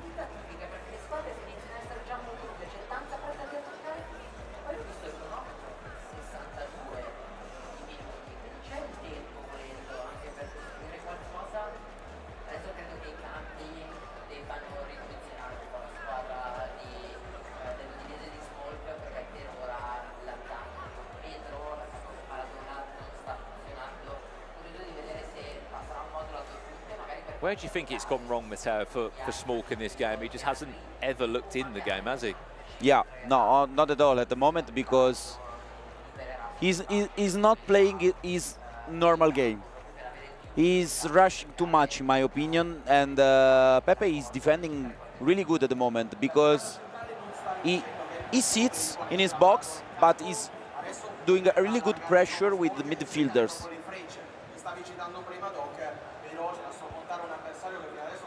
Well, the beauty of this league here in Lega eSerie A is that even if you didn't have the best of group performances, all 16 clubs that took part in this league all actually make it through to this stage here in Naples in the playoffs. All it means is you're just playing for seeding. Finish top of your group, you're playing against someone who's in fourth. Here is David Beckham shifting it between a few icons. Thierry Henry.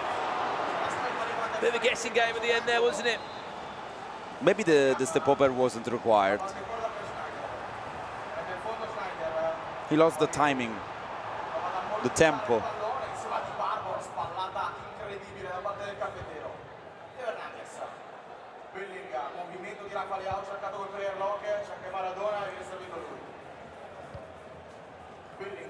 There is still plenty of time. Small to try and bring this back. It's just needs to start showing something here in the final third. So I can honestly count on one hand the chance he's had. Here's that chance now. De Gea. I thought it was offside. Van der Sar, sorry, comes out flying. It looked to like he was offside. Yeah.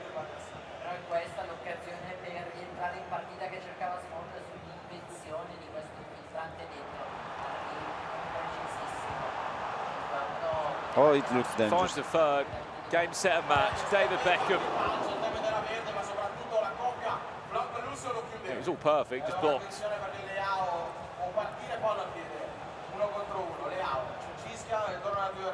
Look. Pepe is everywhere. What do you make of Pedro as well, Stein? Yeah, I've seen it earlier. It's happened once or twice already today. If anything, I thought he was more of a substitute player. Especially when Barbo's there. Some players don't want him. Yeah, but something is not clicking for Smolk, because it's the third red timing in a row. And it's costing him at the moment the game, especially the previous occasion.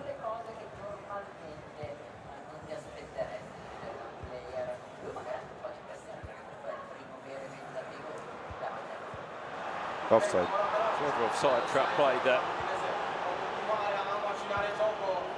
You're joining us about FC Pro Live upgrades. All the players that got an SBC here in La eSerie have all got a +1. They've all gone to a 91 after a full-time result. Here, if Chiari can stay in a winning position, Yerry Mina will get a 91 as well. Maybe now we can conclude it. Henry round the corner. Ferrero Pepe. You're on your way to a quarter-final, my friends.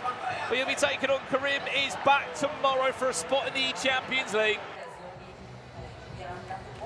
Perfect, superb also this one with the player lock. Pepe has been always a demon with the player lock, because he's always perfect with the timing of his build-up, and Ari didn't look true, but he found himself open and also was really composed with the finesse, avoiding Van der Sar that was rushing through him.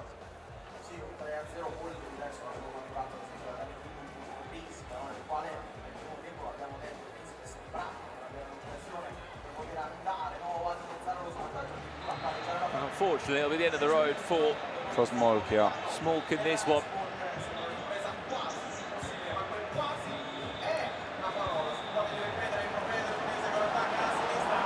Maybe a chance with Theo Hernandez on the left.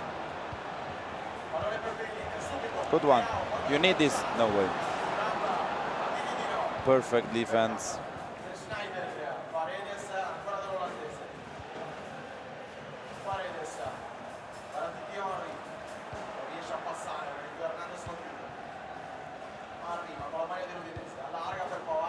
Offside, offside.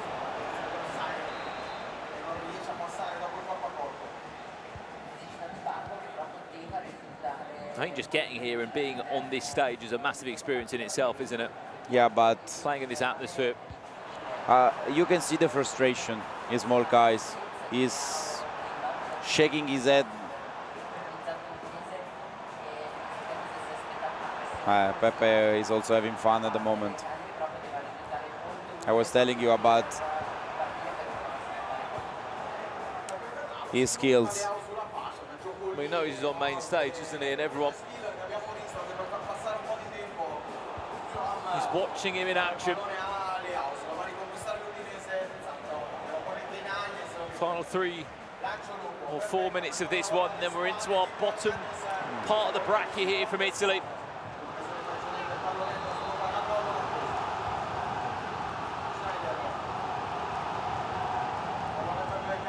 Beckham, that was a shot that was never probably going in.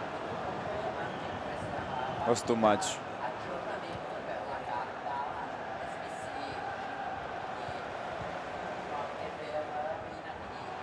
Schneider. Player lock, player lock, player lock, every single time. Which is quite a simple thing to do in terms of the button configuration, Matteo, isn't it? Yeah, just to click the right and left analog simultaneously. And it's a big way you can improve at home, isn't it? It can speed you up, it can Yeah. allow you to predict your opponents a lot quicker. For example, I'm not very good at it. I am old school. You're not? I No. thought you would be good at it. No, I don't use the player lock much. Nice one. Congratulations to Cagliari and Pepe, but commiseration to Smolk and Udinese that have been now eliminated from the tournament. Well, that's another game concluded here in the Lega eSerie A with GOLEADOR. 2 more round of 16s to come, but guess what? If we can quickly go to the SBCs, all of these players are on their way to a 91 rated. Let us know at home who you chose, but good news, Matteo, as well. Your players have also had an upgrade as well. all through. To a 91, all Let's of them. Mina, Timothy Ware, Spinazzola, El Shaarawy. Tomorrow, or in a few days' time, they're a 91 rated player. Tomorrow, some of these items could go to a 92, so some huge upgrades there. Let's check in with the bracket, because we've got another quarterfinal confirmed, haven't we, Matteo? Yeah, Genoa Cagliari, and I think it will be a really good one between Karim and Pepe tomorrow. Cagliari against Genoa, that's a game that's just been locked in, as we said. We've still got 2 more games to come up. Torino against Como, and then Parma, Empoli to conclude day 1 here from Naples in Comecom. We're getting there. We're getting through the games, and we're losing already some big names. The champion of last year, Jesus, was eliminated, but these last 2 games here, what an opportunity, as we said. You're away from all the big names, really, in the kindest way possible. Really away at the moment, yeah. You couldn't be any further away from them. Yeah, you could face them only in the final. Exactly. Well, look, we've still got 2 more games to come. We're going to head to a quick break. When we return, the action keeps coming quick and fast here from Naples at the eSerie A finals. Unless you making them sweat. Unless you making them sweat. Watch your step, cause we making them sweat. Yeah, you ain't doing nothing unless you making them.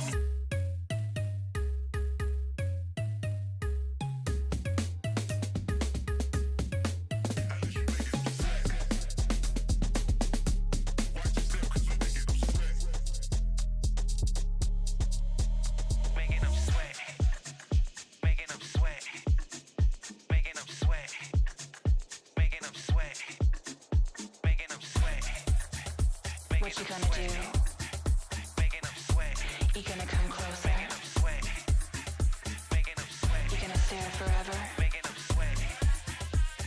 Do you wanna get to know me? Get your confidence up. Get your confidence up. Get your confidence up. Get your confidence up. Get your confidence up. Get your confidence up. Get your confidence up. Get your confidence up. Get your confidence up.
Really, y'all don't know this, y'all in danger. I'm a threat. I'm a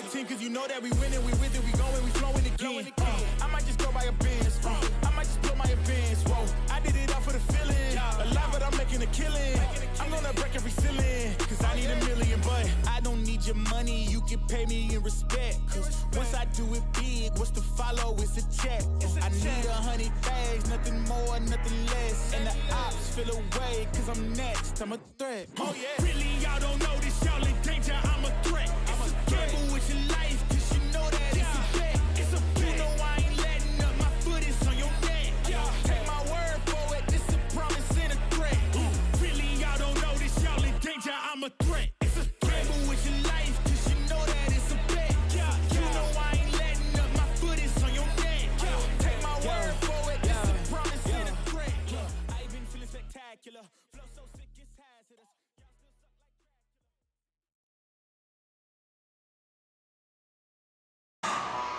Welcome back to Comic-Con here for the La Liga eSerie with Goleador. I'm joined by Francesco Opron for another game again. We are moving through the rounds. Only got 2 more games left in this round of 16.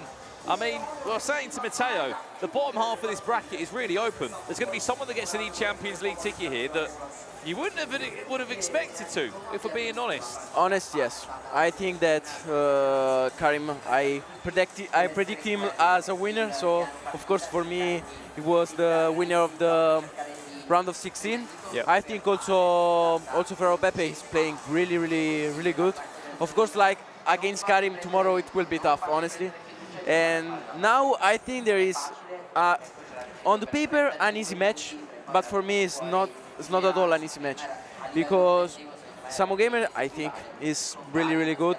He was also, I think, maybe qualified for play-in, so I think it is really good this year. But Veloz Vazio I think, is the same speech of Principe. He has nothing to lose. He will play, I think, 4-2-1-3 with a lot of through balls, a lot of ball on first touch. So I think it will be an open match. And Samu, I think he has to be calm, because I think he's stronger, but he has to show it. Well, Samu Gamer, that's his draft there again. If you're unaware of the drafting format here, it's 15 million coins was the total budget available. 4 icons outfield. Zico comes in to start this one. We saw Diego Maradona last game. Zico, is he a player that you would think about using here? Honestly, for me, the cam has to have the finesse shot plus. So, of course, like for me, Maradona is better, but for the gameplay of Samu, maybe Zico is better, because he has incisive plus. So maybe he will do a lot of true balls, also with player lock for Leao and Ibarbo. So also Samu Gamer will play 4-2-1-3. So I think, especially in the 4-2-1-3, the cam with incisive pass could be a key. I think he plays a lot with also with Putellas Team of the Year. So I think, yeah, Zico could be good for Samu. Well, let's jump across to see Como's team with Veloz. On this side here, I mean, what do you make of this draft? Ricardo Kaká comes in, still the same wingers, Ababa, Rafael Leao. Laurent Blanc comes in, Pavard plays as a centre-back. It's weird to not see Thuram, honestly. Or Lucio. Yeah. I think he has spent all of his money for Henry and Kaká, because Smolk, in the last match, he plays with the other Thierry, so the Henry Team of the Year, so of course he costs less. And with Kaká, I think he spent all of his budget, so of course, like, he put the Zambrotta baby. Question for you: when you're building your team, if you could have, say, because realistically all of these teams have got 4 attackers, right? It's always 2 midfielders that run box to box. No matter how you package it up in a 4-3-3 or a 4-4-2 or a 4-2-3-1, in a sense, there's always 4 attackers. Yeah. Whether they're wingers, they're number 10s. If you could, would you have finesse on all of them, or would you have a Trivela or, in terms of goal play styles? I think that the strikers, so like the striker and the cam, has to have finesse for me. But for the left wing, is not necessary for me. Especially, I think it's important for me to have, like, on the right, a right-footed for the Trivela, and the same on the left. So that's why I put every time, like, Nico Williams on the right foot, on the right wing, and Rivaldo on the left. So I think that finesse is not important on the right, on the wingers for my gameplay. Hang on a sec, it could be an early start here. Torino against Como. They are playing both 4-2-1-3.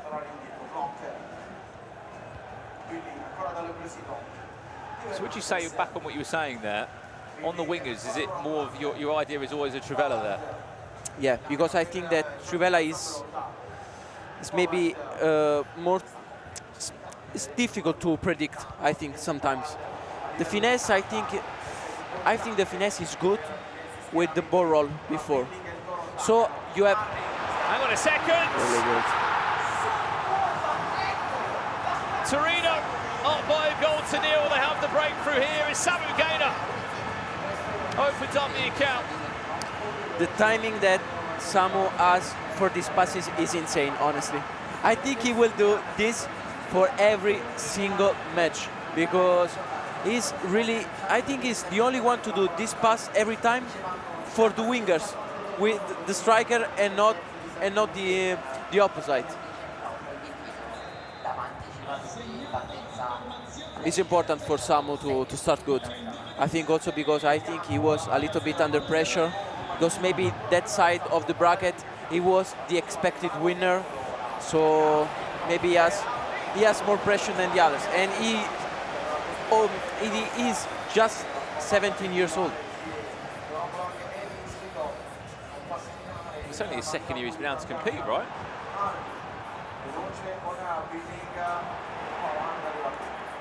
I mean, I don't mean to bring it up again, Obron, but it's probably bad flashbacks for Torino, isn't it? Last year they were the team that stopped you in your tracks. And this was Torino and this was also Torino the squad I was playing for when I won the eSerie. It's a good and bad. Thanks to you, you've been able to bring them back an eSerie title. Two massive chances there from the corner. Belus Faccio was the only one, I think, to score with an header during the group stage from corner, because he tried to every time to shoot with the head on the first post every time, and not with the target player. So I think that maybe could be a key with Blanc with the aerial plus. I was asking Matteo about it as well in terms of corners. For the way that you personally like to take corners, Obron, do you mix it up? Do you play short maybe 2 or 3 times, then you play long and you try and play really quickly to catch your opponent off guard and try and have a bicycle quick effort? I think that if you have some players with that ball on white, like for example I had Rivaldo in La Liga, I wanted every time to put the cross in, because when you put the cross for the bicycle, I think is 1 second, Thierry Ring. Yeah, I think because every time you try like the shoot on, so I think it's broken, that place every time that you do the cross. So maybe, yeah, you can mix sometimes if you feel that is in your momentum the match, but it's like some consideration that you have to do during the match. Who do you think is the most important player in these drafted teams? Henry. No, I think that. When you're speaking first hand, you got to use him, right? Yeah, but I think that he's like, I think he's the best player in the best item in the game since maybe January, February. So yeah, for sure Henry as a striker, and I think that when Henry is like the only one striker, I think he's stronger. Well, it's like if you can't afford R9, it feels like the best second replacement. Yeah, for sure. Especially with the items that he's been given this year. He's been granted some incredible items that have worked perfectly in so many different leagues, in fact. Including the Liga FC Pro here in Italy. Even in the Premier League. Yeah. I think everyone uses him. Also, this choice of Zambrotta is different. I mean, coin for coin, is it worth it? I think, yeah. Definitely. I mean, don't get me wrong. I know his 93's a lot more expensive, but his 89 is cheap. Yeah. I just checked now. I actually couldn't believe how cheap it was. I'll take my words back. Trivela comes in. Look at 89 rated Zambrotta there on run for 25k. I think maybe it was like I choose like to have the incisive pass plus also on the right back. Maybe he want to do. I think that also in La Liga we see with Llorente that incisive pass on the right back, it could be a key, especially with player lock. I think that incisive pass with the player lock is a dangerous combo. Here comes Torino again now, leading by a goal to nil so far in this one. Player locks all over the place at the moment. Every mirror match is difficult, I think, because when you say mirror match, what, same formation? Yeah, it's like both are playing 4-2-1-3, and they are playing, I think, also a similar 4-2-1-3, because sometimes you play 4-4-2, they both play 4-4-1-1, but with different roles, with different plays. Instead of this match, that honestly they are playing really similar. They are trying every time these through balls, that of course like they are a key of the 4-2-1-3, but we'll have the chance to have Matteo on earlier, and we were speaking about players that deserve a team of the season. Yeah. Serie A coming up around the corner in a few weeks' time. Here's a big chance for Ibarbo. Is the angle too much? Was there a Trivella there or anything? He just took what looked to be a normal shot. yeah. Maybe he expected a Temet Green. Back to the point, I asked him these 5 questions, all right? Yeah. And you can give me your honest opinion. So this is who deserves the team of the season for Serie A? David De Gea or Jan Sommer? Honestly, as an Inter fan, I want you to say. Sorry, as an Inter fan as well. You're going to go against Inter players here. Yeah, but honestly, for me, De Gea was really good. Was really good this year. Teo Hernandez or Di Marco? Di Marco, 100%. But if you were playing on Ultimate Team, or sorry, basing on Ultimate Team, you'd say Teo. Ah, okay, Yeah, okay. Then I'm saying base it on real football. Ah, okay. Barella, there's another one for you. McTominay. My football, of course, like McTominay, because he plays really good. He does. He's probably one of the best seasons ever had. Yeah, I don't know how many goals he's scoring in this league. He might be on 9, someone said. Really, maybe more. Dybala, Leao. Neither. I say to you, no. None of them deserve a team of the season. I love Dybala, but here's a chance. Here's Thierry Henry now. For Como. It was a good choice because he moved the goalkeeper up, but sometimes it's not enough. Maybe you just have to continue with the technical run, and maybe just to keep short to the goalkeeper. Quite wide now for Thierry Henry. He's going to have to try and rework this into the box now. Sells 1 or 2 players away. Player lock. Finds Zico and Marquisio. Trin looking for a second before the break. That should go for a corner. I think that's the problem when you have a cam without finesse. That they don't have to think the goalkeeper. They are just thinking to defend in that position, and I think that is the position that is really dangerous for someone who has finesse, because he every time is between the lines. How long is the ref going to give us? No time at all, half-time. Well, this is where we're at the moment in the tournament with the bracket of play. We are down the bottom as it stands. Torino still leading Como by a goal to nil. That's the rest of the bracket. I mean, the biggest surprise today has been game number 2 on your screen, Jesus. Have you had a chance to speak to him at all backstage? Has he left the building? Have you spoken to him at all? No, he didn't left, I think. But I think how's he feeling? Like, what's his thoughts on that game, do you think? I think it was not fault of others. I think Lucone just plays really good. I was saying also to Mexican, the coach of Gabriel Antonini, that I think that Lucone plays in the way that you have to play in an event like this. When the gameplay is low, you have to have clear ideas you have to do the same thing, because if you arrive here and you are not secure about your gameplay, about your formation, in the game your opponent feels that. So you have to be secure in everything. So I think that Lucone plays really good. So it's not fault of Edgers. Maybe, of course, Edgers could have played better, maybe, but Lucone plays on a different level maybe today. For those that are joining in as well and watching the eSerie A GOLEADOR finals here in Napoli.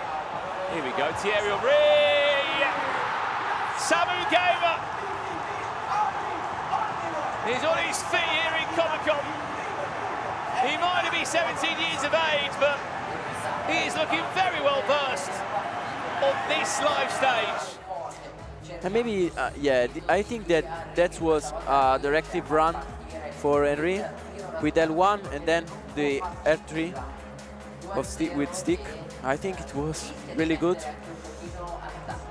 I expected, honestly, a game more open, and it's really close.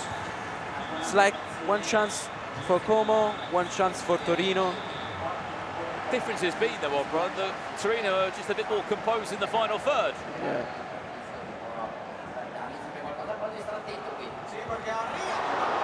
And Van der Sar's been quite clutch once again.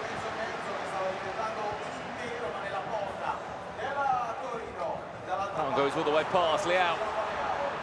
Quicker than Zambrotta there, but look at the stamina bars that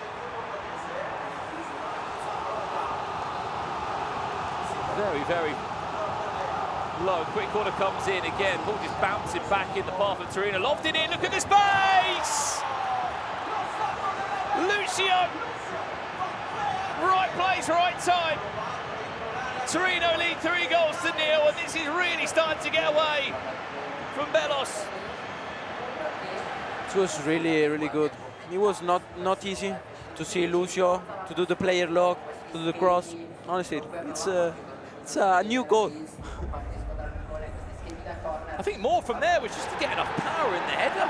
Yeah. To get it past the goalkeeper.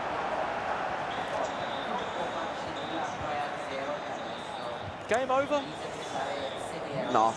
On this game, no game is over. But of course, like, it's difficult. It was difficult on the 1-0 for Samu Gamer, especially now. So I think now he has to play in a clever way, Samu. This is nice, Abarbo. He's going to go back to Abarbo again, but just bounce off his leg.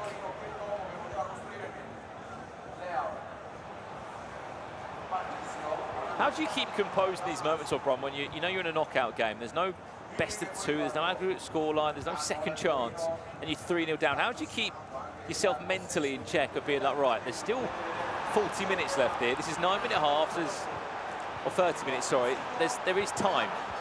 I think that you have to, for me, in this situation, I want to change something. Also, maybe just one role, one thing, but in that way, I will think, okay, with that change, I will come back. Because if you stay with the same formation, same roles, same everything, of course, like, mentally, you will say, it's difficult now to score 3 goals. So I think I every time change something, because just for the mentally side. There's also an element where you've just got to think, right, 1 goal at a time. Sit there and think you're 3-0 down, and before you know it, just wasting too much time. Do you put a lot of pressure on yourself? They're like, in this scenario, will you have in your mind like timestamps? I need a goal before the 70th. Yeah. Maybe. Of course, like, you have to think like, well, like one goal for one goal. What do you actually think when you're in this situation? I know you're not always 3-0 down in the game, but I'm just thinking to score the first goal, because when you score 1 goal, maybe the momentum change a little bit.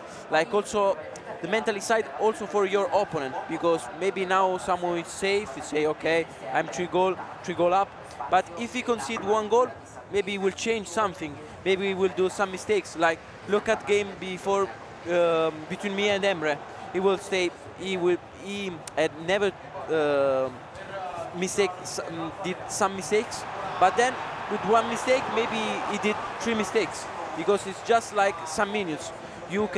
Maybe you can score 3 goals in 5 minutes, or you can concede 3 goals in 5 minutes. It's the same. Well, if you just get one, it just gets into your opponent's mind, doesn't it? Yeah. But suddenly he's sitting there thinking, I can't throw this away. I think this is the key. Just to think what for your opponent is dangerous, could be dangerous.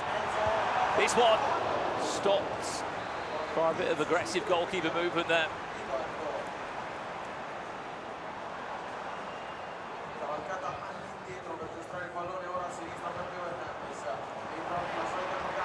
Henry between Philip Billing and Leao wins a corner again. He scored his last goal from a corner. We're going to see that same recreation now. Was that a flick on, or was it on its head, that? I think header. He tried the header again.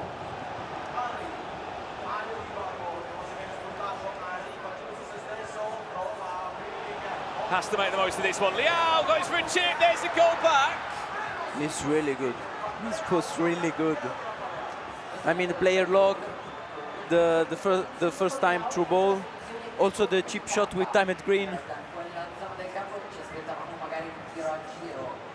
Now we have to see how someone will handle the kickoff. It's important now, because maybe another goal of Belos and everything will change.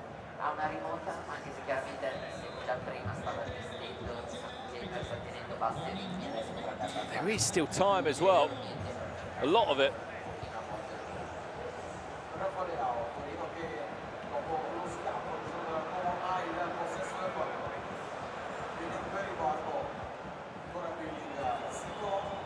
Just depends how Samu came up. Good defense. Can deal with this.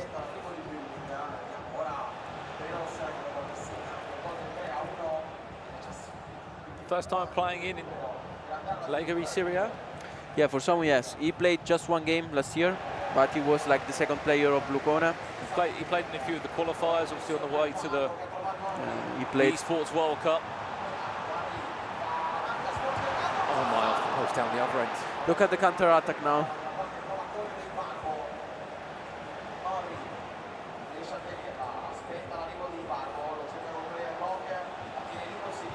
Barbo, Kakao, he's found it again. Leao, ball roll. Oh, he did well just to stay composed. What did he do wrong?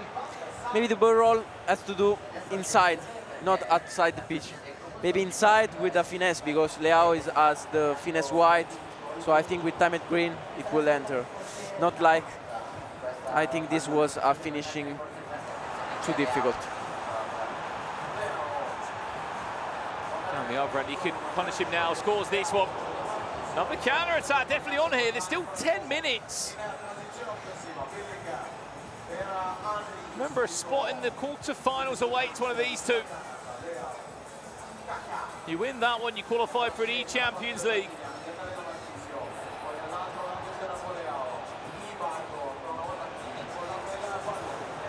That's the importance of the play style in defense.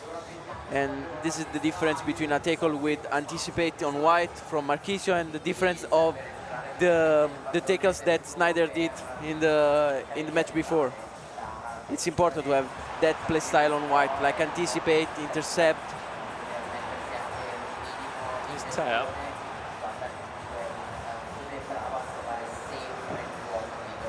Billing Leao interchanging multiple times. This could be one of the best goals we've seen all day.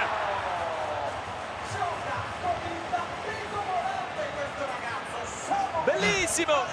I don't know why Samu is playing with the midfielders on the other feet.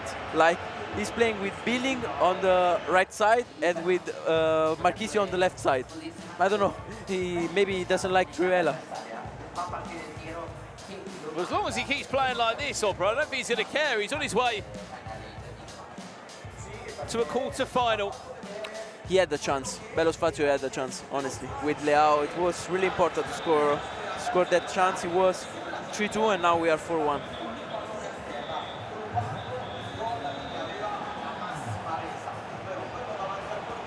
7 minutes left. As Torino look to go through to the quarter-final stages here in Naples.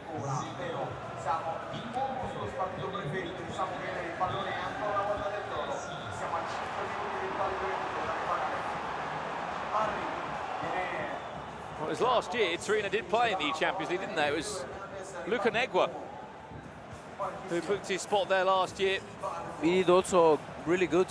He was eliminated by Levi Finn. He's the top 2 of the last year Champions League. So.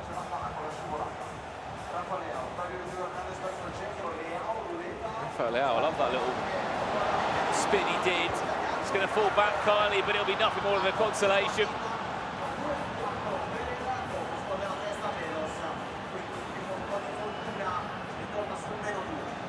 Comes back to it though, if you really start looking at the big moments of this one, Obron, it was just the chances. When the chances did fall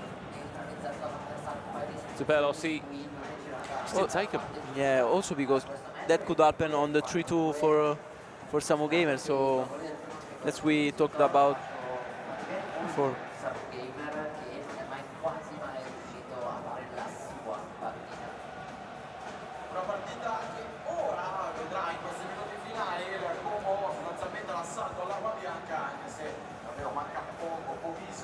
Plenty time to follow in just a few seconds now.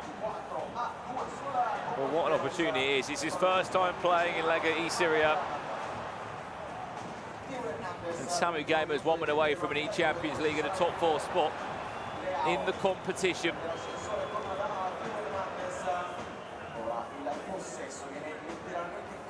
Following this one, Parma Esports against Empoli to conclude day 1 here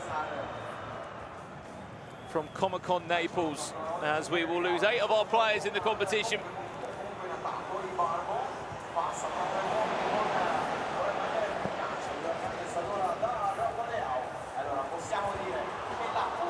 And that will do us there. Commiserations to Como, they are eliminated out of the competition here in Lega eSerie. Handshake between the two. Samu Gamer, you can sort of see the youthness in him, in terms of he's a bit confident at times, isn't he? He's happy to showboat, and some of the build-up was pretty special. Honestly, like, of course, it's important to win, like every time. But like for Danny, by Samu I expected more, because I think tomorrow he will show it, because he will do a big game also tomorrow. But yeah, I expect more for him. I think that Bellos Faccio plays good, honestly. He did what was like in plan, on the game plan, like through passes, player lock. I think he was a little bit nerfed by the patch of yesterday, because Bellos Faccio was playing with 95 depth. So maybe that was a key for Samu Gamer, but like you have to adapt every time. So this could not be an excuse for him. Yep. Yeah, but and look, 7 go through, 1 more game to come. As expected, would you say mostly of the winners that we've had there, other than game 2? I think the only one was, of course, like Roma and maybe Verona. But honestly, Orange Georges was like, was for me 70 or 55 for Gabriel Antonini. So it was close, but Orange Georges was really informed today. And for this last match, I think he's one of the toughest one, because I think it's a 50-50 game. And they played also in the Super Cup, and it was, of course, like a best of 1 in 6 minutes, not 9. But Empoli won at penalties. So maybe there will be the first extra time match. Hopefully. I mean, I'll be all up for some extra time and penalties here from Naples. We're going to head to a quick break now. When we're back, it's time for our final game of the evening here. Parma will take on Empoli in the eSerie with GOLEADOR. We'll see you in a few minutes' time for our final round of 16 tie.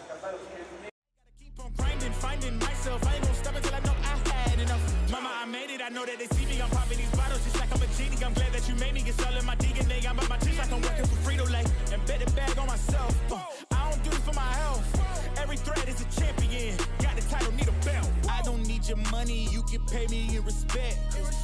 do it big. What's the follow? It's a check. I need 100 bags, nothing more, nothing less. And the ops feel away, cause I'm next. I'm a threat. Oh yeah. Really, y'all don't know this. Y'all in danger. I'm a threat. It's a gamble with your life, cause you know that it's a bet. It's a bet. You know I ain't letting up. My foot is on your neck. I don't take my word for it. It's a promise and a threat.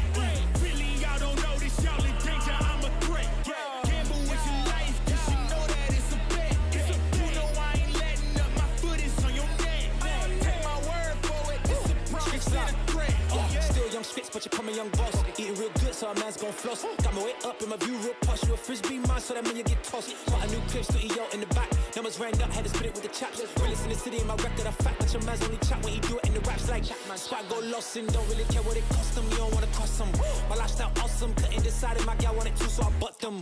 Don't run track, but I run up a check. Run, do it real big, gotta one up the next. Point to the sky with the one up, I'm blessed. I'm young, rich and black, so you know I'm a threat.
Looking for me.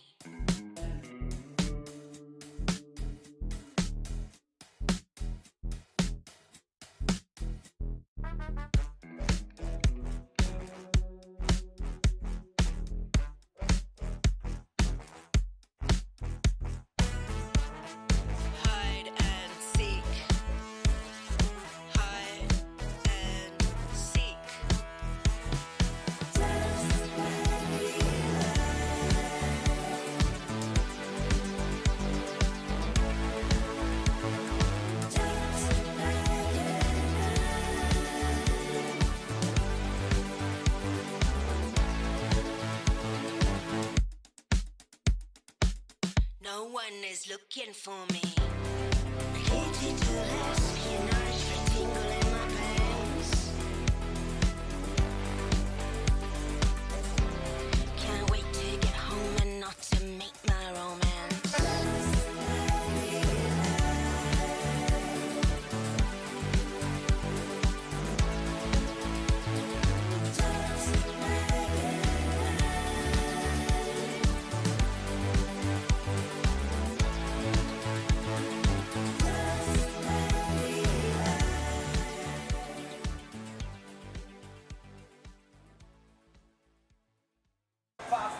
Well, welcome back for the final time here in Naples for Comic-Con 2025, which is playing host to this year's Lega eSerie with GOLEADOR. I've got the absolute pleasure of being joined by Obran, someone who has won this competition before quite a few years ago now. It's been nice, I guess, this year having the pleasure of knowing you've already qualified for the World Cup. I know you wanted to get to the Champions League, but at least you can sit back and not feel that pressure maybe that you did last year. Yeah, of course, like with World Cup already qualified, of course, like you are more chill. Like I said, you want always more, but yeah, I think the World Cup is every time the goal for every pro player.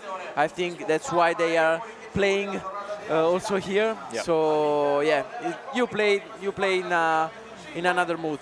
Absolutely. Again, we're going to be looking ahead of our final games. Let's have a look at the bracket if we can, to remind you of what this final game looks like. It's Parma Esports against Empoli FC Esports.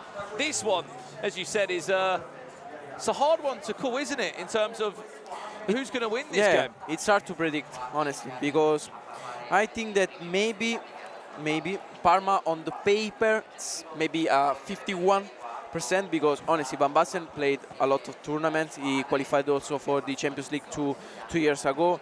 So of course, like in terms of qualities, maybe Van Basten is a little bit better. But honestly, Empoli, Lorenzo, in this kind of games is really good.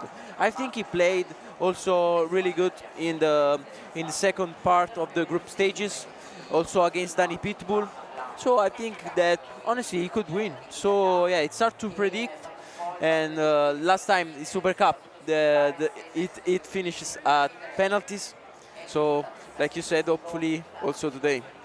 So anything could really happen, couldn't it? I mean, look, this is for the final time as well today. The draft requirements of these players. 50 million coins was the budget. You're allowed up to 3 players per club. I think it's a good squad. You have Leao on the left wing, Ibarbo the right, Kaká with finesse, with tiki-taka, incisive, Thierry Henry as a striker, Billing and Paredes left foot and right foot. Yep. I think Pavard is a little bit defensive as a right back, but it's okay. And you have Thuram and Blanc center back with everything. So with especially with the Anticipate Plus, so the best version of Theo Hernandez, Van der Sar. So I think honestly is a really good squad. Maybe it would be the squad for me. Maybe. The squad of the day for you. Maybe, yeah. Well, how it's built, which you said, you've got 4 just different attackers that offer you different things, from Travellas to Rapid Plus, finesse shot, yeah. 2 decent box-to-box midfielders who don't break the bank. They're worth about 20,000 coins each. I think also you have renders that if you want to use. Also this item of Salemakers. I think honestly it could be a good sub, especially because I don't know for Ibarbo, but a lot of players are relentless. They could play honestly 90 minutes. So I think it's worth to spend all the money for the starting 11. Also because you will play like 70, 75 minutes with these players. So yeah, it's okay if you spend everything for them. On the opposite side of things, we can quickly check the other draft of Lorenzo's 15. His team is literally the same, except for Marquisio and for the version of Theo Hernandez, because it was Thierry, Ibarbo, Leao, Kaká, Billing, Pavard, the 2 center backs, Thuram and Blanc, that maybe they were honestly, no, maybe with Lucio, they are the 3 best items as a center back in the eSerie, and then Van der Sar, same goalkeeper, a lot of Van der Sar. I expected more Buffon, honestly, for the play style. So yeah, but Van der Sar maybe is faster. What's your options for a right back? Because if you've used your 4 icon slots, obviously Zambrotta's not the player of choice. I was just looking here. Is there really any other option of a? I think that Zambrotta and Cafu, they are good. Of course, like if you use 2 icons as a center backs, you can use them. But maybe for my gameplay style, I think that maybe a right back as Cafu, it could be good, especially because when you start like you can start L1 run also with him and not just with Theo Hernandez, so it could be just to change something. So yeah, maybe you can put Pavard, but yeah, Maicon is an objective. Maicon would have been great, wouldn't he? But he's an objective, and you can't have any SBCs or objective items in these teams. This item of Maicon is absolutely crazy, honestly. And I think also the whipped pass, I like that play style. Maybe it's not used a lot, but I think that also with the team of the season, more item will get the whipped pass plus. So maybe we will discover something for the World Cup. What an opportunity, as we said. I mean, just a word on Parma Esports as well. I believe they have got Crazy in as part of their plans this year. I know it's not been the starter player for them, but they've really got into content quite heavy this year as well, Parma Esports. They've picked up 2 names that have been in Italy for some time. Very different stories. Crazy Fat Gamer has been there for a long time and played in many different tournaments, dating all the way back, to that 2017 sort of real emergence from EA in esports. But they're going about their business. They're walking before they can run. They're making loads of content. And look, as you said, they played before these 2 in the Cup. What an opportunity it is for them to go further as well. Just a word on the coach for Empoli. He was coaching Virgil last year, Fiorentina, who went to the World Championships and the Champions League. How good's he? Yeah, I think he's an historical coach. He was the coach of Exxon, Team Sports in Italy, one of the best in that time. And yeah, now he's continuing to coach with Lorenzo, and also with also the coach of Ambassen. He was the coach of Reply Totem, and he was the coach of Santil One. Yeah, was he if Santil? you remember? Yeah, Santil. And he had a great personality, didn't he? Yeah, and also the coach of Ferraro Pepe in the Champions League that he did 2 years ago. That's your first Trivella of the game. But the goal picker was moved, so doesn't get it.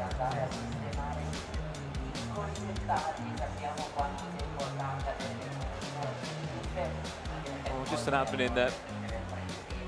I think that FE coach was one of the best in discovering new mechanics, because he had a crazy work with Ferraro Pepe and Santil One 2 years ago when there were the first time through balls.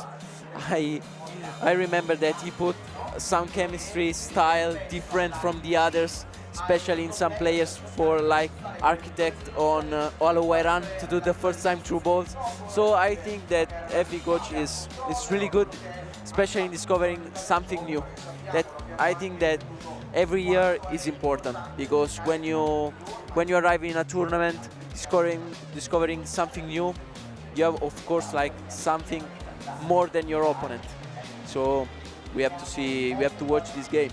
Well, just very quickly, while they're in a technical pause, SBCs, let's talk about them. The FC Pro Live League updates. Good news for everyone. They've all had an upgrade. All these players start as a 90 rated from the SBC, which you can complete at home. You can choose 2 of these players.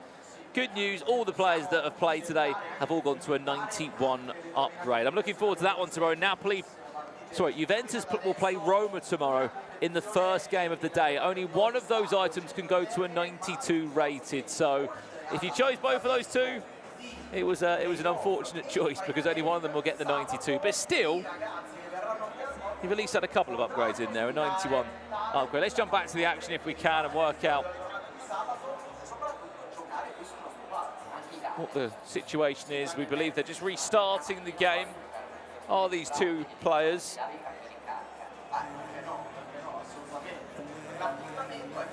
I'm just jumping back into a new lobby here. Again, we can show you the bracket one more time of what we've got looking forward to come to tomorrow. I mean, that's probably the game of the round, isn't it? Juve against Roma. Yeah, I think yes, definitely, because I think that Olelito was, I think, a little bit in terms of skill, and also in terms of mechanics, it was a little bit under edges for me, because especially maybe Olelito could have suffered a little bit the game style of edges. But now against Lucone, I think they are really similar in terms of game style.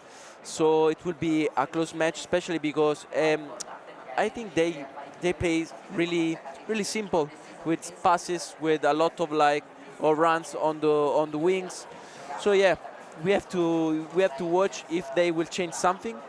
Then we had Napoli against Venezia. That maybe Napoli expected Verona, Gabriel Antonini in the quarterfinals. Now he has Orange, so maybe he could change some strategies. And then we have also Genoa against Cagliari. That for me it could be a good match in the quarterfinals, because Ferrero Pepe is playing good. Karim is is not a surprise that he's playing and he's mashing his opponent. Well, this is our last game of today's broadcast. It's the playoff round. We've been broadcasting you today live from Naples. Tomorrow, we will bring to you the final 8 here from Comecon, which played host to this year's Lega eSerie with GOLEADOR. Someone will be qualifying for the World Championships and the Champions League. That's the first time green shot coming in of the match.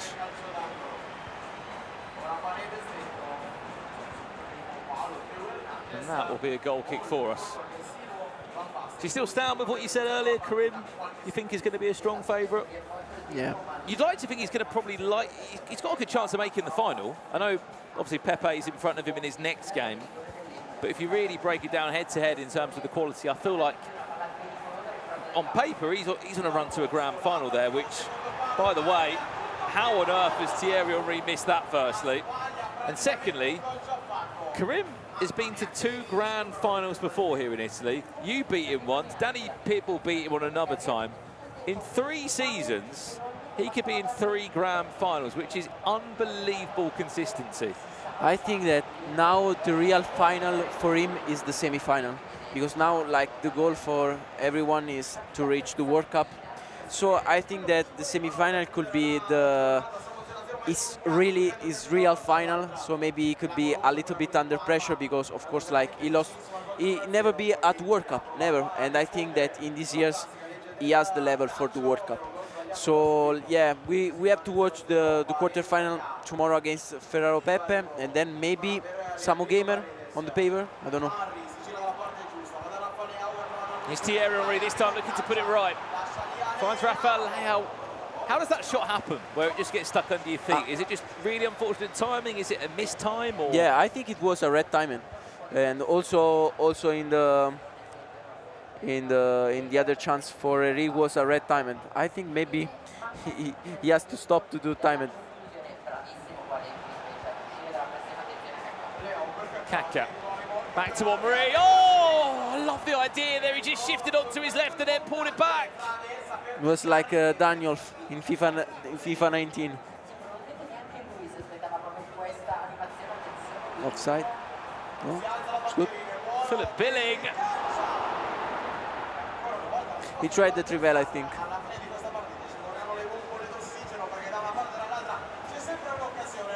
Keep an eye on that run from Henry. Back post is also there. Abarbo queuing up in the box to try and course him. And there he is, Abarbo. Oh, you pointed them out, Obrun.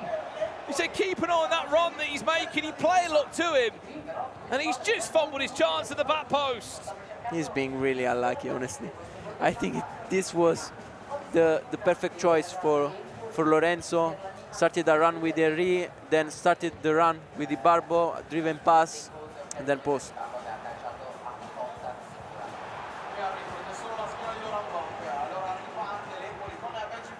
It will be the same match between Oran George and Gabriel Antonini. A really open match.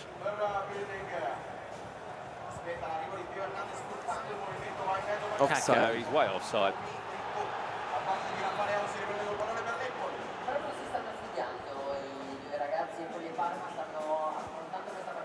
For 4-2-1-3 for Lorenzo, like also in the group stages. And maybe 4-4-1-1 for Van Basten.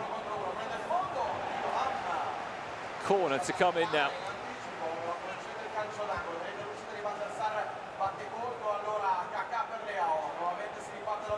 Chance here for Lorenzo. This was the perfect position for Borrell and finesse.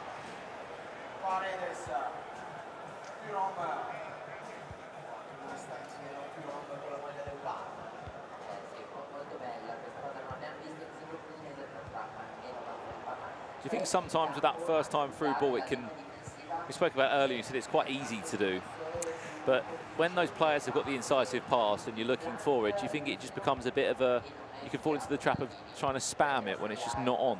Yeah, I think that sometimes with players with incisive pass or tiki-taka, maybe it's easy sometimes, but with players without nothing, the timing has to be perfect.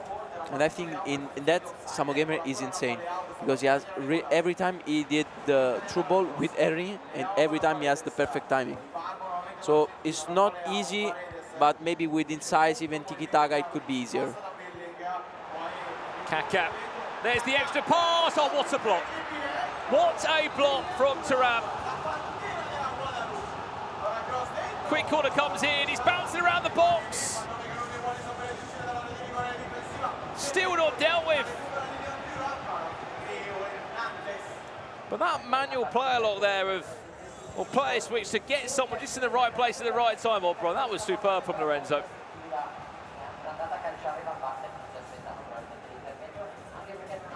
Or was he just really lucky? No, I think it was both, honestly. But yeah, it was good. It was fast to switch to Thuram, to put on that line. Of course, like Van Basten had to shoot in that direction, so yeah.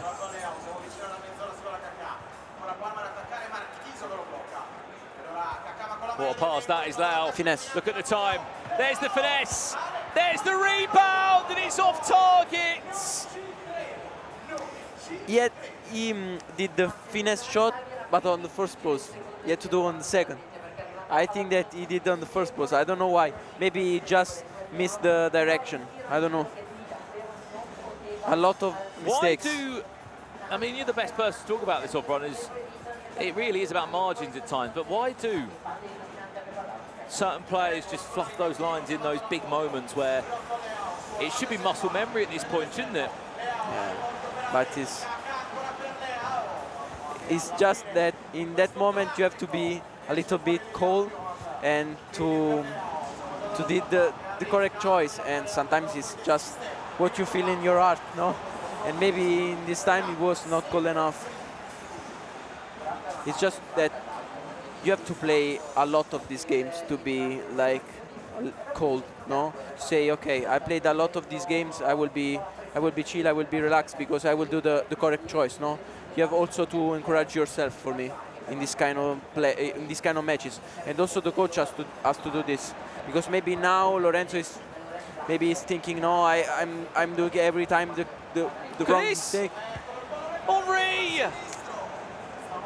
That's why, because now maybe he's thinking every time to do something different, but he has to do every time the easier thing. He's trying every time to do something different. Not a chance there of Henry. Why has he just rushed it? It seems like the cheap shot for Marley in the Premier League. It's like big moment, no? I mean, you're telling me I'm a Brighton fan. I experienced it more than anyone. However, the Champions League confirmed for those two. They did a really big final, big tournament, as always.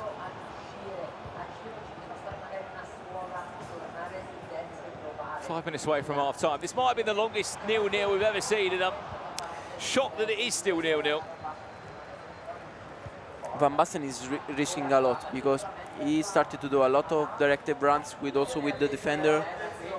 Hang on a second. This is an unbelievable goal-scoring opportunity here. Who steps over it? Ricardo Kaka, by the looks of it. Huge shots! And you simply have to get that right. Free kicks this year are as good as penalties.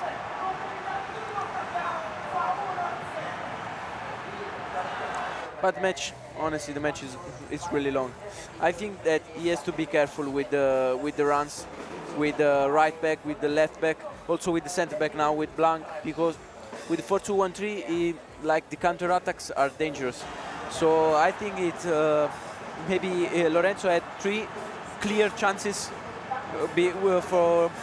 with Henry in front of the goalkeeper, so he has to be careful because we are just at 40 minutes.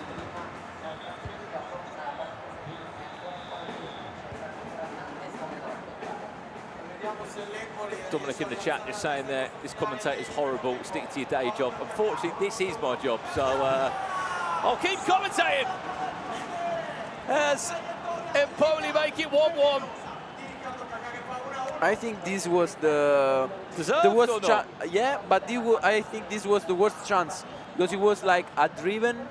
But I think that also Van der Sar had the play style to save this kind of shoot, this driven shot. So it was strange. Well, it's quite crazy that we've waited about 40 minutes for our first goal. We've just had 2 in about a minute.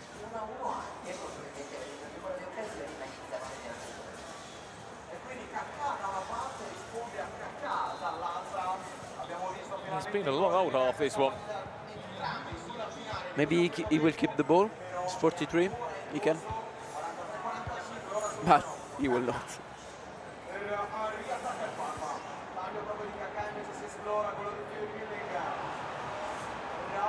Back to Van Basten.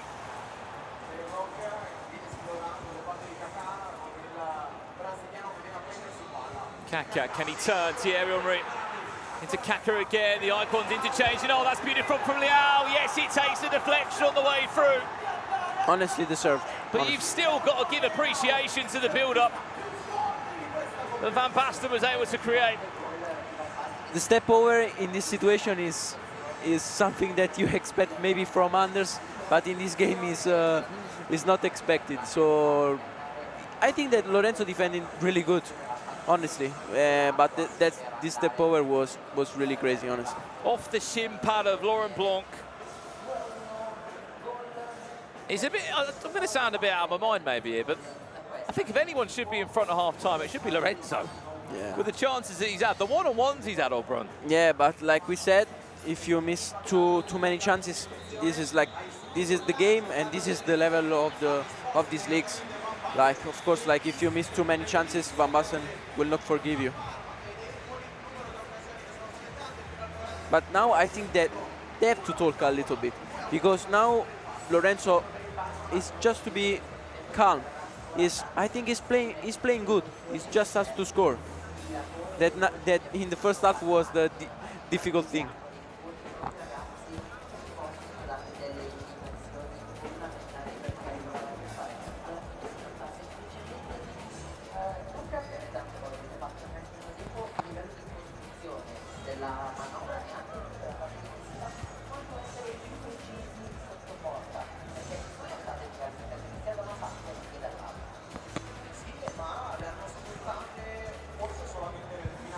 Maybe he will change something. I don't think, honestly. Maybe just something at calm. But I think their players are moving really good now. Offside. So.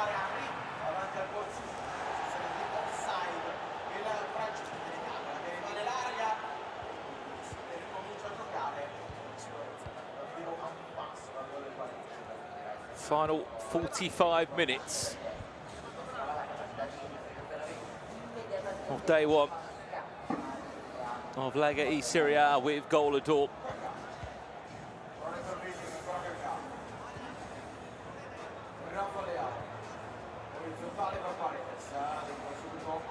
Marie, look at the feet. Close control dribble in there. Yeah, he's playing really good in the area. Was that asking a bit too much from there from Kaka, or was it a good idea? No, honestly, it's good. You can try this kind of shoot. Thierry Henry, that's the one that counts. I don't think it was even needed to be time green. He's got a finesse plus play style for a reason. And arguably, he might be the best striker across all the live leagues at the moment. With Henry in the area of your opponent, it's just you have just to stop well the ball, just to open the shot and then to do a finesse, because Henry is crazy, honestly, in the area.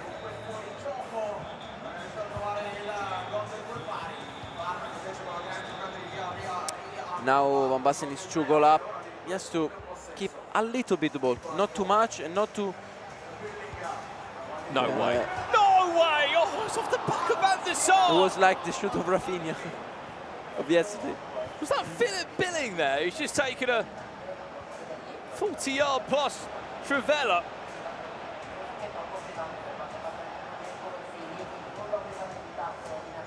Pavard is seeming a good choice as a right back.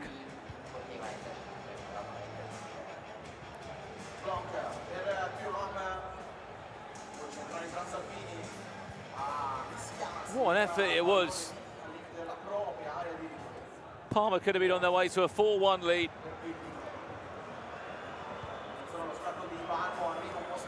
Oh, look at the sprint, Bruce. Look at Henry go. Tie up now! Trivela Green! Van Basten. He's finishing like Marco Van Basten at the moment. just perfect, everything, because he did like, he faked the triggers of Ibarbo with the first time through balls, then he cuts the pitch with a sprint boost, and then a Trivela that when you are running and do a Trivela with timed green, it's always goal. Because also if you move the goalkeeper, the Trivela with timed green during a run, it's crazy. That's what I was about to say, O'Brien. What made that even better from Palmer is he just saw Van der Sar come out off his line a little bit because he was expecting to sort of just charge out and sweep a keeper-esque him, but then it made all the difference having the shot that early. Yeah, maybe, but I think that in this kind of situation, he has to cover the center.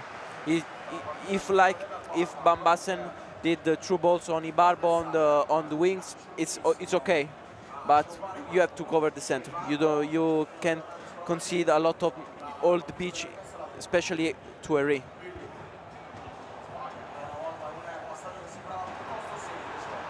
Oh, see you later. Same time. Kaka trying to link back into Henri, Laurent Blanc that time. Able to match up the run.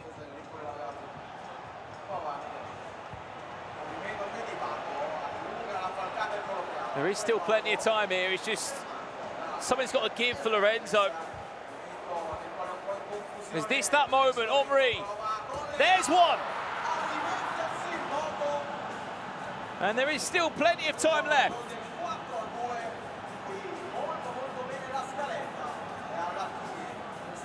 He has just to play confident, especially in the last meters, because Van Basten is doing this, and I think that's why he's scoring now with timed green, with sprint boost. You just have to play confident. I think Lorenzo will have the chance to come back, but he doesn't have to miss. Well, you'd like to think he's going to get at least 2 chances in the last 28 minutes, aren't it? That's ages in 9-minute halves. I mean, that in itself is just under 6 minutes, really, isn't it? Averaging about 15 in-game minutes to 3 real-life minutes. That's a long old time. Even that, what, 5.5 minutes to get 2 chances? That's ages.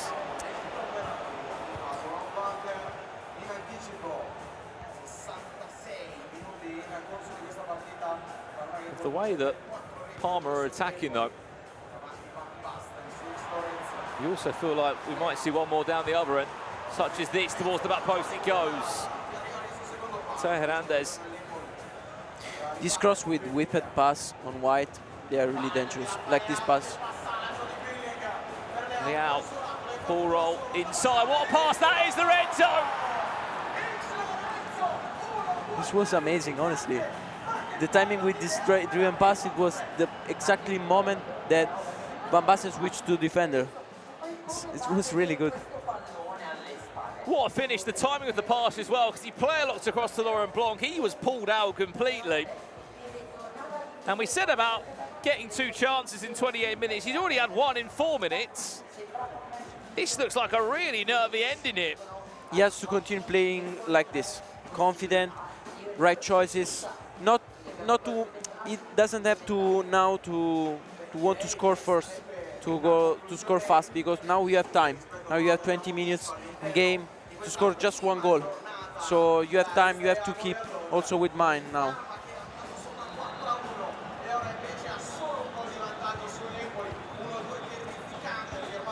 Well, it feels like momentum's just shifted quite heavily. What's it like being in this scenario, O'Brien, of you're falling up in a game, you think you're cruising. It sounds crazy to say, but having a 3-0 lead early into a game is actually probably one of the worst things that can happen. Yeah. You don't really know how to react or how to play. I think in these moments you have to play like never happen.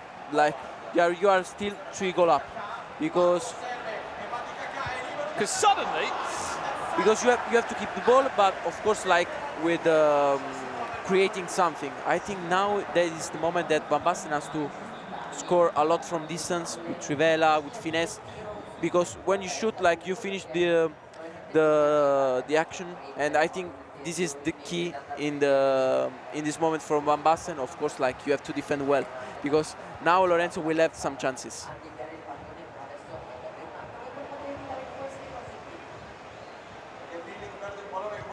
Van Basten desperate to then score another one now. It will just make the last 15 more minutes or so. Be even better at Barbo. Finding Kaka's feet, Thierry Henry all involved in the build-up of this one.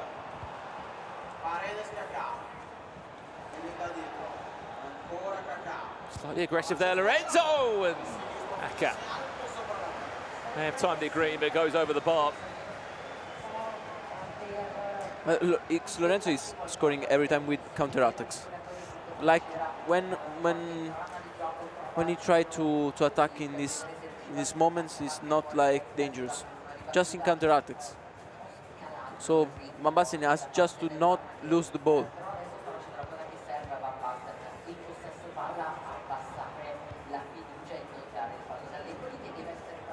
Which at the moment he seems quite comfortable in possession it. Offside or not, and he's giving it away. And he's given Lorenzo 10 minutes and possession to at least create one good chance. We haven't had extra time in any of our games here today. Is this going to be the first exception? That's why you spend big money on him at the back.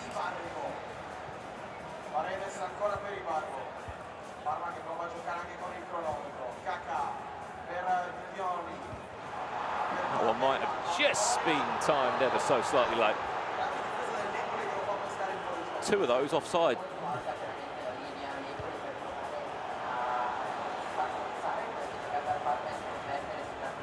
Should be a really crazy last 8 minutes here. With this to play, Torino in the quarter-final, a red time finish for Barbo. I know it had a deflection or Bron, but still, you're getting in those areas. It's got to be timed green, it's got to be better. Honestly, I think that if you are like Nix Lorenzo in this moment, no, just shoot without time. Just because you want to wait the goalkeeper movement, and you have Barbo, you have to try the driven shot that is faster, not the green timing. Is this the chance for Lorenzo? Thierry Henry! What shot time was that? He's got no time to worry about that one. He's got a corner that he has to react to. That comes to nothing. Chance to counter-attack. Keep an eye on that manual run of Thierry Henry if he wants to use him, or does he just want to keep possession in the corner here? You have a decision to make. How would you play out these last 3 minutes?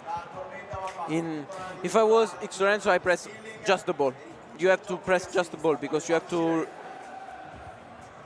attack fast. You have just 3 minutes. You have to go fast.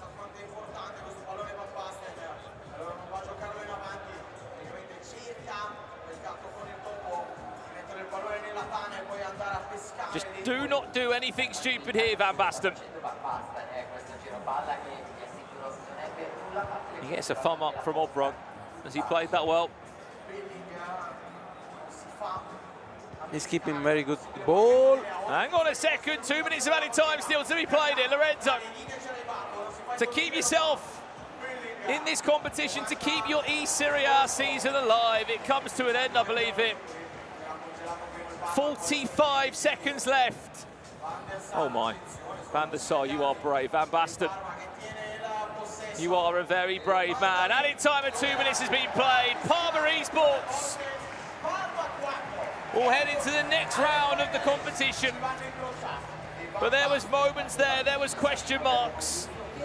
Where you thought for a split second, Lorenzo of Empoli was probably going to get back in that. I think that Lorenzo played really, really good, honestly. I think he played bad just in the last choices, because I think he made maybe 5 mistakes in front of the goalkeeper, maybe 3 timed red. So yeah, honestly, he played good. I can say that he played good. So if we really look back and deep dive into that, it was the chances in the first half, really, that were wasted. He had a shot at the back post with a barber, I'm pretty sure. He had a couple of one-on-ones where he was off target. He had a finesse that was off target. He had a finesse that the angle wasn't done properly. Speaking about fine margins, on this stage, in this venue, with all the lights, all the hype and all the sounds around you, you've got to be better. Yeah, just because he missed 3 chances in the first half, and he was in the match yet. So I think that's why that we are saying that he played really good. But yeah, but tomorrow we will watch Van Basten, not Francini. We won't.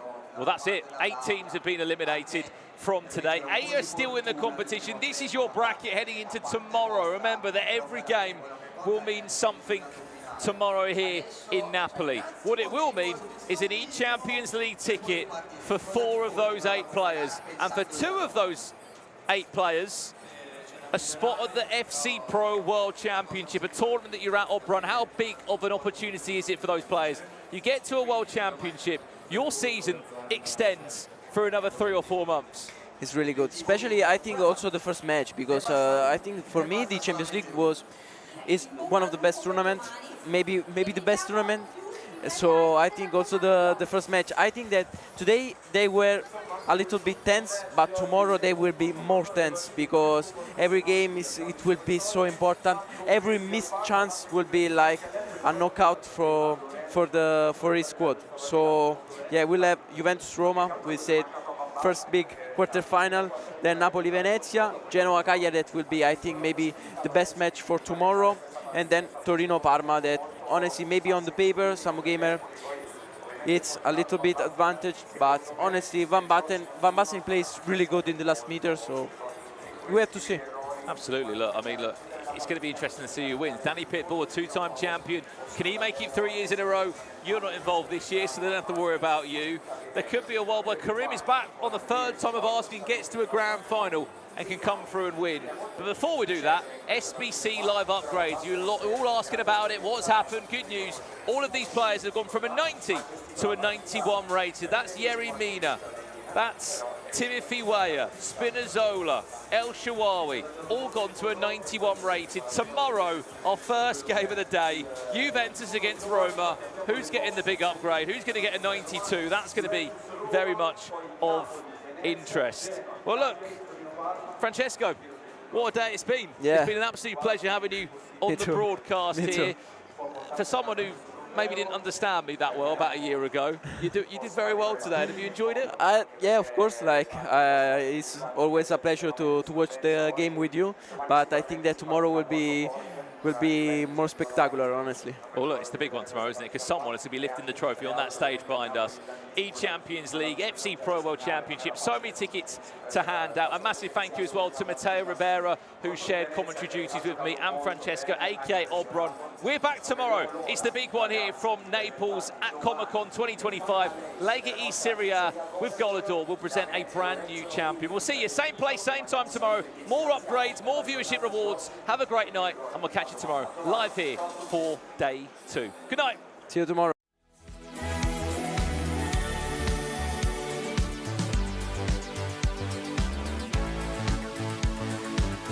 No one is looking for me.